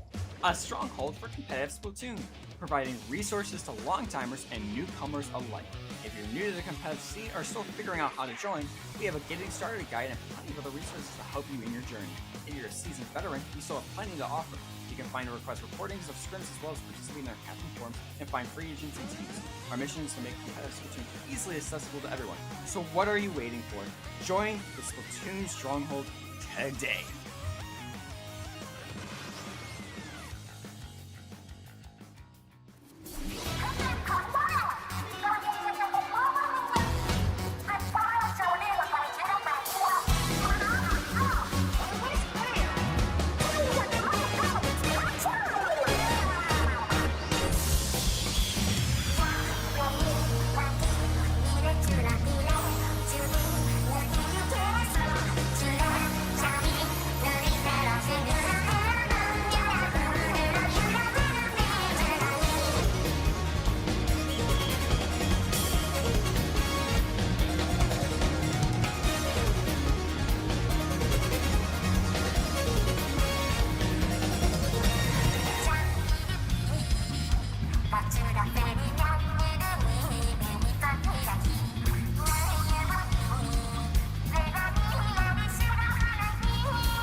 Welcome back, everyone. We are back for grand finals of 20XX. My name is Rissa, joined here by Matt, aka Ninja, and we are gearing up right now to watch this grand finals. Both teams are in the lobby. Starburst versus Kings. Matt and I are so hyped. Matt, how you feeling? Yeah, so Starburst managed to get through the first phase of the final boss, but a little transformation happened called Ben's are going to work, and here comes Melon. School's not started yet, and Melon has been absolutely tearing it up. So we're going to have to see how this rematch goes down. I'm really excited to see it play in action. I mean, the thing is, we're saying this, think, oh my god, Kings just got a crazy upgrade, and we just saw them in action, and they were crazy. But that was Aura Jackson. And I'm not saying Aura Jackson are terrible. Jesus Christ, they played amazing today. But Starburst are Starburst. They have made it to the grand finals for a reason. They've already beaten Kings with only one player's difference, and they've beaten every other team in this tournament. Sayonara, Alliance Rogue, so many tough teams they've had to battle through to make it onto the winner's side of grands. Not only that, they've got 2 shots. They lose their set, they've got a bracket reset, they can adapt, they can come back. So this is so winnable for Starburst, but it is going to be a difficult road against this Kings roster with the addition of Melon. Yeah, thinking about how, Starburst played Kings already. They went to a game 5, took it 3-2 over Kings. But they played Kings with the previous roster. So having that person switch out, having Melon now in the roster with Kings, it's going to be something to watch as we move into this first game here to see if that player switch up is going to be really vital, or potentially this could feel the same that we got to see previously with these two going to a game 5. We'll have to see if that player switch up makes a big difference, a big impact or not. Yeah, I'm really excited because the one thing that I can say about Kings is they've had this player switch up, but they're still playing very, very similar. Basically, a Splash-O-Matic is now a Splash Shot. That does change some level of things, but at the end of the day, it's a hold forward shooter has been changed out for a hold forward shooter. So it is definitely still going to be a similar playstyle. We were talking about a prize pool. We had some crazy boosts while we were gone. I can't go through all of them because, we're just about to get into the game, but crazy 100 from Anne and 110 from Charles bring up to 977. So if for this grand finals you want an even bigger prize pool, donate now. As we get into this final game, we're going to actually see a Tetra Tories and a Flingser. So they want to use the missiles on this map mode against Starburst. Maybe they want to deal with this charger, and maybe the way they're thinking of going about it is by just spamming these missiles on Calamblitz EVTL. Those are some weapons that we have not seen Kings come out with yet. So I think that's going to be definitely a big factor moving into this. I think it's really interesting to think about how those missiles can come into play as we see missiles already coming out. But with missiles coming out, there's 2 members down on the side of Kings right now. Starburst safely securing mid right now. Now, though, Starburst does have 2 members down. Even though they have 2 members down, though, the 2 remaining members are doing a really good job at holding mid. Bagel is actually going to pop that big bubble to try and stay alive, and it succeeds and actually takes out the Tetra. So really nice, because honestly it looked like Kings could start getting the favor in that situation. But being able to lock down mid by yourself there on that Junior, very important. In fact, keeping that shooter player at bay too is looking great for Bagel to allow the rest of the team coming back in. Clit's getting punished on that Tetra and giving Starburst the upper hand going into this fight on mid. It is going to be the Trizuka pop by Melon. So if anything's found here, this could be scary, and it is going to be Ice going down. So it's going back and forth, this scrappy little fight on mid. But Kings is going to come out on top 4 versus 2 situation as they're going to start moving forward this big bubble and try and start knocking this out. Another one goes down, and they are going to get this score coming through. The big bubble popped, and it's looking like Kings are going to get the early advantage in this game. They are, and you can see they're going back to make sure that they get even more clams at the ready, continuing to score these clams in. You can see 2 members of Kings there back in mid trying to safely get some clams in. Now Starburst here trying to do everything they can to guard the basket. They have to make sure they watch. There's so many different angles of this map. I mean, we see Melon up there on the top left just continuing to score clams in. Yeah, using this Trizuka to just stall this out even more as Kings are jumping into the basket. Oh my god, everyone on Starburst is just going down one by one. Melon's putting on a ton of pressure on Briggs. Let's not roller in your spawn camping you. And it could be a knockout here. There's only 2 clams needed. There's only 8 left. 3 clams and this game's over. They're coming in with the one. Kings won. Kings won the first game already. Oh, how long was that? Like a minute 30? It was looking so even on mid there. But as soon as they got control, they played that perfectly. They kind of rotated players in and out. They had everyone in spawn. They got one back of clams and they rotate them back, forth. Melon was just on the top of applying so much pressure while the spawn camp came out through the roller, and that was executed perfectly by Kings on an individual and team level to keep Starburst at bay and dominate the first game 100-0, making a statement in this grand finals. Yeah, what a statement to make. I mean, just being able to capitalize off of, I don't know, they just had this like way of capitalizing off of spaces they were holding. So making sure that if someone was on the left, top right, mid, they made sure that they played around that space that they had. They didn't necessarily, you know, try and hyper focus on holding one area or the other. They just really capitalized on the ground that they were able to take. Now, we are going to be moving into an instant counter pick coming out for this game too, moving on to tower control on Inkblot Art Academy. Really, really fast counter pick coming in from Starburst. They know this map and mode is one that they are comfortable with, and they are ready to take Kings to this. We saw these teams play on this map before, and it was not close. It was a roll from Starburst due to some good coordination, knowing how this map plays, and some individual pop-offs, especially from Leafy. We're going to have to see if that can come back to fruition. You know, also I will say, first game in a situation like this, like I feel like first game in Grands always favors the losers in my opinion, because you've just come off a great set when you're feeling hyped, you're ready to go, and Starburst have been sitting there, maybe doing a warm-up scrim, we'll have to see. So it's like, you know, it could always be difficult. But now they get to shift the momentum on their favor. They're going to a map they know they dominated on beforehand, and they're probably feeling a lot better about it after having that warm-up game. They are. They know this is the map and mode that they previously did so well on. And now looking at the comps here, of course, Starburst sticking to the same weapons that they have been playing. And then on the other side, Kings switching out that Flingza roller, but still keeping the Tetras and the machine.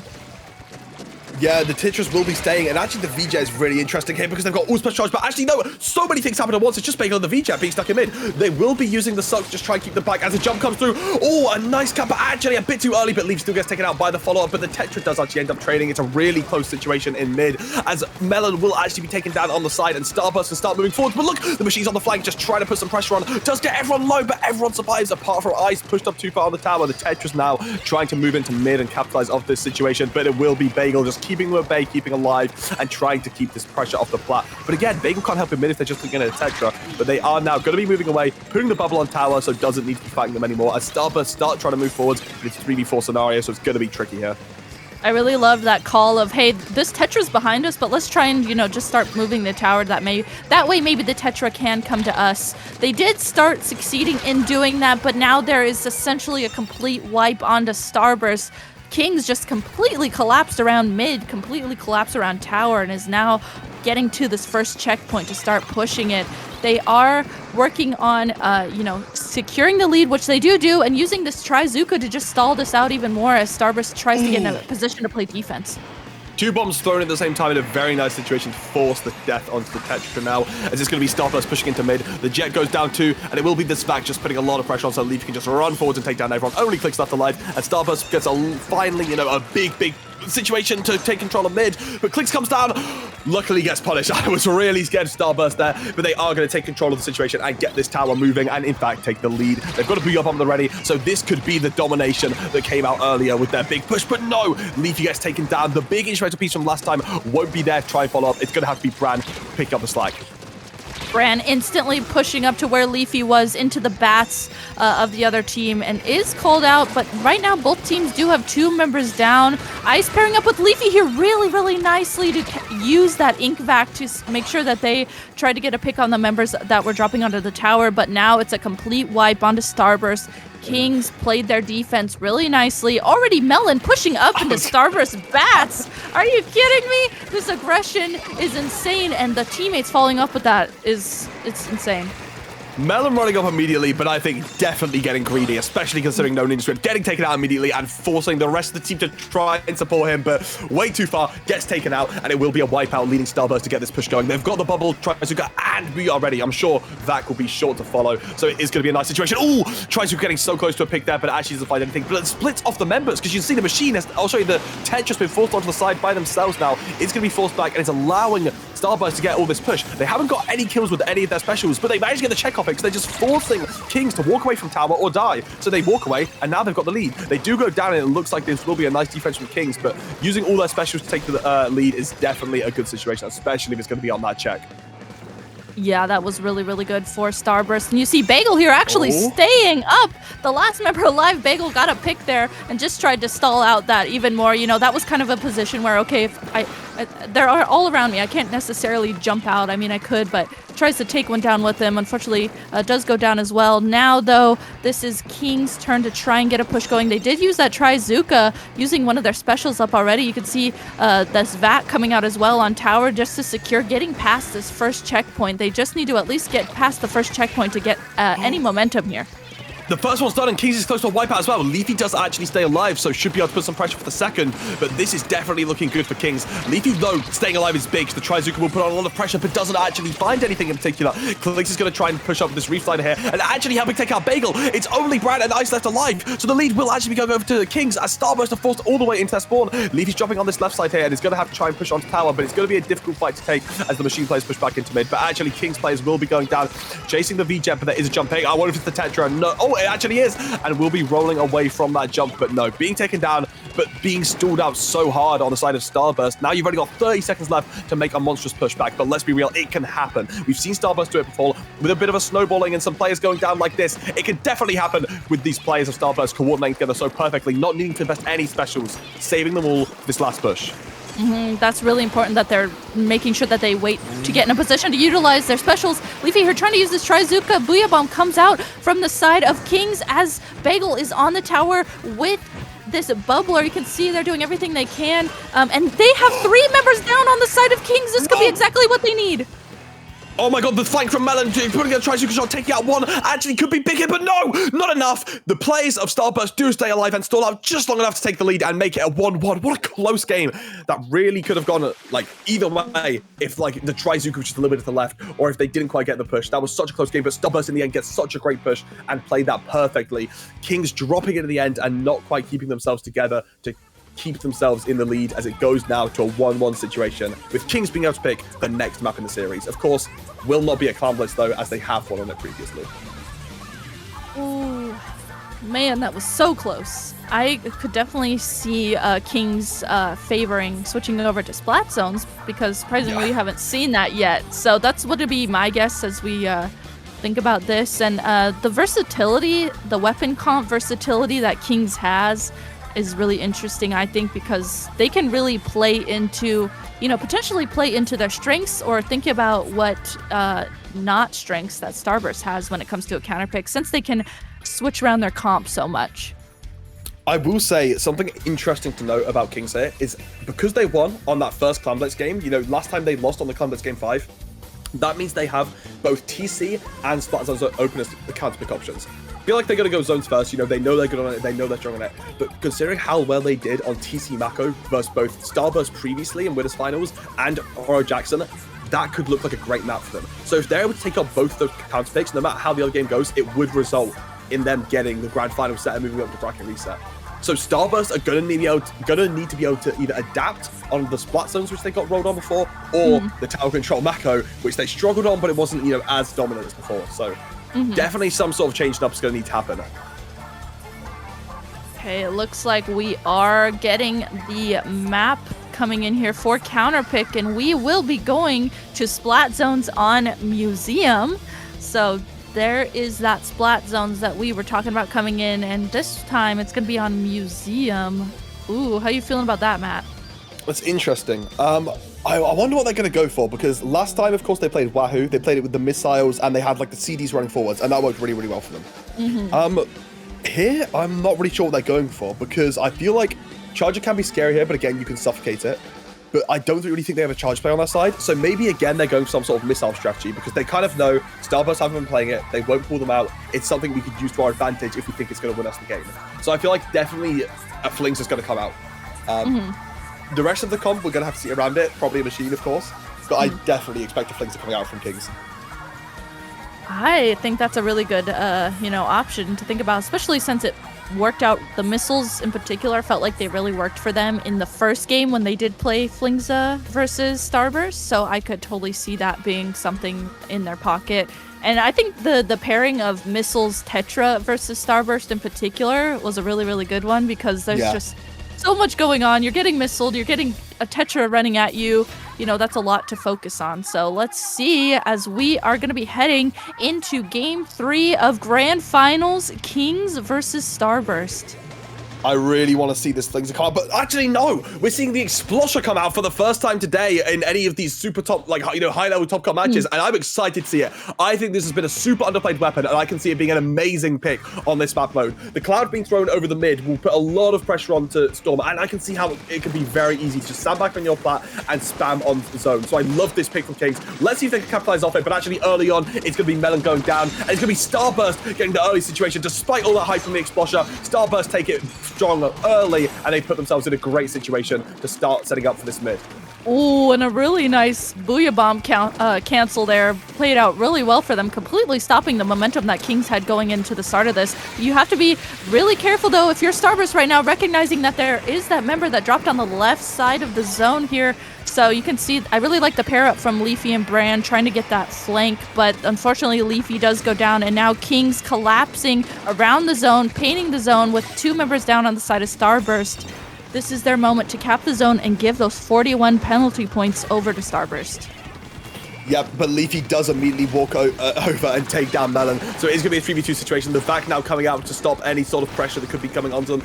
Tries to getting pushed onto the plat, but still they're not quite capping the zone. They are scared of the big bubble. And here's the Storm I was talking about. Going to be pressuring the left side and getting some paint on, but Brand doesn't care. He's just moving up onto the right, but he's going to be alone. Actually gets taken out, and Kings, despite getting pushed down into that awkward situation, actually hold on to the zone. Starburst not quite capitalizing, and they're going to stay in control of it. No penalty points on the board, and could definitely take a lead here unless something crazy happens.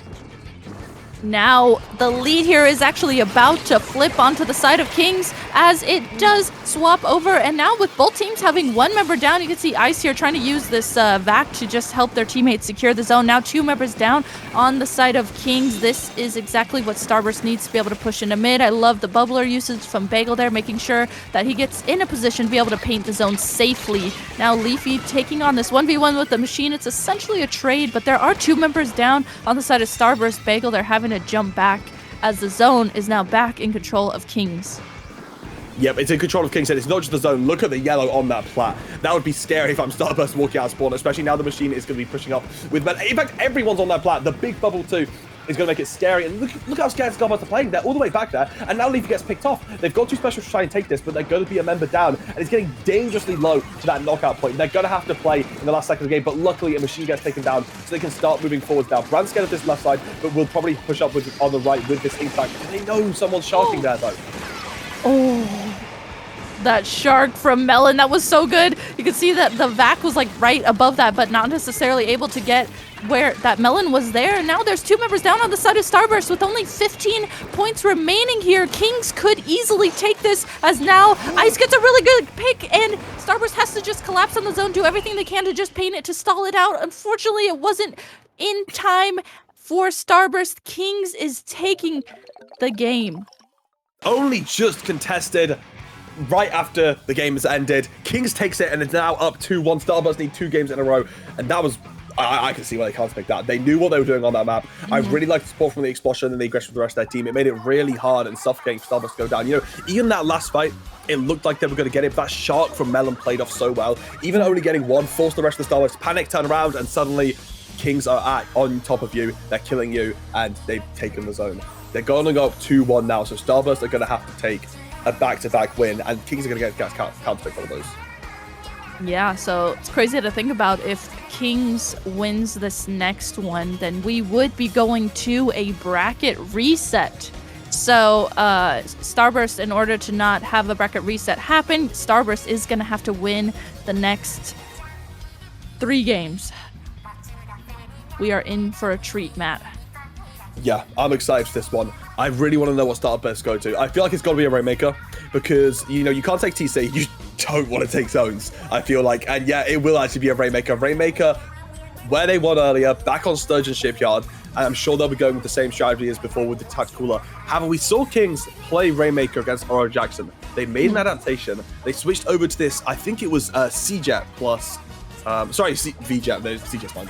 V-Jet plus Inkvac comp and played so aggressively. So taking that switch up and learning from Starburst themselves could potentially use their strategy to take it to a bracket reset here against Starburst. Ooh.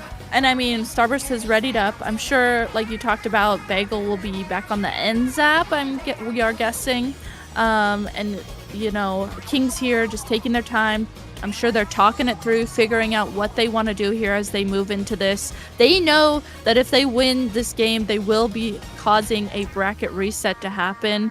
And with the, you know, anchor diversity that we've been seeing from Kings, I have a feeling we will see an ink vat coming out, like you talked about, Matt. But just making sure that they really get their game plan ready and figure out how they want to take this on as we count down the last few seconds here of this lobby.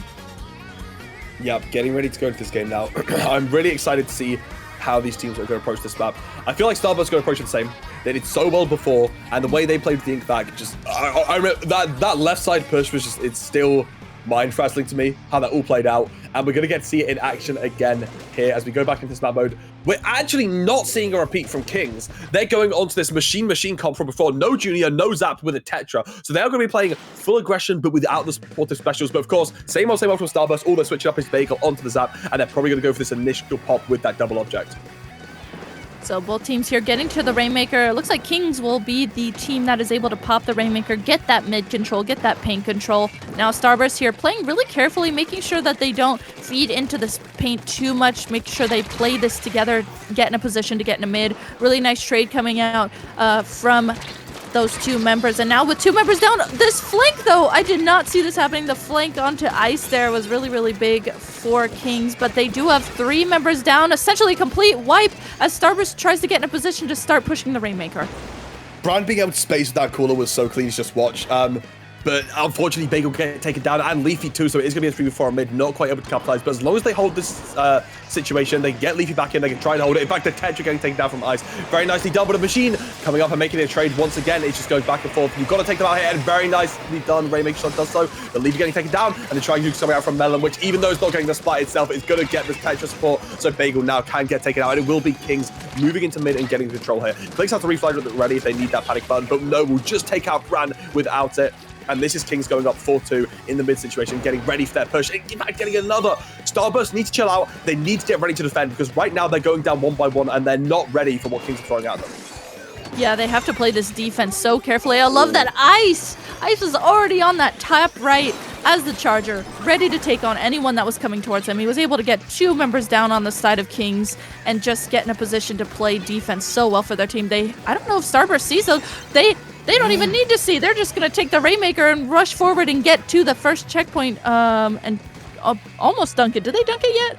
No, not quite. Literally a point off. Yeah, really unfortunate they did get taken out, but still a nice situation to put yourselves in, making Kings need to get that checkpoint to move forward. Clicks go really, really aggressive. Even though they get taken down, will be making a lot of space for the rest of the members of Kings to move forward, but unfortunately not capitalizing off any picks yet. In fact, not getting anything off it. They're just going to go two down. The Trizuka comes out, and it is going to be a third gun down. It's just running left alive, but does get the trade. Potentially could get the jumps in here if not punished early. And in fact, it will actually be Clicks with Melon in mid, trying to fight against this cooler push. Clicks getting taken down, but Melon's still here on the sidelines, just trying to get something done. But the really nice shot across the side angle will actually work. In fact, getting Bagel as well, despite the fact they have cooler. Melon isn't gone in this game and will not be able to get ice thanks to the back. But oh my god, they've already done enough for this team. Holy moly, not even jumping out, not even, you know, getting a trade or anything, just popping off there to secure mid for their teammates. And now they are utilizing that and grabbing the Rainmaker to start pushing it to this first checkpoint. They do have to be careful though. There are members of Starburst there guarding that first checkpoint. Each team does have two members down right now. Starburst doing everything they can to just play defense, making sure that they guard the Rainmaker right now. They make sure they pop it. They get that paint control from that Rainmaker. Now we see the cooler coming up from Bagel, and Bagel there actually grabbing the Rainmaker. I think that was really good, just making sure that Kings couldn't get in a position to grab the Rainmaker themselves.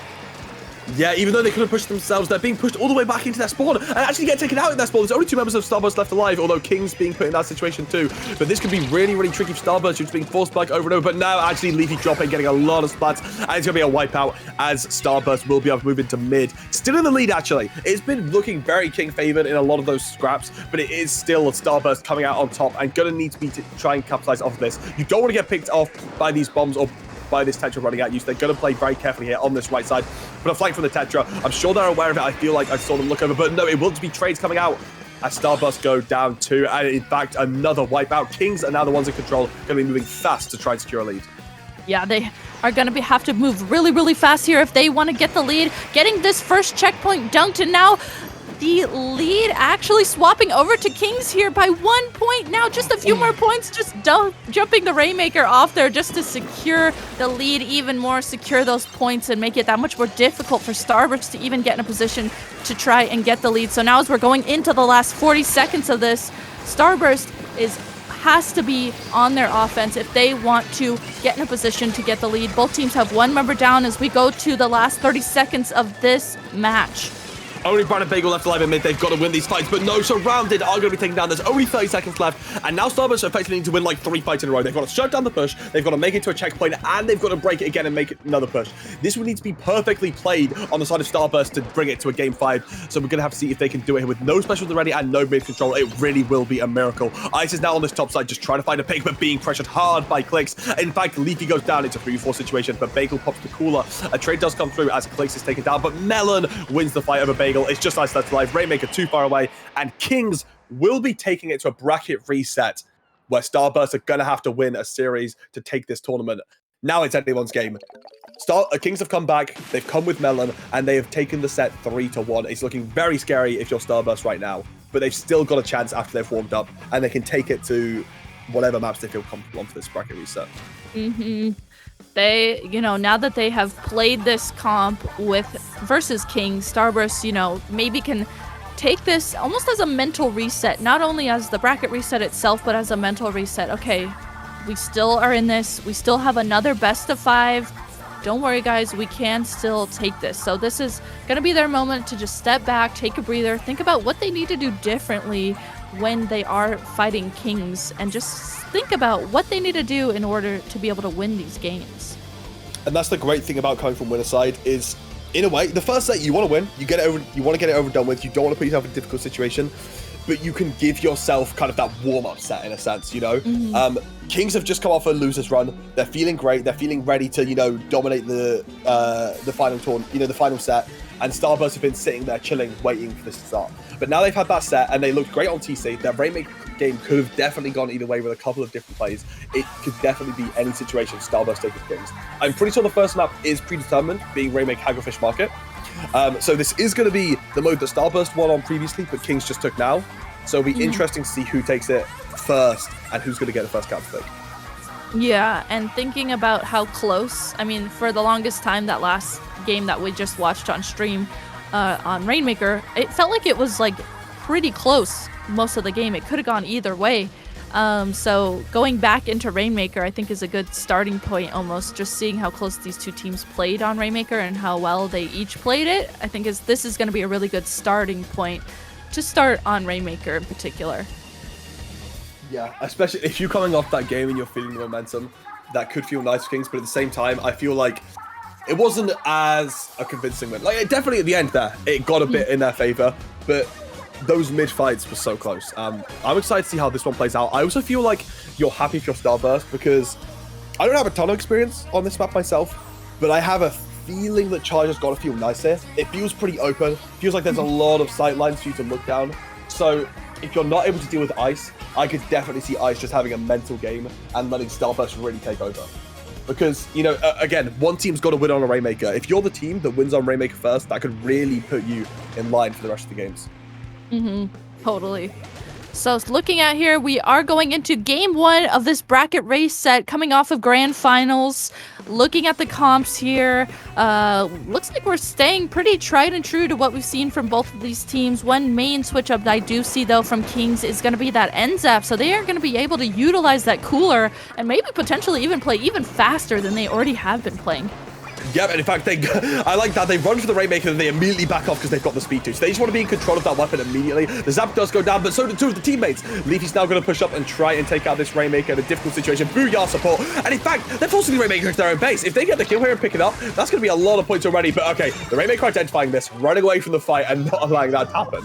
Because imagine if you just get taken down and immediately gets done to the checkpoint, that would suck. But still, only Clicks left alive and Starburst could easily take the checkpoint here as long as they play this right. Yeah, Bagel here going to that first checkpoint and instantly ducking the Rainmaker. I love that Starburst has already popped the Rainmaker. Leafy here taking this really aggressive position on the canopy, using the Trizuka there, just acting as a distraction.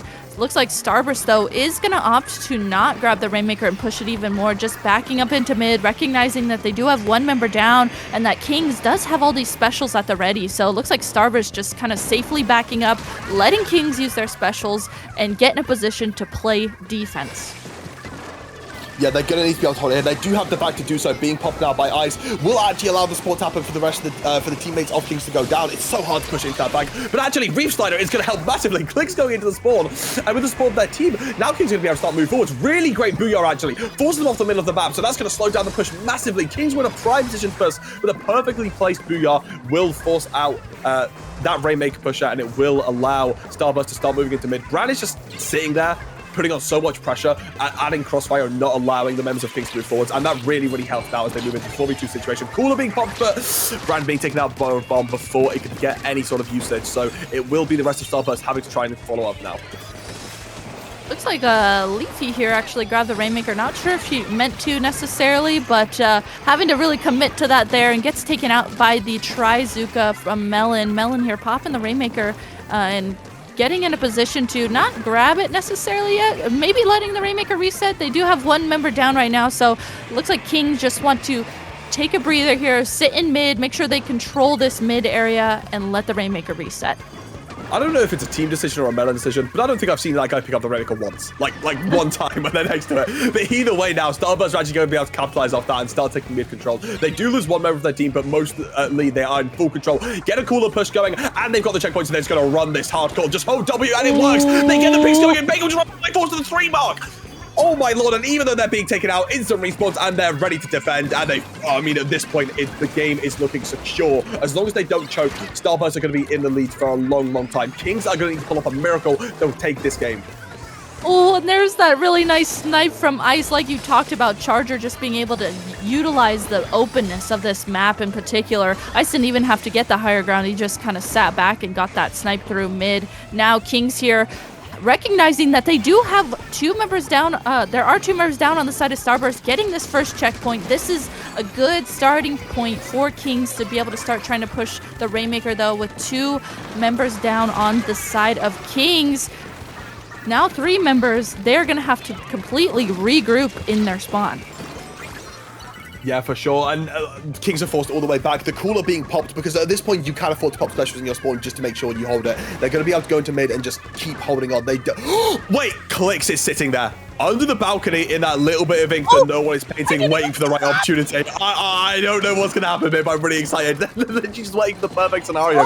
This could go horribly or amazing for Kings, depending on what's happened. But popping out now, we'll try and find Leafy, but doesn't find it. Allows Leafy to go forwards, and then choke happens. Clicks doesn't find anything with the shark, but now will try and follow up with the Booyah. I do respect the player and doesn't actually get punished for it, so still works out, and will actually be still moving on to Bagel, but does get taken out in the end. I respect the play, despite the fact it didn't get a flashy ton of kills. It still did open up Kings to some sort of scenario where they now are controlling mid at least, but great Trizuka shot straight onto the Rainmaker, pre-fired by Leafy to make sure the Kings cannot grab that no matter what they want to do. It's going into 30 seconds, and they've got to take it down to 2 to win this. Great slide from Ice, and yeah, this is looking all Starburst going into the last 30 seconds.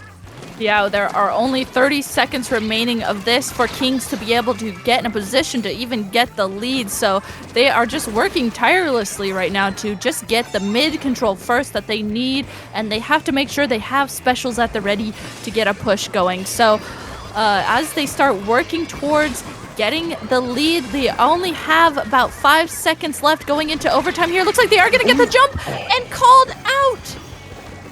Great sniper at Ice, staying on fire as he has been all day, and allowing Starburst to clap back and say, no, we're going up 1-0. We win. We just needed that warm-up, and that was a really, really good start from them. I loved how clean they played that game. The cooler push at the end was just really displays the strength. I'm not going to stop talking about core on this mode until people play it, because as soon as all of your players could just hold W, hold forwards, perfect accuracy, run forward, it can be so hard to push. And even if you do stop it, it's an instant respawn. The push just continues. It's so, so powerful. And the great utilization and coordination from Starburst, as well as the individual play, allows them to take that game and force Kings down 1-0 onto their counter pick. And if it's not zones, I'll be shocked. I have a feeling it'll be zones as well. But we'll have to see as we wait for Kings' counter pick here. And whew, what a great game to start the bracket reset. I mean, Starburst still showing us that, hey, we're still in it, guys.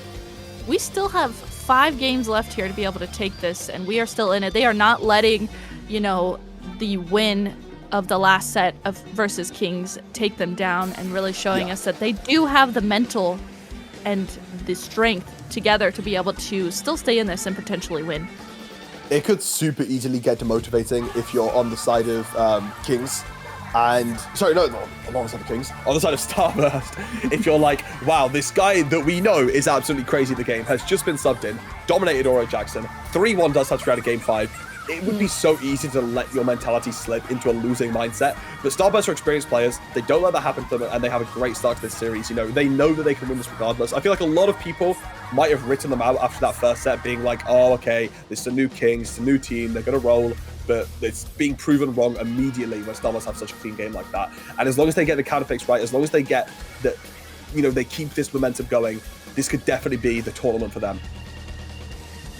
Oh, absolutely. I think that's one of the strongest things about Starburst is, you know, they're all mechanically amazing players, but just something about the way that they keep their composure and keep their synergy up and make sure they are I mean, they've played with each other for so long. They know how each other plays, and just their ability to have that history together really, really stands out. And I think that really showed through on that first game that we just watched. They are able to keep it together and keep in a good mindset.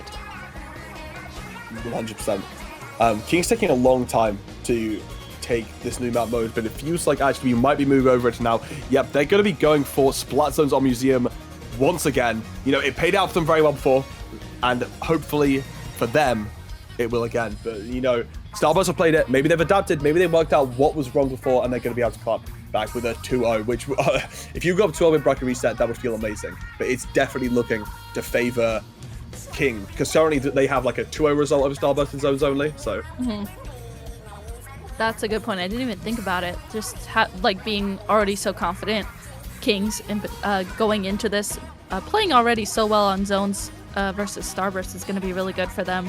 I think one thing in particular that Starburst will really have to watch out for is, it seems like when Kings does their, you know, if you're looking at it from Starburst's point of view, if they drop down on the left constantly and just constantly pulling in flanks like that, I think is going to be something we're really going to have to watch out for and see if Starburst is able to figure out how to stop those flanks. For sure. We're going to see the same comp come out from Kings. Any adaptation from Starburst? Nope. They stayed with that comp. That wasn't the problem. They're going to adapt in different ways as we go into this game. But honestly, last time, it was a close game until the end. It was just as soon as Kings got the control, they really got it rolling. So as long as Starburst can identify what went wrong on their retakes, they can easily take this as they go into this game. It's going to be an early, slow fight in mid. Both teams just trying to acquire specials, acquire space. And it's going to be Bagel just running up and putting his big bubble on the top and destroying theirs immediately, which doesn't allow Kings to capitalize off any space. And allows Melon to go down straight at the start. But actually, the ice getting picked up as well, making it a 3v3 scenario. And Clinks is going to try and run up and actually does capitalize off it immediately with this Battle Junior here and allows his team to go forwards and take all the space they need to cap the zone.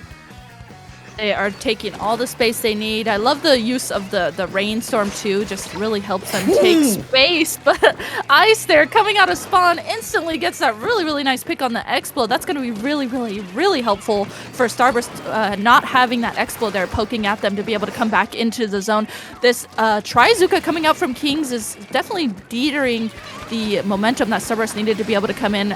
Finally, though, this VAC coming out, specials coming out from Starburst to go in and try and cap the zone.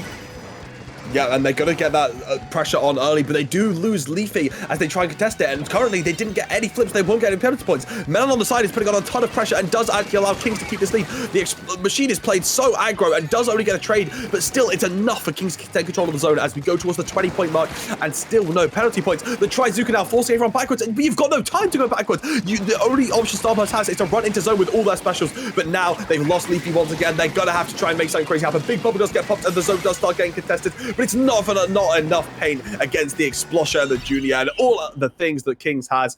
And wow, that one was even more dominant than the first. Kings know how to play that map. They know it, and they take it 1-1. But that's it. Kings are banned from zones. They've won all their zones game against Starburst. It's a 3-0, but they can't play it again for the rest of the tournament, which has got to feel nice for your Starburst, even if you go down the game. Yeah, it's nice just knowing in the back of your head, okay, Zones isn't in this anymore. For Kings, that's the mode in particular that they are super dominant on. So it's kind of like, let's just get this out of the way, and then we can carry on here as they move into the game 3. So game 3 going to be Starburst's counterpick now, since they just lost that last game that we saw. And I have a feeling we will be going to something familiar. And yes, I'm correct. We will be going back to Tower Control Inkball Art Academy. The Tower Control map and mode in particular that Starburst has been doing really, really good on. Now, this is going to feel nice for your Starburst because at this point, you're basically playing a best of 3 to decide the entire tournament, but it's a best of 3 that has no zones. Unless you decide to pick it yourself, which would be interesting, then it's literally just a best of 3 to decide the tournament that doesn't have zones. One thing I will note is, Starburst are up 2-0 on this mode against Kings. So it's like, this map mode in particular, actually, against Kings. So it's got to feel nice picking it. But the last one wasn't exactly like a roll. Kings were in the lead for most of the game, and Starburst just got it with an overtime push at the end. So it's, they know how to play it. They played it really well, and potentially they're feeling a lot more comfortable, especially after that earlier Rainmaker game and it not being down as much. But I definitely don't think that this is like, oh, okay, yeah, Starburst have won this one. They've won it twice before. Of course they're getting it, Kings could easily take this and make it a 2-1, which would be really scary if you're Starburst, considering it's the map mode you've been relying on so much. Yeah, Kings could definitely, I feel like we kind of saw it already on the second time these two teams played on it, where Kings was starting to really adapt and figure out what Starburst's weaknesses were on this map and mode. So going into this game 3, Kings has that much more experience adapting to Starburst on this map and mode and figuring out what their weaknesses are. So Kings could really, really play into that as we go into this game 3. Here we are. Kings are going to be ditching the ink back this time. They're going to go full hold W mode with this Tetra, with this Junior, which is going to be very interesting to see. And it's going to be Starburst playing what we've seen all day, which is nice to see because they've been doing so well on it. We're going to have to see how that plays as we go into the start of this game. Clicks is on the side, like going far, far left there. So I'm expecting some sort of flank and early pressure, but actually no. Just gets punished immediately by Brand. Melon backing out, doesn't have the buddy to support them anymore. And it is just to be Brand forcing them all out and Kings being forced into the corner. Clicks Junior being taken out too. This is looking so good for Starburst early on, but actually a lot being traded out by someone, and now it's only Bran and Ice against Clicks there, and Clicks could do a lot if they were clever. Ooh, I love that Bran and Ice both just it was so good of them to recognize that Clicks was there, because that could have been so deadly if they didn't. So really, really good on them to recognize that, get past this first checkpoint, and now start pushing the tower even more. Bagel, they're using that bubbler to try and secure the tower as long as he possibly can. Bagel does go down, but Ice getting that really amazing close range snipes there. Oh my gosh, that was so clutch, and now that is allowing Starburst to jump in and just continue this push even more. Bran here just clutching this out, holding this left side, getting jumps for their teammates, and now the tower is going to be continuing to be pushed by Starburst. Even though it ended up getting a bit scrappy, that opened up so much from the plays from Ice. They do actually go to 1 down, 2 down, and Clicks is going to be on the flank, but Bagel just stalling a bit on tower does get it to a nicely the 51, which, it doesn't even hit the 50 mark, might not sound great, but honestly, on TC Inkbot, it's a really solid lead from minute 13 of the game, so I think you should definitely be happy with that if you're Starburst. And plus, you're still in control of your plat, you didn't let King get all the way up there, and you wasted that big bubble. They can only start charging it now. So honestly, it's looking good for the defense, especially with that Junior pick, and Starburst should be looking good today to set this up, unless they go down to the Trizuka and the Machine, in which they actually will. They have to play this so carefully. Just seeing that this Machine is up here in their bats, just sharking and throwing fizzies and just continuing to get chip damage on them is something they definitely have to make sure they recognize. They do finally get 2 members down on the side of Kings, and the lead not quite swapping over to Kings yet. Starburst here just going to be holding this right area above the tower as much as they possibly can. Really nice bubbler coming out from Kings there just as they try and slowly push through to get points to get the lead. The lead is so close. The lead is so close, but Starburst still hold on. It's a 2v2 situation now, and Bagel's got to keep himself alive. King's not getting on tower. They're just going out, but the Reef Slider comes through, but goes all the way to the side. Actually going for distraction on the pick, but the Trizuka comes out, and that's going to be 3 going down Starburst. It's looking great for Kings now as they push up, and only Bran is left alive. They're going to be moving really far, and once you have this control on Inkplot, it's so hard to stop. They're going to need to get a lot of random picks as Clicks is just sitting in the corner. They don't know. Leafy doesn't know. They actually might get caught, Howard, but still lose the fight, but it doesn't matter. They were distracted for long enough for the rest of the members of Kings to follow up. and now they're going to take the last checkpoint going below the 10-point mark. It's so going to be hard to win past this point. The BO bomb does come through, and they do get stopped at 2, but honestly, when you've pushed this far, it's looking great. But Melon doesn't want to stop, actually. Pops the Trizuka, still moving forward with the machine player on that side, but will get picked off by Ice, as Melon is still standing here on the bats, facing a lot of pressure, and actually it will be Starburst getting the defense in the end, but wow. That is a push that's going to be hard to beat. Starburst are going to need to win fight after fight after fight. They don't have much time left in this game to get it, and they'll lose Leafy early on. That's looking bad on the side of Starburst, with Kings now getting so much space. Yeah, the tower's going back into mid already, and Kings was already in mid waiting for Starburst to come back into mid. You could see this Tetra already pushed up into Starburst's spawn, is just not letting Starburst breathe at all. Continuous specials coming out from Kings right now. Essentially 3 members down on the side of Starburst. Leafy here tries to drop down to get this pick onto Clicks, gets a trade, but it's just Bran up left on the side of Starburst. Starburst has to get their defense in line if they want to stop this, but that bubble is so clutch and is allowing Kings to completely ride the tower to KO it and take this game 3. That big bubble decided it. Kings played so well on that offense there, and they finally break the winning streak of Starburst on this map and take it themselves. Now they're up 2-1. All they need is a single game, and they've taken the tournament. The rest of Starburst are going to need to find something big here to bring it back. I don't know where you want to go at this point, because you can't go to Rainmaker. You've lost on Clams, you've lost on your best TC map, and you don't want to go zones. So where are you going right now if you're Starburst?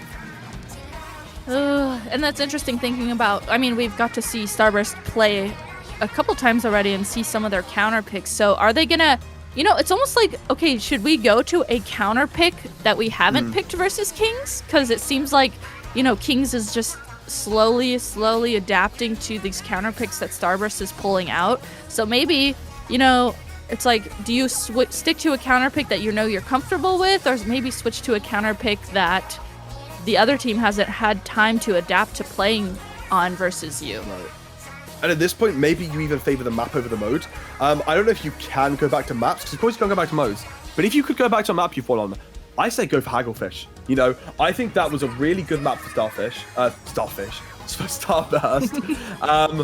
And I think it could prove to be a really strong pick for them if they pick it on the right mode. I know we've seen it on TC, and yeah, TC Hagglefish. That is going to come through, and I really agree with that pick. Not only is it a great map for you, and the mode has proved well for you in some situations, but we also saw Kings lose on this map mode to Oro Jackson. And yeah, you could say, oh, they're going to adapt to how they lost to Oro Jackson, but it's a completely different comp. It's a completely different situation. Wait, did they lose to Oro Jackson on this map mode? Or was it was no, they didn't. It was very close. And if you see Kings at least bleed a little bit on the map, then I think it's a very smart pick to go back here to the side of Starburst.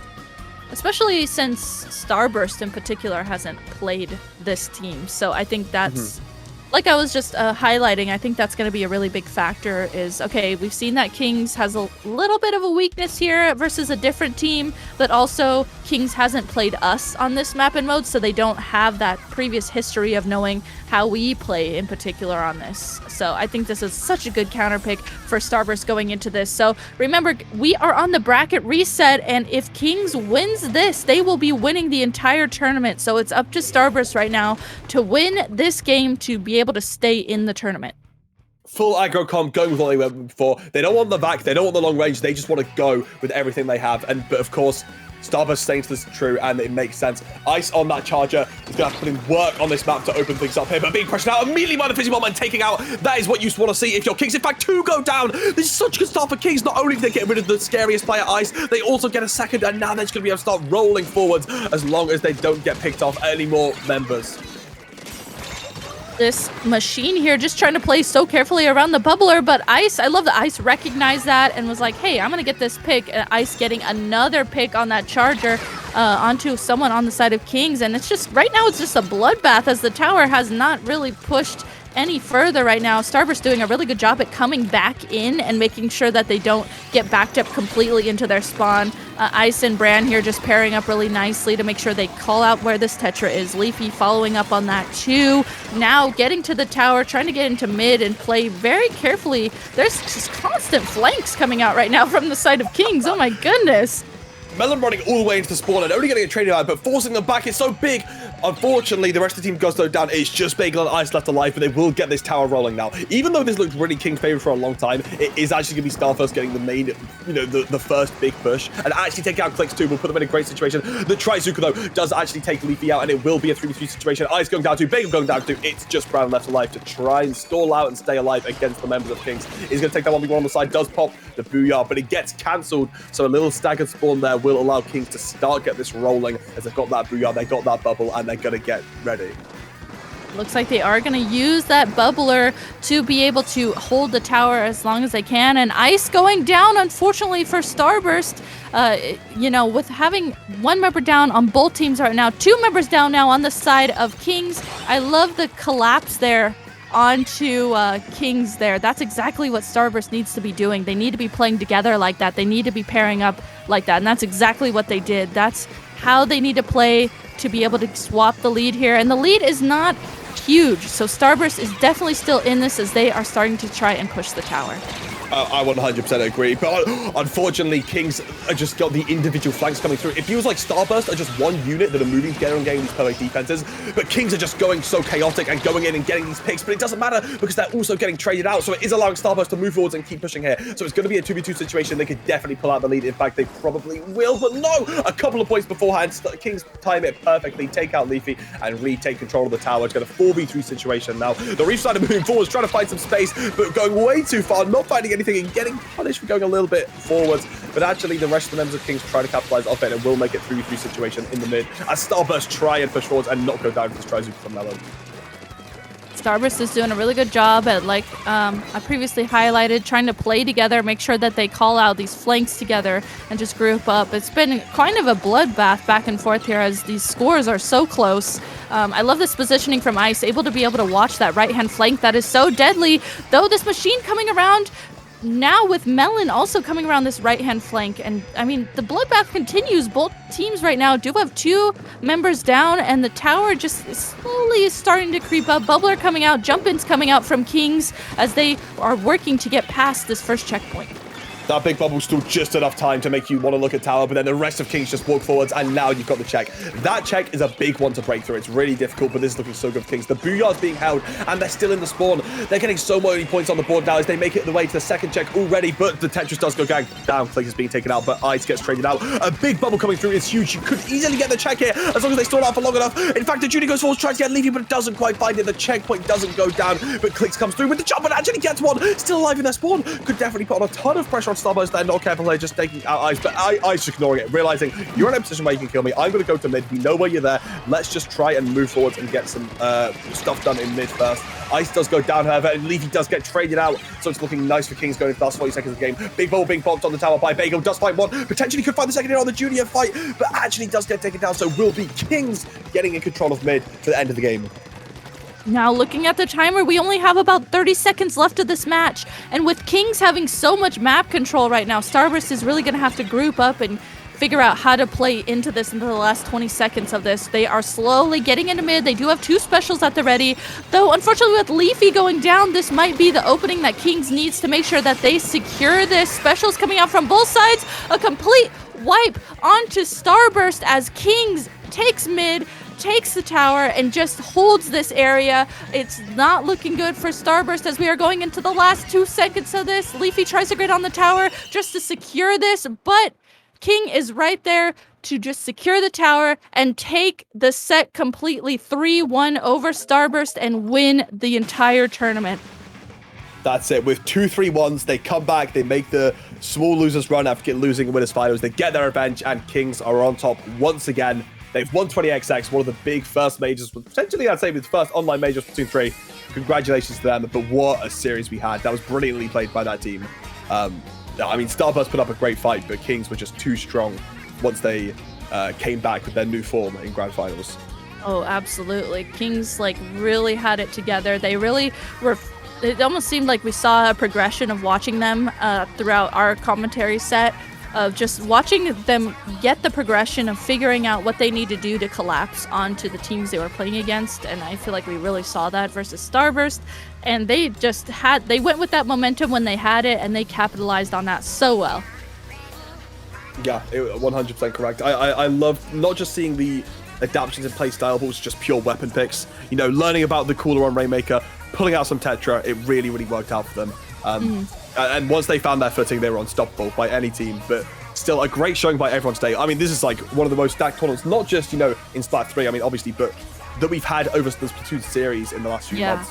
Such a pleasure to be here today, and such a pleasure to watch this such high-level event.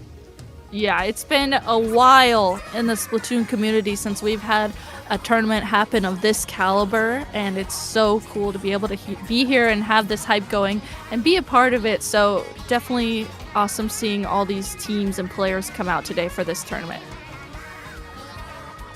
For sure. And if you enjoyed this event, make sure to catch the rest of the Splatoon events. There's going to be a lot going on at Dapple. A lot of, if you're interested by Splatoon competitive after today, there's going to be a lot of easy to enter events, weekly stuff like that. So make sure to enter. Make sure to check out all these players that have put on such a showing, because I'm really interested to see how this is going to define the rest of Splatoon 3's meta and the kind of storylines that are going to move forwards going on.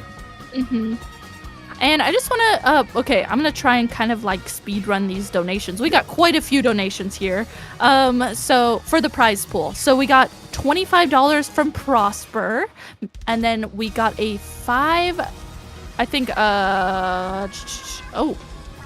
okay, we got a $5 donation and then a $12 donation. I'm not sure who those were from. Maybe Prosper, ? And then Fusion coming in with a $30 donation. $100 coming in from Ant, $110 donation coming in from Charles, and then we did get 2 more donations. I'm not sure who they were from, but we got a $50 donation and a $10 donation. So that makes the whole prize pool total $1,037. Well, that is a big grand total for these teams. So congratulations to them for that accomplishment. Also, not just a shout out to all of Dapple Productions and all of their staff, but a big shout out to the casters from earlier, Hat and Genie, the casters that have been around all today, and of course, Marjora, I think is how you pronounce their name, literally been here every single second from day 1 and 2 behind making this stream happen. So please check them out and the rest of Dapple, because this has been a great event. Oh, absolutely. Definitely props to Dapple and the team running this event and making sure that this can happen at the beginning of Splatoon 3, making sure that these teams have something to get hype about, and everyone else involved. Just, this is an awesome way to start out Splatoon 3 online. Absolutely.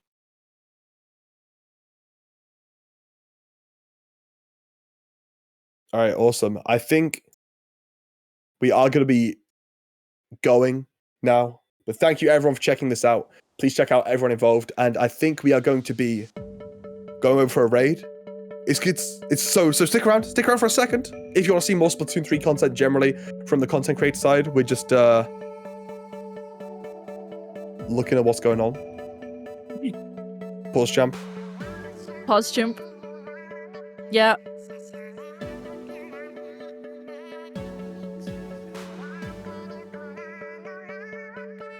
Okay. Nope, nothing. We're still pause champing. Pause.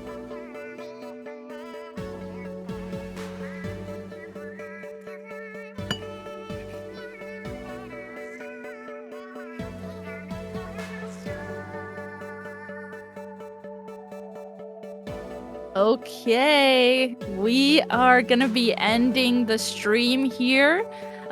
Just once again, my name is Rissa, joined here by Matt, aka Ninja, and we are going to be actually sending the stream over to Squid School, aka Gem.